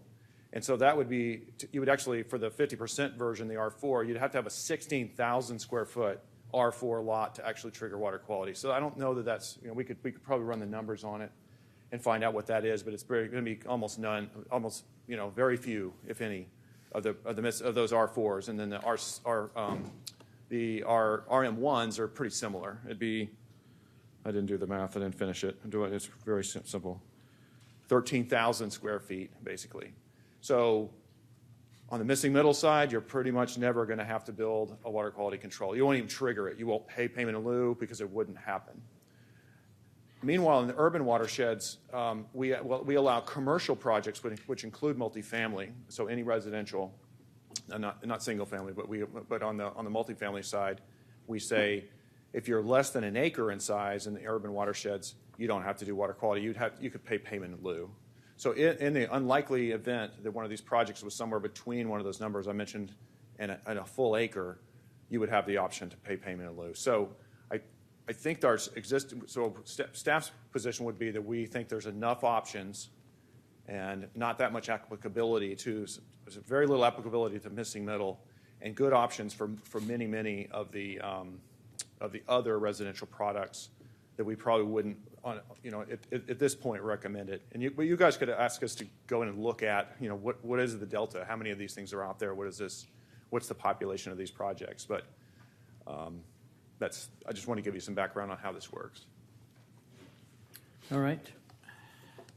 I guess I thought this is more of if you have a large site. So if I have a subdivision and I want to split it into a lot of R2 units, right? That as long if that it's 2 acres or less, I don't have to do water quality, or I can pay fee in lieu for water quality, right? But we have some more sort of density-based zoning codes that we've suggested that people do, sort of like an SF6, right?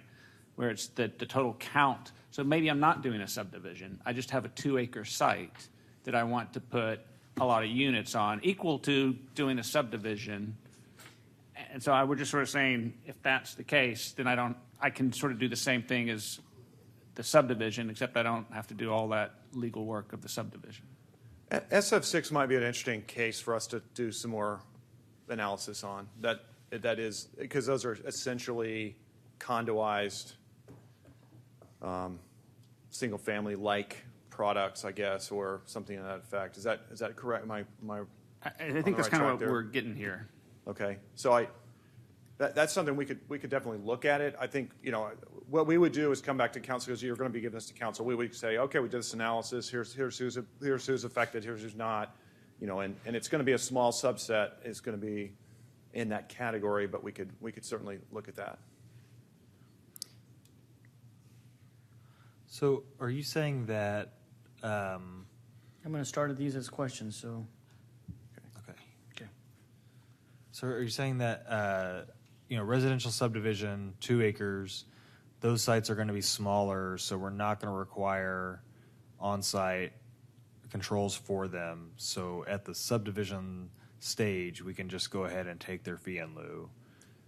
But that for the, and I don't know if residential applies. Does it apply to R4? R4 does not have to comply with water quality controls. Okay. It is not on the list So of things it has to do. so they're already off the RM1, hook. If you subdivided to make R4, that would actually, you'd have to figure out if it's less than 2 acres or not. right? And if I had if I had a site that was fairly large that was zoned RM1, and I wanted to subdivide it and put in there several small apartment blocks, I would not have fee in lieu as an option. That's correct.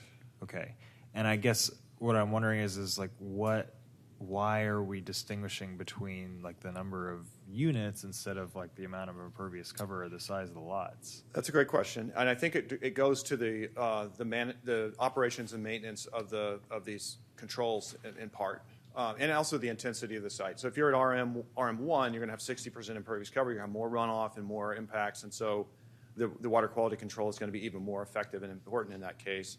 But you're also going to have, anytime we have multifamily, we generally have better outcomes than if we have tiny subdivisions with individual homeowners and HOAs. That's been a recipe for poor performance for maintaining and these water quality controls. Just that, a handful of single-family landowners generally don't have the same sort of organization and so forth, and ability to oversee these controls as like an apartment complex or even a mini apartment complex in this What case. about a 10-unit condo building where you have 10 homeowners and an HOA? I mean, that's arguably similar to a 10. Yeah. It's just, but that's really small, and that also might not rise to the if it's under 8,000 square feet of impervious cover. Again, you wouldn't have a control. So it'd be useful to do the math to try to figure out how big that project would be.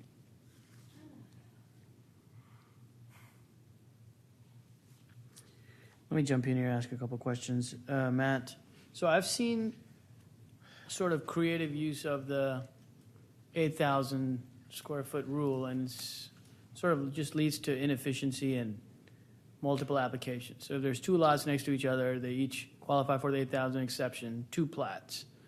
Twice the amount of effort on all parties, right? So I think part of the wisdom behind this amendment is also to find a reasonable size that can be reasonable as a candidate for fee in lieu. And can I just make a quick admission of incorrectness? Council actually asked us to lower the threshold from 8,000 square feet to 5. And so you just triggered me to remember that it's not 8,000 square feet. It will be, the staff proposal per council will be 5. So, but it still means a 10,000 square foot lot for 50% and so forth.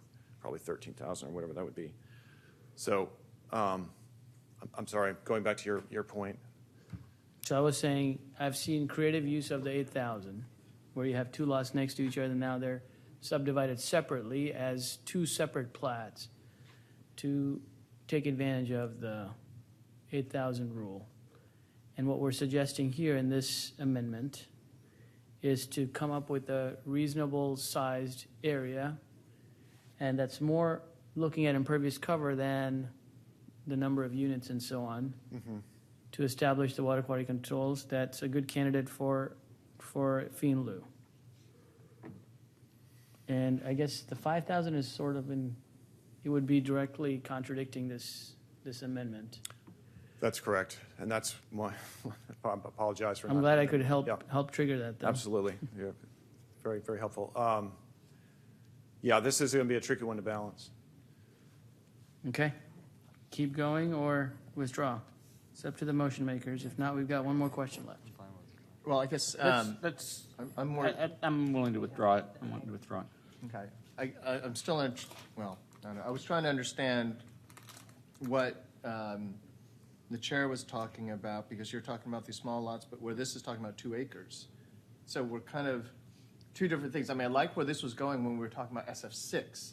I'm less concerned about the smaller lots, and I'm more interested in what Mr. Holland was talking about for the larger unit, the larger with the SF6. So, and that's what I thought this amendment was about, because it's talking about the 2 acres. Now, it's not talking about 5,000 square foot impervious, right? Because that's like a subdividing 16,000 2-acre sites into 5,000 square foot sites. It's important for the public to know that these two things can coexist.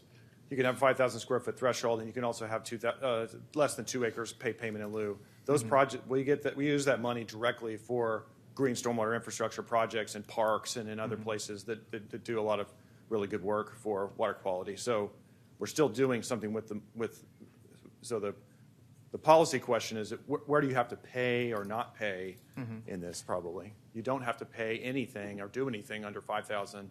You do have to do something between 5,000 and 2 acres. And now you guys are talking about, is there another population of projects that should qualify in there? Okay, well, in consideration that staff has not quite come up with the SF6, I mean, they said they're going to explore it, and we haven't seen what's coming out of that. Is it safe to assume that you will be having this type of conversation, how this fits in with SF6? So we wouldn't have to have this amendment. It's going to be part of your process anyway. I'd be happy to bring this back to our group to look at it, to see if there's some other, and we need to talk to our friends at PAS as well, to understand better those. Right, because again, it was in the update from staff that SF5, SF6 was going to get considered, and I want to make sure that what you have to input is going to be part of that. Okay, then I'm fine with taking it out. Yeah. Are we pulling it? All right, so those are all of the working groups. All right, let's pat ourselves on the back. Okay, so now individual amendments. We're going to take whatever number you say is your top one, and then we'll just go down the aisle here, back and forth. And Chair, is it going to be like last year where if somebody sees one they like, they can go ahead and snag another commissioner's amendment for theirs? Okay. Yeah. So I think there's a lot of great Kenny amendments in there. No, I didn't know where that was going. Chair, real quick. So I'm trying to figure. Go ahead. Commissioner Snyder's not here, but he has one amendment after we all go. Would we mind allowing him to have his one amendment? It's on music. It's really good. I think everyone will like it. Commissioners, are we okay with allowing someone else to take his and not count against theirs? There are several music that are along the same lines. I think we can cover Commissioner Schneider's and someone else's. Great. All right. Is there any opposition to just going by alphabetical order of the? No. All right.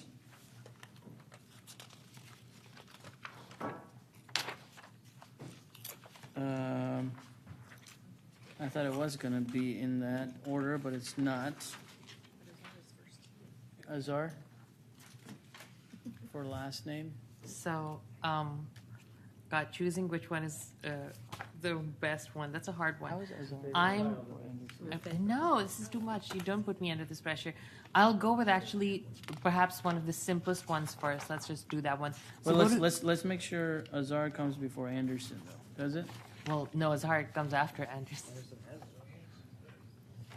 Anderson's first. Do you want to use? Let's start over there.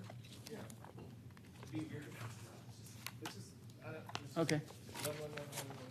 Okay. Okay. All right. Go for it. Okay. Number 3, this one's simple. I'm just going to go over it. So consider not allowing offenders with any properties registered with the repeat offender program to participate in all affordable housing bonus programs, affordability unlocked, and the smart housing program. That's my intent.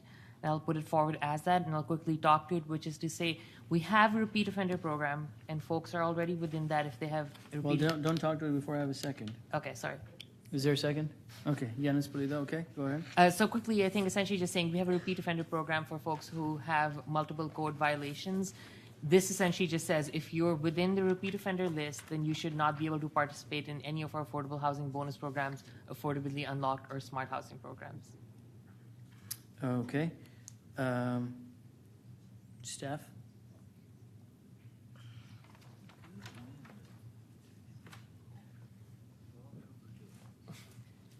Eric Leak, Neighborhood Housing, no objection. Okay. Thank you.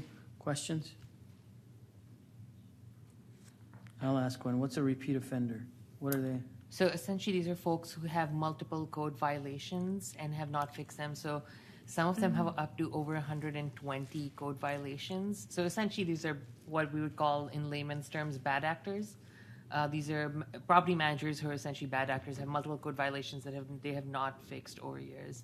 And as having been a person who's lived in one of these properties, God, did I make a mistake of not looking at that list? I can tell you it's a big issue in our city.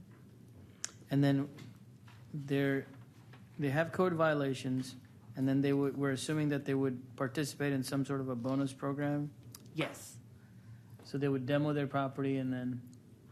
Or in multiple places. So, for example, in Riverside, there's people who own multiple of these parcels, and they're going ahead and redeveloping them using the bonus program or something else. And they already have multiple code violations in one place, and then are going ahead and getting a bonus in another space, even though we know that they're essentially not good property managers. Gotcha. Okay. Any other questions? Just to be clear, but we're just saying you cannot develop under the bonus program. It's not that you couldn't acquire a property that was a bonus property. No, as I would see it, I think that would be completely within line of people's property rights. So what they get to do with their properties or buy or sell, that's within their rights. This essentially says our incentive programs that are built around affordability, you should not be able to participate in incentive programs if you have been a bad actor. Okay. Any other questions? Speaking against? Speaking for? Commissioner Seeger? Seems absolutely appropriate to not continue with bad actors. We've had a horrendous problem, as Commissioner Azar has mentioned, and bad actors can pop up anywhere. So let's not do it. Let's just put our foot down and say, no, you can't do this anymore. Okay, let's take a vote. All those in favor, raise your hand. Any opposed? All right, that's unanimous, 11-0. All right, Commissioner Seeger. Okay, I have only one. And it's about, of course, the Heritage Tree Ordinance. I am on. The Heritage Tree Ordinance. And what I'm asking is to put something into the code that was believed it was already in the code, because the staff report on October 4th quoted this one item, and it said one of the qualifiers is that at least 75% of the square footage of the property fronting a corridor must be residential, and of the 75%, 10% must be income restricted. This was on staff report dated 10/4, page 30, under tree protection. And it's adding a caveat to how you can get an administrative approval on a heritage tree 30-inch DBH or larger without having to go through the Environmental Commission and the Land Use Commission. It's just putting a requirement back in that I think was presumed to be in there already because it's in the staff report. We need more housing on our corridors. We need income restricted housing. I will not go into the litany of why we need heritage trees. We have climate change. We're densifying our city. I could go on for a long time about carbon sequestration, but we won't. We're limited in time. This is merely to put this back into the code that I believe was in at one time and somehow it got removed. The second part is to clean up some of the references because they are incorrect. They refer us back to 3C, and what they really wanted to do was to refer us back to 4C. So it's just a little cleanup there, and to put back in a requirement to get an administrative approval for the removal of a heritage tree 30 inches or greater. All right. Is there a second? Second by Azar. Commissioner Seeger, is it the intent only or also the suggested text that we're voting Suggested text, because that is exactly out of the staff report. on? Okay. Staff?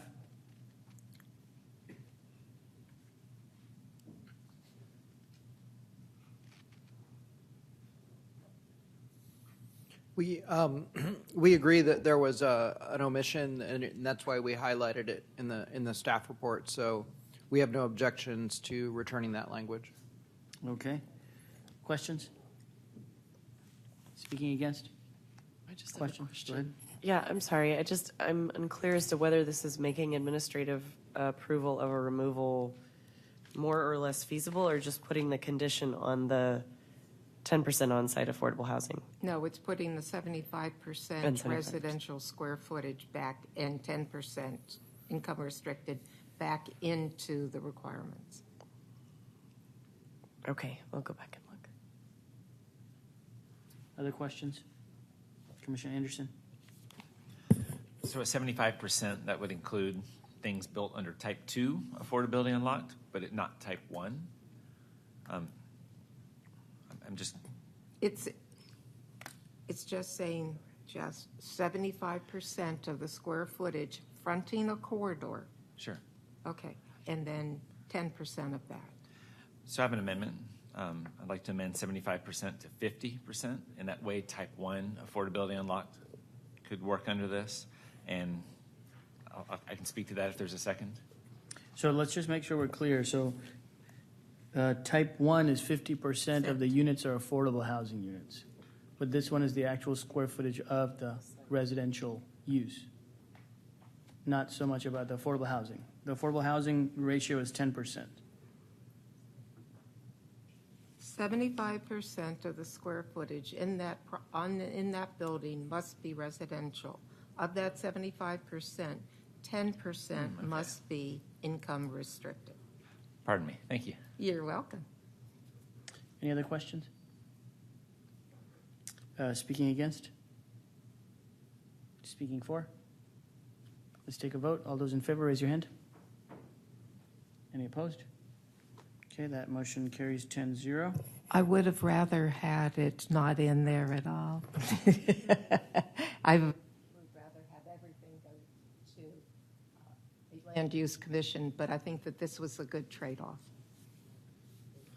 All right, Commissioner Thompson. I'm going to pick my number 2, parking counts against FAR. So I think in some of our recent votes, where we have said that, so downtown, I think there is no FAR, basically, unlimited FAR, as long as you're taking the bonus. And I think in some of the other ones, we said, hey, let's make sure that FAR isn't the limiting factor. It's just the height of the building. So I think we're down to only in R zones? Does FAR actually, limit anything? So we're just saying parking counts against FAR in all zones. I'm going to put it with an unlimited FAR in the bonus, just in case we've missed a zone somewhere, with the idea that it'll just encourage people to take the bonus. And it's all above ground, sorry. I'll read it all. In all non-R zones that have an unlimited FAR in the bonus, count above ground parking against FAR. Okay, Commissioner Thompson, is there a second? Second by Commissioner Seeger. Staff? So we did get direction from council to look at this, and we looked specifically about how it might impact downtown, and kind of thought that maybe it might not work downtown, that it might be a little bit premature, but we are willing to look at it again in the context of all of the zones. And just to encourage that bonus taking. Okay. Questions? Commissioner Shaw? Just for staff, could you kind of explain that comment, why it wouldn't work downtown, just some of the complexities that are unique to that area? So in the draft we have now, there's a continuation of a maximum that we have in today, although the maximum downtown has been reduced because it's based on reduced parking requirements. And the thought, I think, the feedback we heard from downtown stakeholders was just that combined with counting parking towards an FAR would be maybe too big of a lift or too much of an ask, especially considering that there are no base entitlement changes anywhere citywide, including downtown, and they just felt like maybe it wouldn't work. The market wouldn't work in today's market. And so we do have something in the code today that doesn't require it, but it allows it so that conversion can happen in the future. And then when that conversion takes place, that FAR does not count. But it's not mandatory today.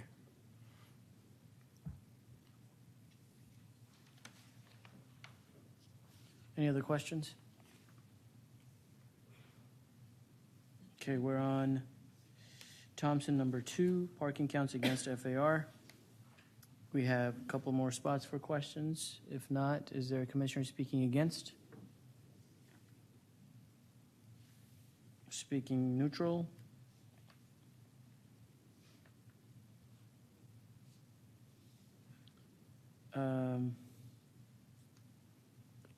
Speaking for? Commissioner Shaw? I think pushing this forward, it'll just maybe, I would like to see more business case. I mean, when I just hear the market won't allow, hopefully by passing this will really bring some actual numbers and maybe show us why it's not possible. But for now, I think it's a good idea, so I'll be voting for it. Okay. Anyone else against or neutral or for? Just take a vote. All those in favor, raise your hand. Any opposed? Abstaining? Okay, 10-0-1. All right, Commissioner Kinney. Okay, I'm going to do Kenny Amendment number 1.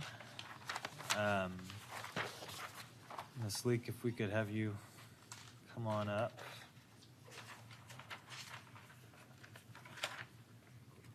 So the amendment is that the Affordable Housing Bonus Program shall be recalibrated every 3 years using all available tools to maximize its effectiveness in helping achieve the city's housing goals, both income restricted and non-restricted, under the Strategic Housing Blueprint. The suggested language is that the city auditor shall issue a report every 3 years assessing if the Affordable Bonus Program is making planned progress towards goals for market rate and income restricted housing established in the Strategic Housing Blueprint. If the Affordable Housing Bonus Program is maximizing the number of income-restricted housing units, whether on-site or financed through fee and lieu, in high-opportunity areas. And 3, if the Affordable Housing Bonus is being taken by a majority of the development occurring in each zone. If the Affordable Housing Bonus Program is failing to meet any of those standards, the manager will A, recalibrate the bonuses to achieve those standards using all available tools, including proposed modifications to the land development code. So to clarify, that would be the manager going to council and saying, I could recalibrate this, but it's not available in the code. Could you modify the code so that I could have this tool? And or B, propose to council that the strategic housing blueprint be revised to more realistically reflect achievable levels of housing.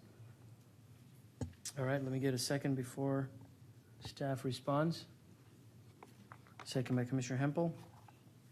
All right. Erica Leak, Neighborhood Housing. So staff is supportive of the general concept of recalibrating the fees every 3 years. We think that's a great idea. I'm fairly certain that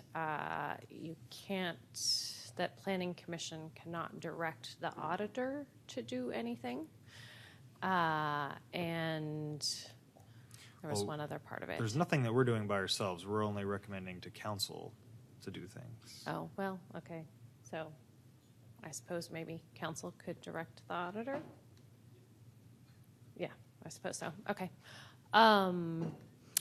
And then, the other thing that I guess just a general comment on is trying to base the effectiveness of the density bonus program on whether people participate is tricky because if there's an economic downturn and no one is building anything, then it's very likely that no one's going to use the density bonus program either.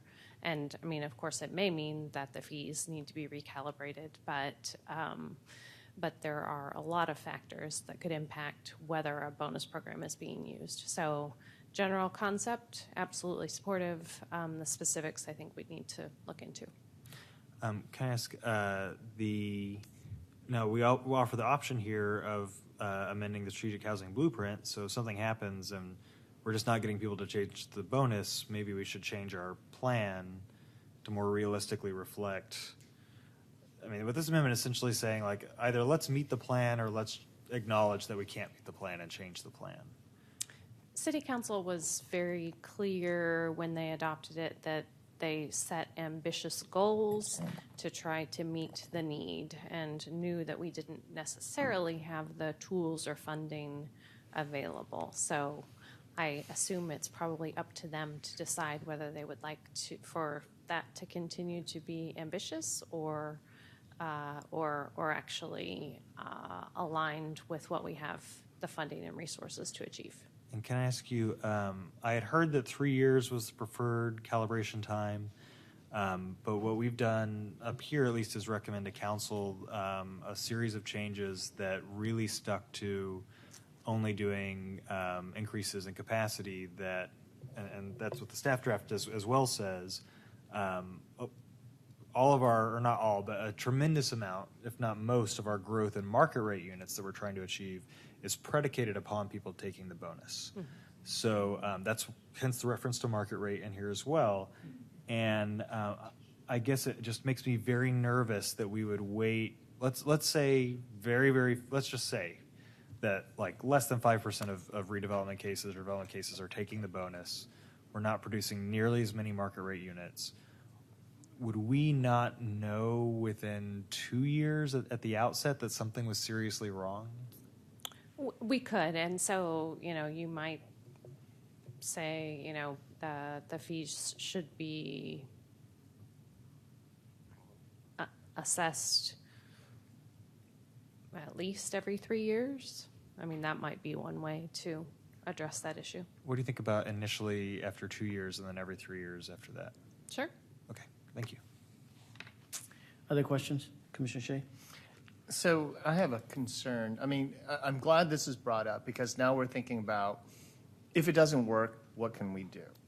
And, we talk about possibly tweaking the fees or something, but I mean, my concern is a lot of reasons somebody would not take it is because they could build somewhere else and without having to go through the affordability, the bonus program. And my concern is, again, calibrating on how we approach the capacity. Putting too much capacity then let's say we put too much capacity that people aren't taking the affordability bonus. Then we go 2 years later, we assess it and say, oh no, what can we do? My concern is, what if we already gave it away? One of the biggest tools is tweaking that to award affordability, based upon, like giving of entitlements. But if we gave it all, one of our biggest tools is given up. So what are the other things that we could do that you think could be effective? Because I keep thinking about it. If we already given up so many entitlements, people aren't going to take that affordability, then what strings can we pull?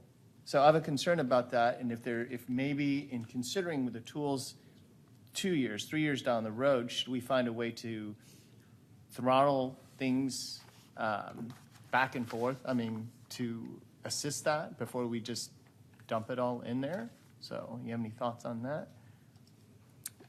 In general, council direction is that additional entitlements should be granted through a bonus program, and so that what's proposed in the code, the base entitlements are fairly similar to what we have today. One potential thing to look at is just, how close are they? I guess that's where I disagree, because I think we have also raised the base entitlements considerably from where we are today, and then also put the affordability bonus on top of that. So that's the part I'm concerned about, because that's where you could give it away in hopes to get more affordable units. But I'm afraid that we might, that we could potentially have broken this tool moving forward. I guess that's the concern. And that's why it's like, I think this is a good amendment going forward because it gets us thinking, but we have to be careful, on what we put forward in the base. But. Right, agreed. And the main zones in which there is kind of a difference between the base entitlements and the bonus,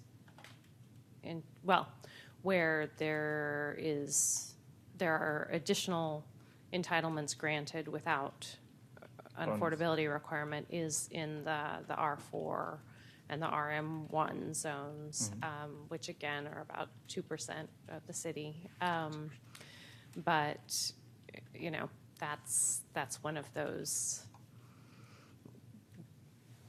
That is one of those tools that is intended to address a number of different policy issues, not just affordable housing. So, so there's that. And then I think the one additional lever that could be considered in terms of base entitlements would be that compatibility standards do currently have in some locations they obviously do limit the amount of development that can occur on some parcels near the corridors, and once the transition zones are mapped, then those compatibility standards will no longer impact the corridor parcels, which was part of council's direction. But that would be the one other main lever I would see. Okay. Sure. Can I ask a question real quick before? Okay. So I just want to make sure I have time to speak to my amendment. Okay. Thank you. So I would say, I want to direct this to the working group first. So direct this to Commissioner Kenny about recalibration. I think what's entirely critical is the calibration to begin with before we start talking about recalibration, because the entire premise of the 170,000 units is on the calibration. And what I'm hearing is, and maybe Ms. Leak, you could address this, is the model that was released is not clear on how those units are achieved or how the bonus units are achieved. Could you comment on the model that was released about the calibration and just the perception in the community that it's impossible to figure out how the units were reached? And you're talking about the Envision Tomorrow modeling. Don't know if I'm going to be the best person on that.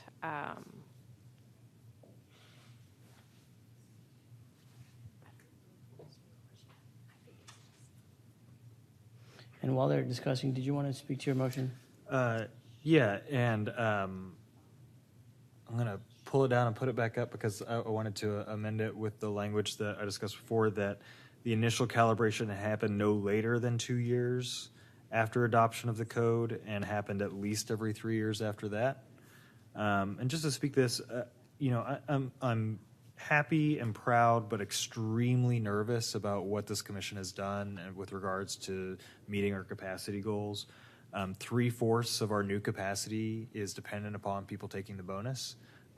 If we don't get a substantial amount of people taking the bonus, we're totally screwed on our market rate goals, let alone our affordable goals.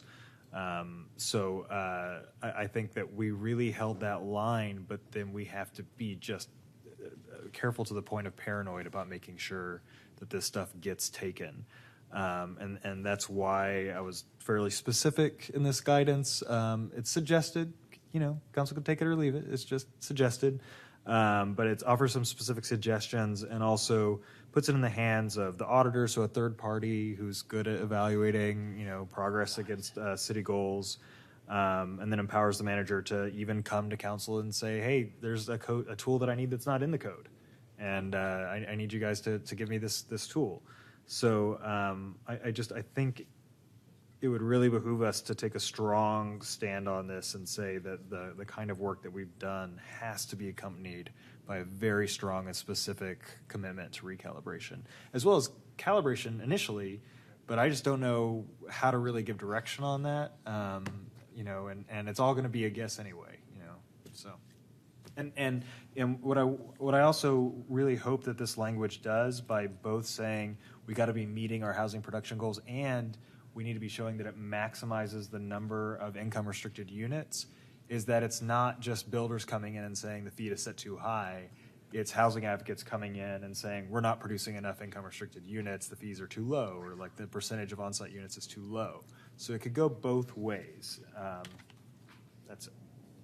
Commissioner Azar? I'm going to offer an amendment. If we can strike everything at the bottom, so it's now would read proposed modifications to the land development code period. I'm trying to cut out and/or be proposed to council the strategic housing blueprint be revised to more realistically reflect achievable levels of housing. And I can speak to it, but I guess I'll wait for a second. You're striking B only? Yes, only B. Okay. Is there a second? Second by Yanis Pulido. Okay, go ahead. Speaking to it quickly, I just want to say I think I hear what you're saying, and I think the overall idea behind it. I just want to say we should not drive our goals based on what we can achieve. Our goals are based on need that we're seeing in the community, and that's based on sort of calculations and factual data.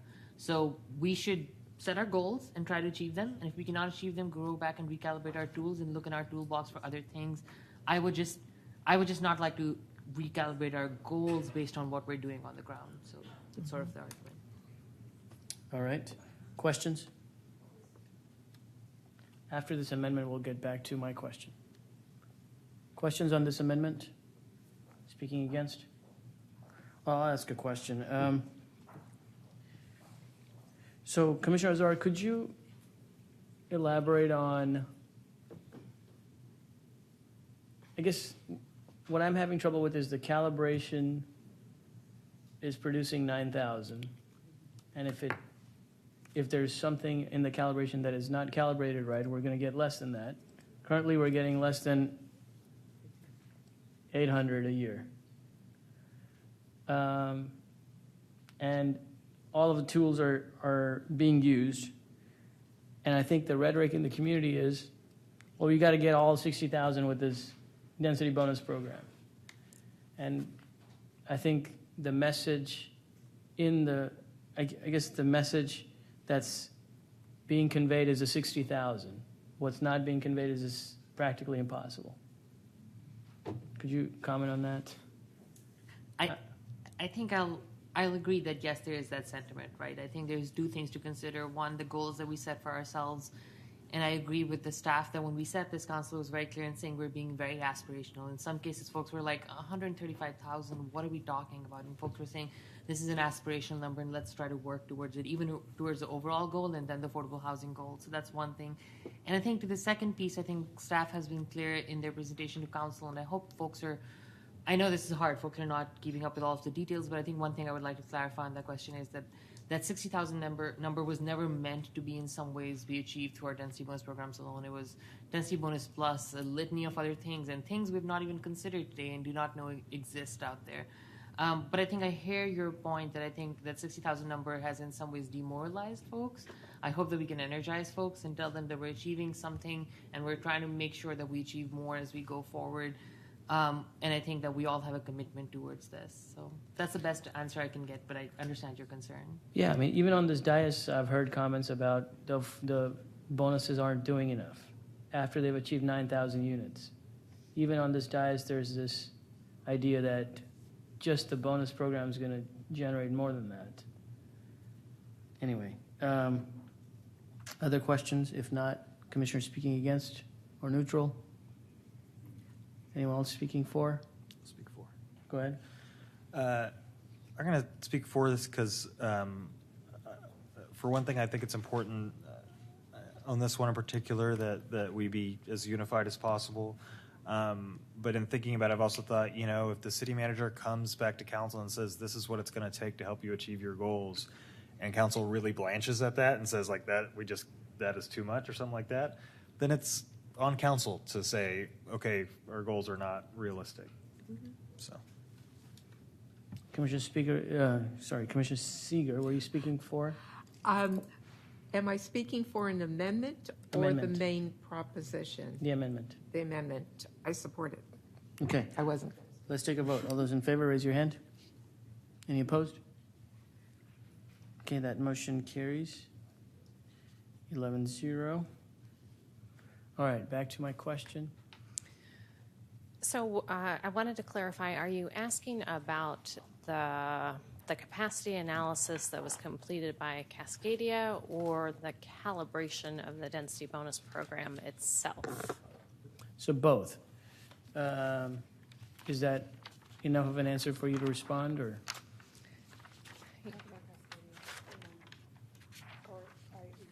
Okay. All right. So basically, the way the process worked is that it was an iterative process to come up with the bonus entitlements for all of the zones in the code.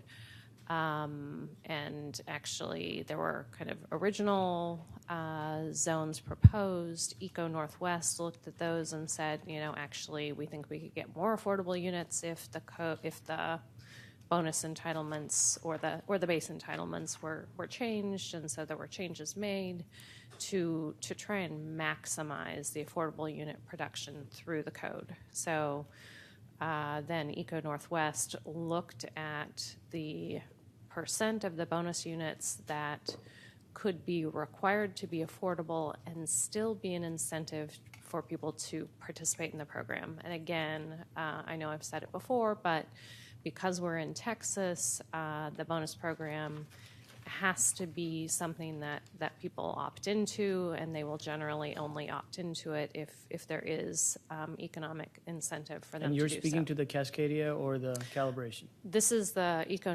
Northwest calibration of the bonus program. Okay. So then basically they said, okay, so for this zone in this part of town, we can require 12% of the bonus units to be affordable. So then they sent that information over to Cascadia, who is doing the overall capacity calibration for the whole code.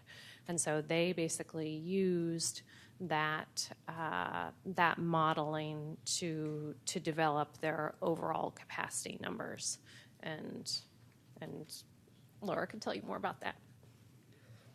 So the way that Cascadia incorporates ECO's work is they look at the development feasibility of a parcel based on its overall entitlements, including the bonus, to decide if that parcel is going to develop or redevelop and add to the total capacity numbers.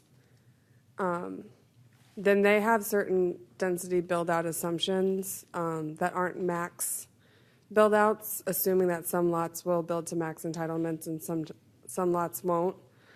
So once they have their build-outs assumption based on bonus or based on base entitlements, they have a multiplier to estimate the bonus units production, and they take the set-aside numbers that are by zone and by geography from Eco Northwest, and that's how they get the subset of the bonus units that are affordable.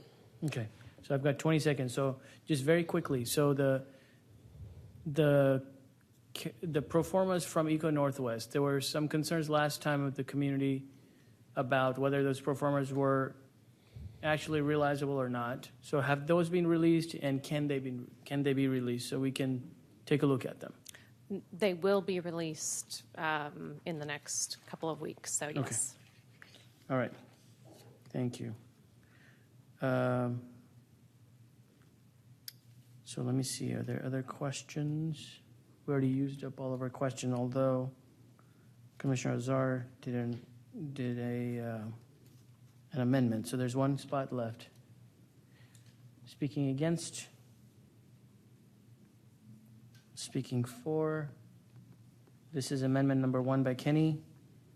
Recalibrated no later than 2 years the first time, and then every 3 years. At least every 3 years. Let's take a vote. All those in favor, raise your hand. Any opposed? Okay. Thank you, Ms. Leak. All right. That was 11-0. All right. For mine, I'm going to combine Kenny's number 2 and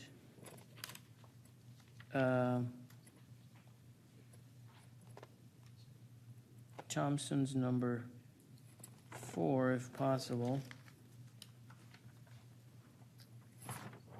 So my amendment is, and probably Kenny's number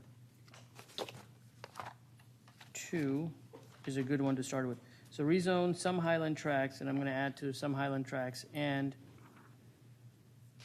activity centers. Consider rezoning some Highland tracts and activity centers to urban center zoning. Do you mean the Highland activity centers or other activity centers? Other activity centers, Highland and other activity centers.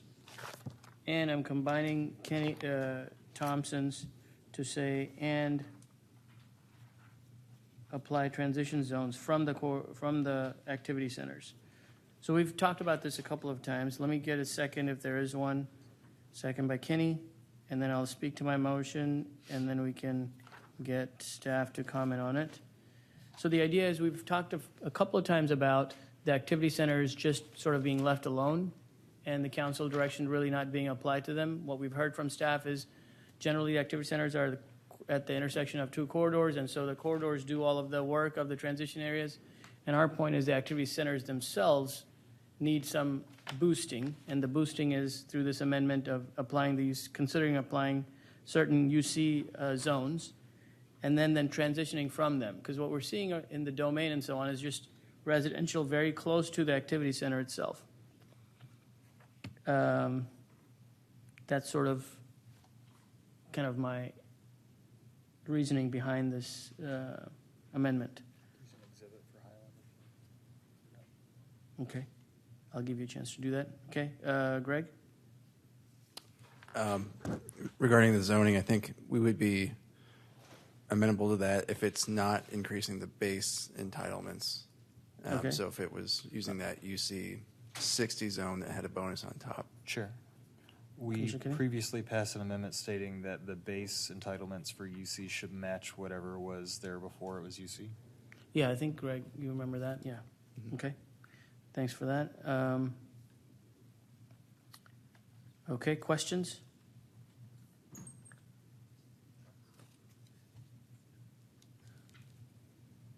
Mr. Rivera, could we see the tracks that are proposed in Kenny Amendment number 2?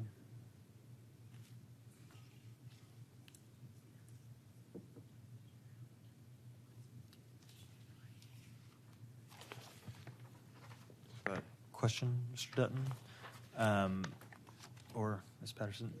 Do these tracks represent undeveloped parts of the Highland area that are currently MU5A and also not across airport from any single-family zoning?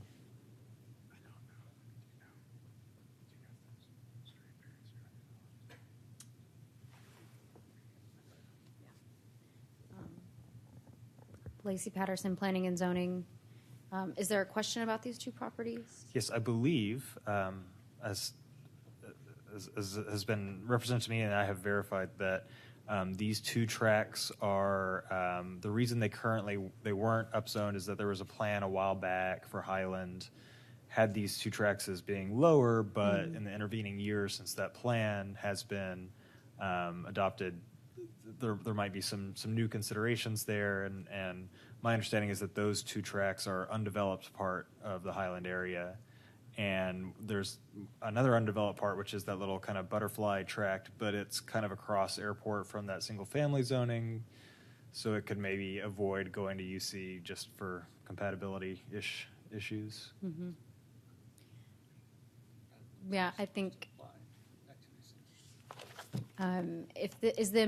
I do want a clarification. If the amendment is speaking specifically to these two properties alone, and then out in other centers, are you recommending UC and other centers, this being the only specific lot level I recommendation? just wanted to confirm the facts for this exhibit, this part of the amendment, for my fellow commissioners. Right. I can't speak to whether I believe it's undeveloped. I don't actually know for certain. I'd have to look into it. But okay. So if it was undeveloped, then there would be opportunity here for increased affordable housing through the bonuses and stuff like that versus the MU5A? potentially. Great, thank you. Any other questions? Commissioner Thompson, would you want to help me with yours? Your number 4. Did you have any exhibits with that I can use? I don't. I think did I put in the addresses? No. Oh, Speedway and 30th. Speedway and 30th. Maybe we could just bring up Speedway and 30th at the. So commissioners and staff, I guess the language for the intent is rezone these Highland tracks that were identified and other activity centers to UC and apply transition zones from the activity centers. Mm-hmm. Okay, so it is a broader. It's a broader. Okay. A UC to other centers. Yes. This is part of this. Okay, great. Thank you. Hang on. Are we pulling up just on Google, Commissioner Thompson? On the zoning comparison map. On the zoning comparison map. Is that something we can do? And while we're doing that, we're going to go on to Commissioner Azar. So I have a question. I guess this should be for Commissioner Kenny, but I feel like we just had this conversation the other day, but is there something to say that you see as the maximum so that not the UC base today? So if the base is lower, I don't know what the base is, frankly. Right. But if the base is lower, keep the base what it is and capture everything within bonus. So we have previously passed an amendment that says that UC base zoning should match whatever the base entitlements was of the prior zone. We recommended some adjustments to the upper zone, but I would feel comfortable kind of leaving that to staff. There's already, in the Highland Tract, for example, there's already UC on the ground there, and probably matching it is probably what I imagine would happen. Okay, and if you added with other, it would work fine. Mm-hmm. Thank you. I think that answers my question. Got one more spot for a question. Commissioner Shaw. So we are bringing up the map. I guess when you say, and maybe this is already discussed, when you say activity center and transition, this is number 4, right? This is Thompson? 2 from Okay. Kenny and 4 from Thompson, yes. Okay, so let me get to I'm looking at the title. Hold on one second. It just says complete goal of appropriately mapping our activity centers and transition areas. Yeah, so my amendment was slightly different. So I'll read it again. Okay. Consider mapping UC to the 2 Highland tracks that were identified and other activity centers, and then apply transition zones from those UC zones. All right, then I'll save the question for somebody else. Okay. Commissioner Thompson, you might have to direct if we want to zoom in or zoom out, or So if you go to 30th and Speedway, so let's try 3001 Speedway.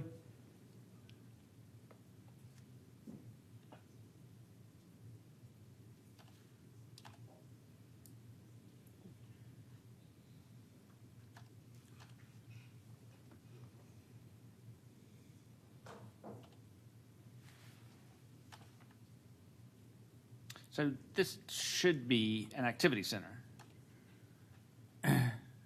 So 30th Street, south of 30th Street is an activity center, and it's mapped F25, and there's no transition to it at all. And so the idea is that things in activity centers should not be constrained in terms of compatibility, and yet these properties are going to be constrained in terms of compatibility.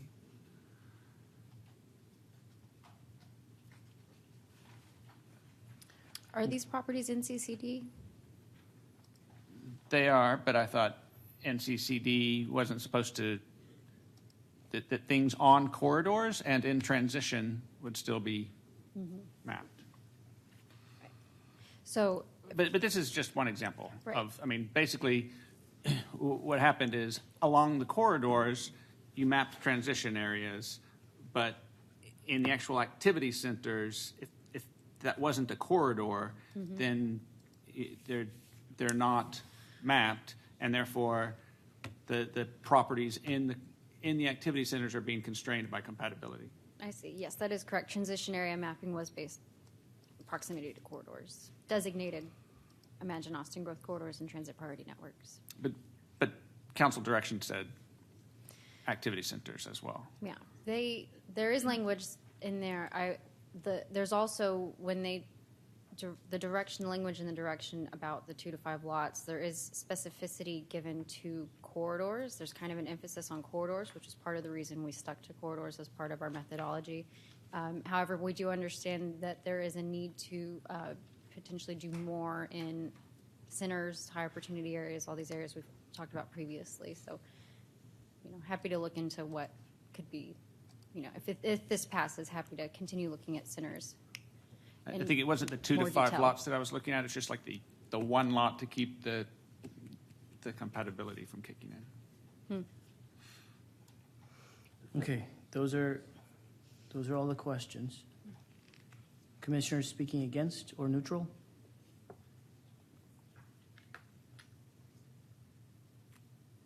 Speaking for? Speak for it. Go ahead, Commissioner Kenny.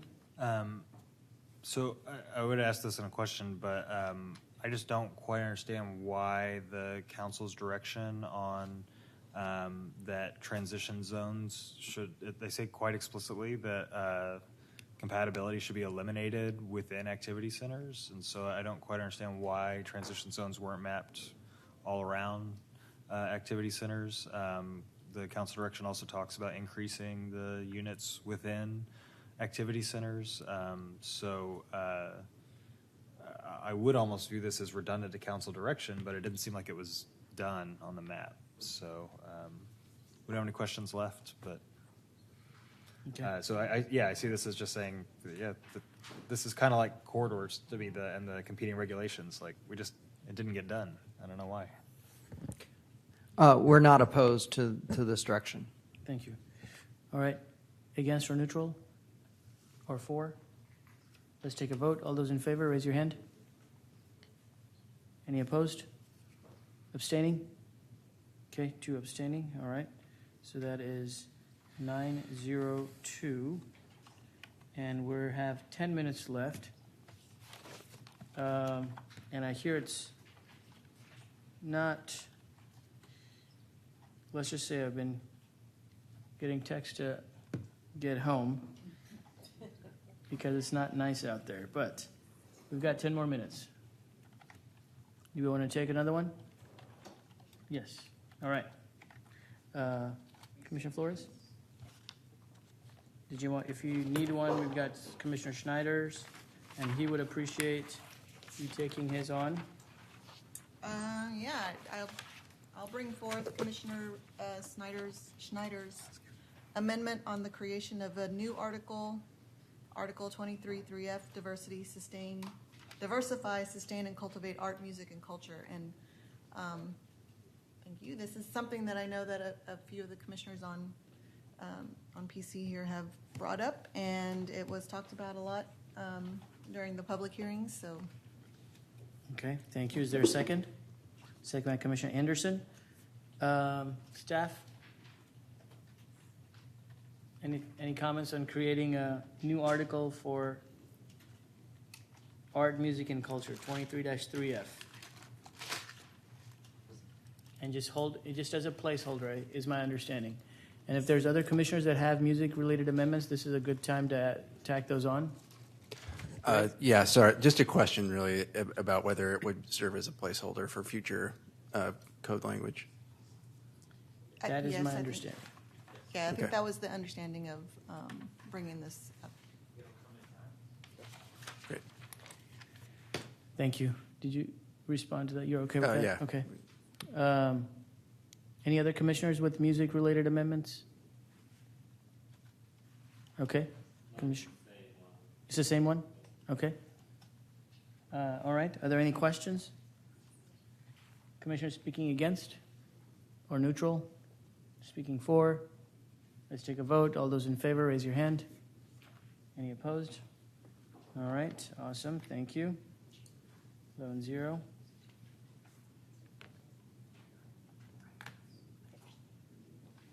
Okay. Commissioner Shea.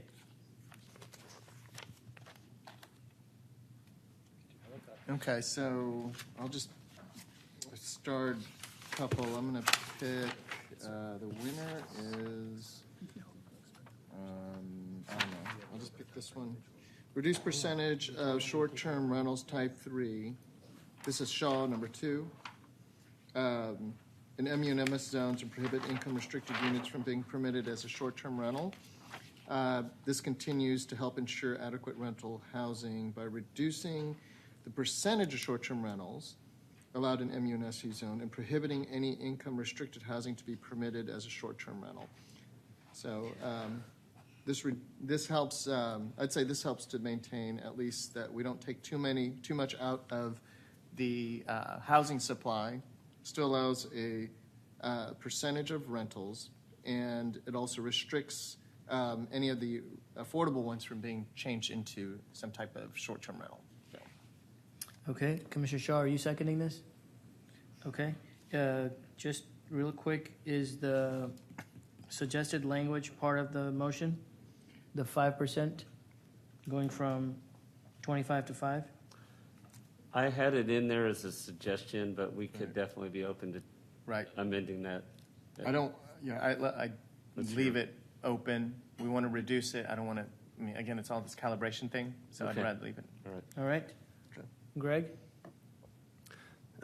We didn't get any direction specifically about a reduction in short-term rentals in these commercial zones, so I feel like we might need some more policy direction to feel comfortable with this. Okay. Questions? Question. What is the deal? What's with RM in the draft?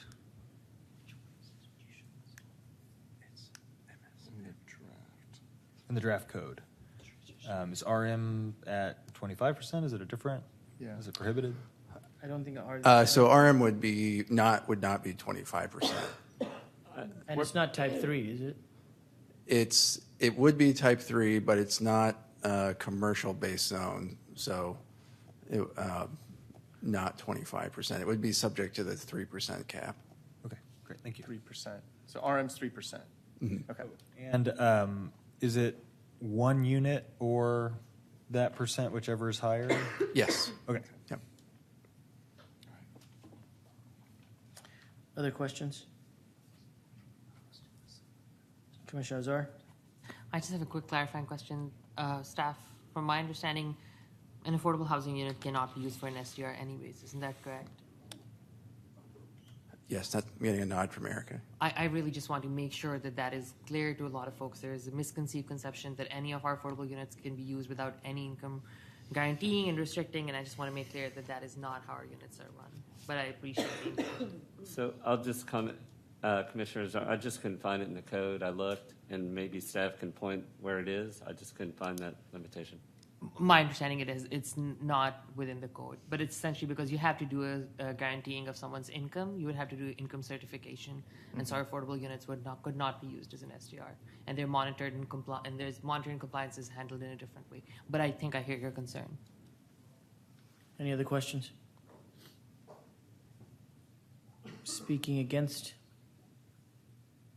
Speaking for? Let's take a vote for the last amendment of tonight. This is Shaw number 2. Motion by Shea, second by Shaw. All those in favor, raise your hand. Any opposed?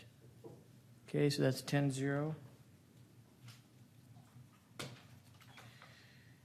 The time is 10:57. So tomorrow we meet at 5, and then at 6:30-ish, we're going to let the applicants and neighborhoods and whoever else know that the discussion cases will be taken after we make the final vote on the code rewrite. And we'll ask them if they're open to waiting or postponing. Any questions? And that's going to be asked at 6:30 regardless of where we are. Yes. Chair, can I ask a kind of order? I guess point of order is I may be late to the meeting, so if we could just, if I'm not here, save mine up for when I arrive. Okay. Okay. Chair. It should be maybe 6. 6 minutes? No. Okay. I have a clarifying question. Are we now, I don't remember our process, you can help us define this, but are we capped at the ability to turn in new amendments? So we are not, I'm seeing a nod, so we cannot submit any more individual amendments? That was our rule, unless we're wanting to change it.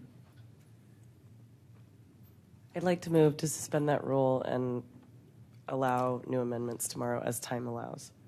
Is there a second? Second by Shea. Is there discussion? Questions? Move to amend. Due by what time would you need, Mr. Rivera, to get it out for the 2 p.m. backup? Chair Commission Liaison Andrew Rivera. I would need it by 9 a.m. Okay. Okay. That seems reasonable to me. So should we, do we want to limit the number or everybody? I mean, because I also don't want it to end up being everybody dump everything. No, I don't. Let me just be clear. I have no plan to dump anything. But for example, I didn't get to see if anybody included it, but the asbestos thing. There's just a couple of really small. Can we say reasonable. 2 or 3? Yeah. 2 or 3 amendments? Mm-hmm. Per commissioner? Yeah. Sure.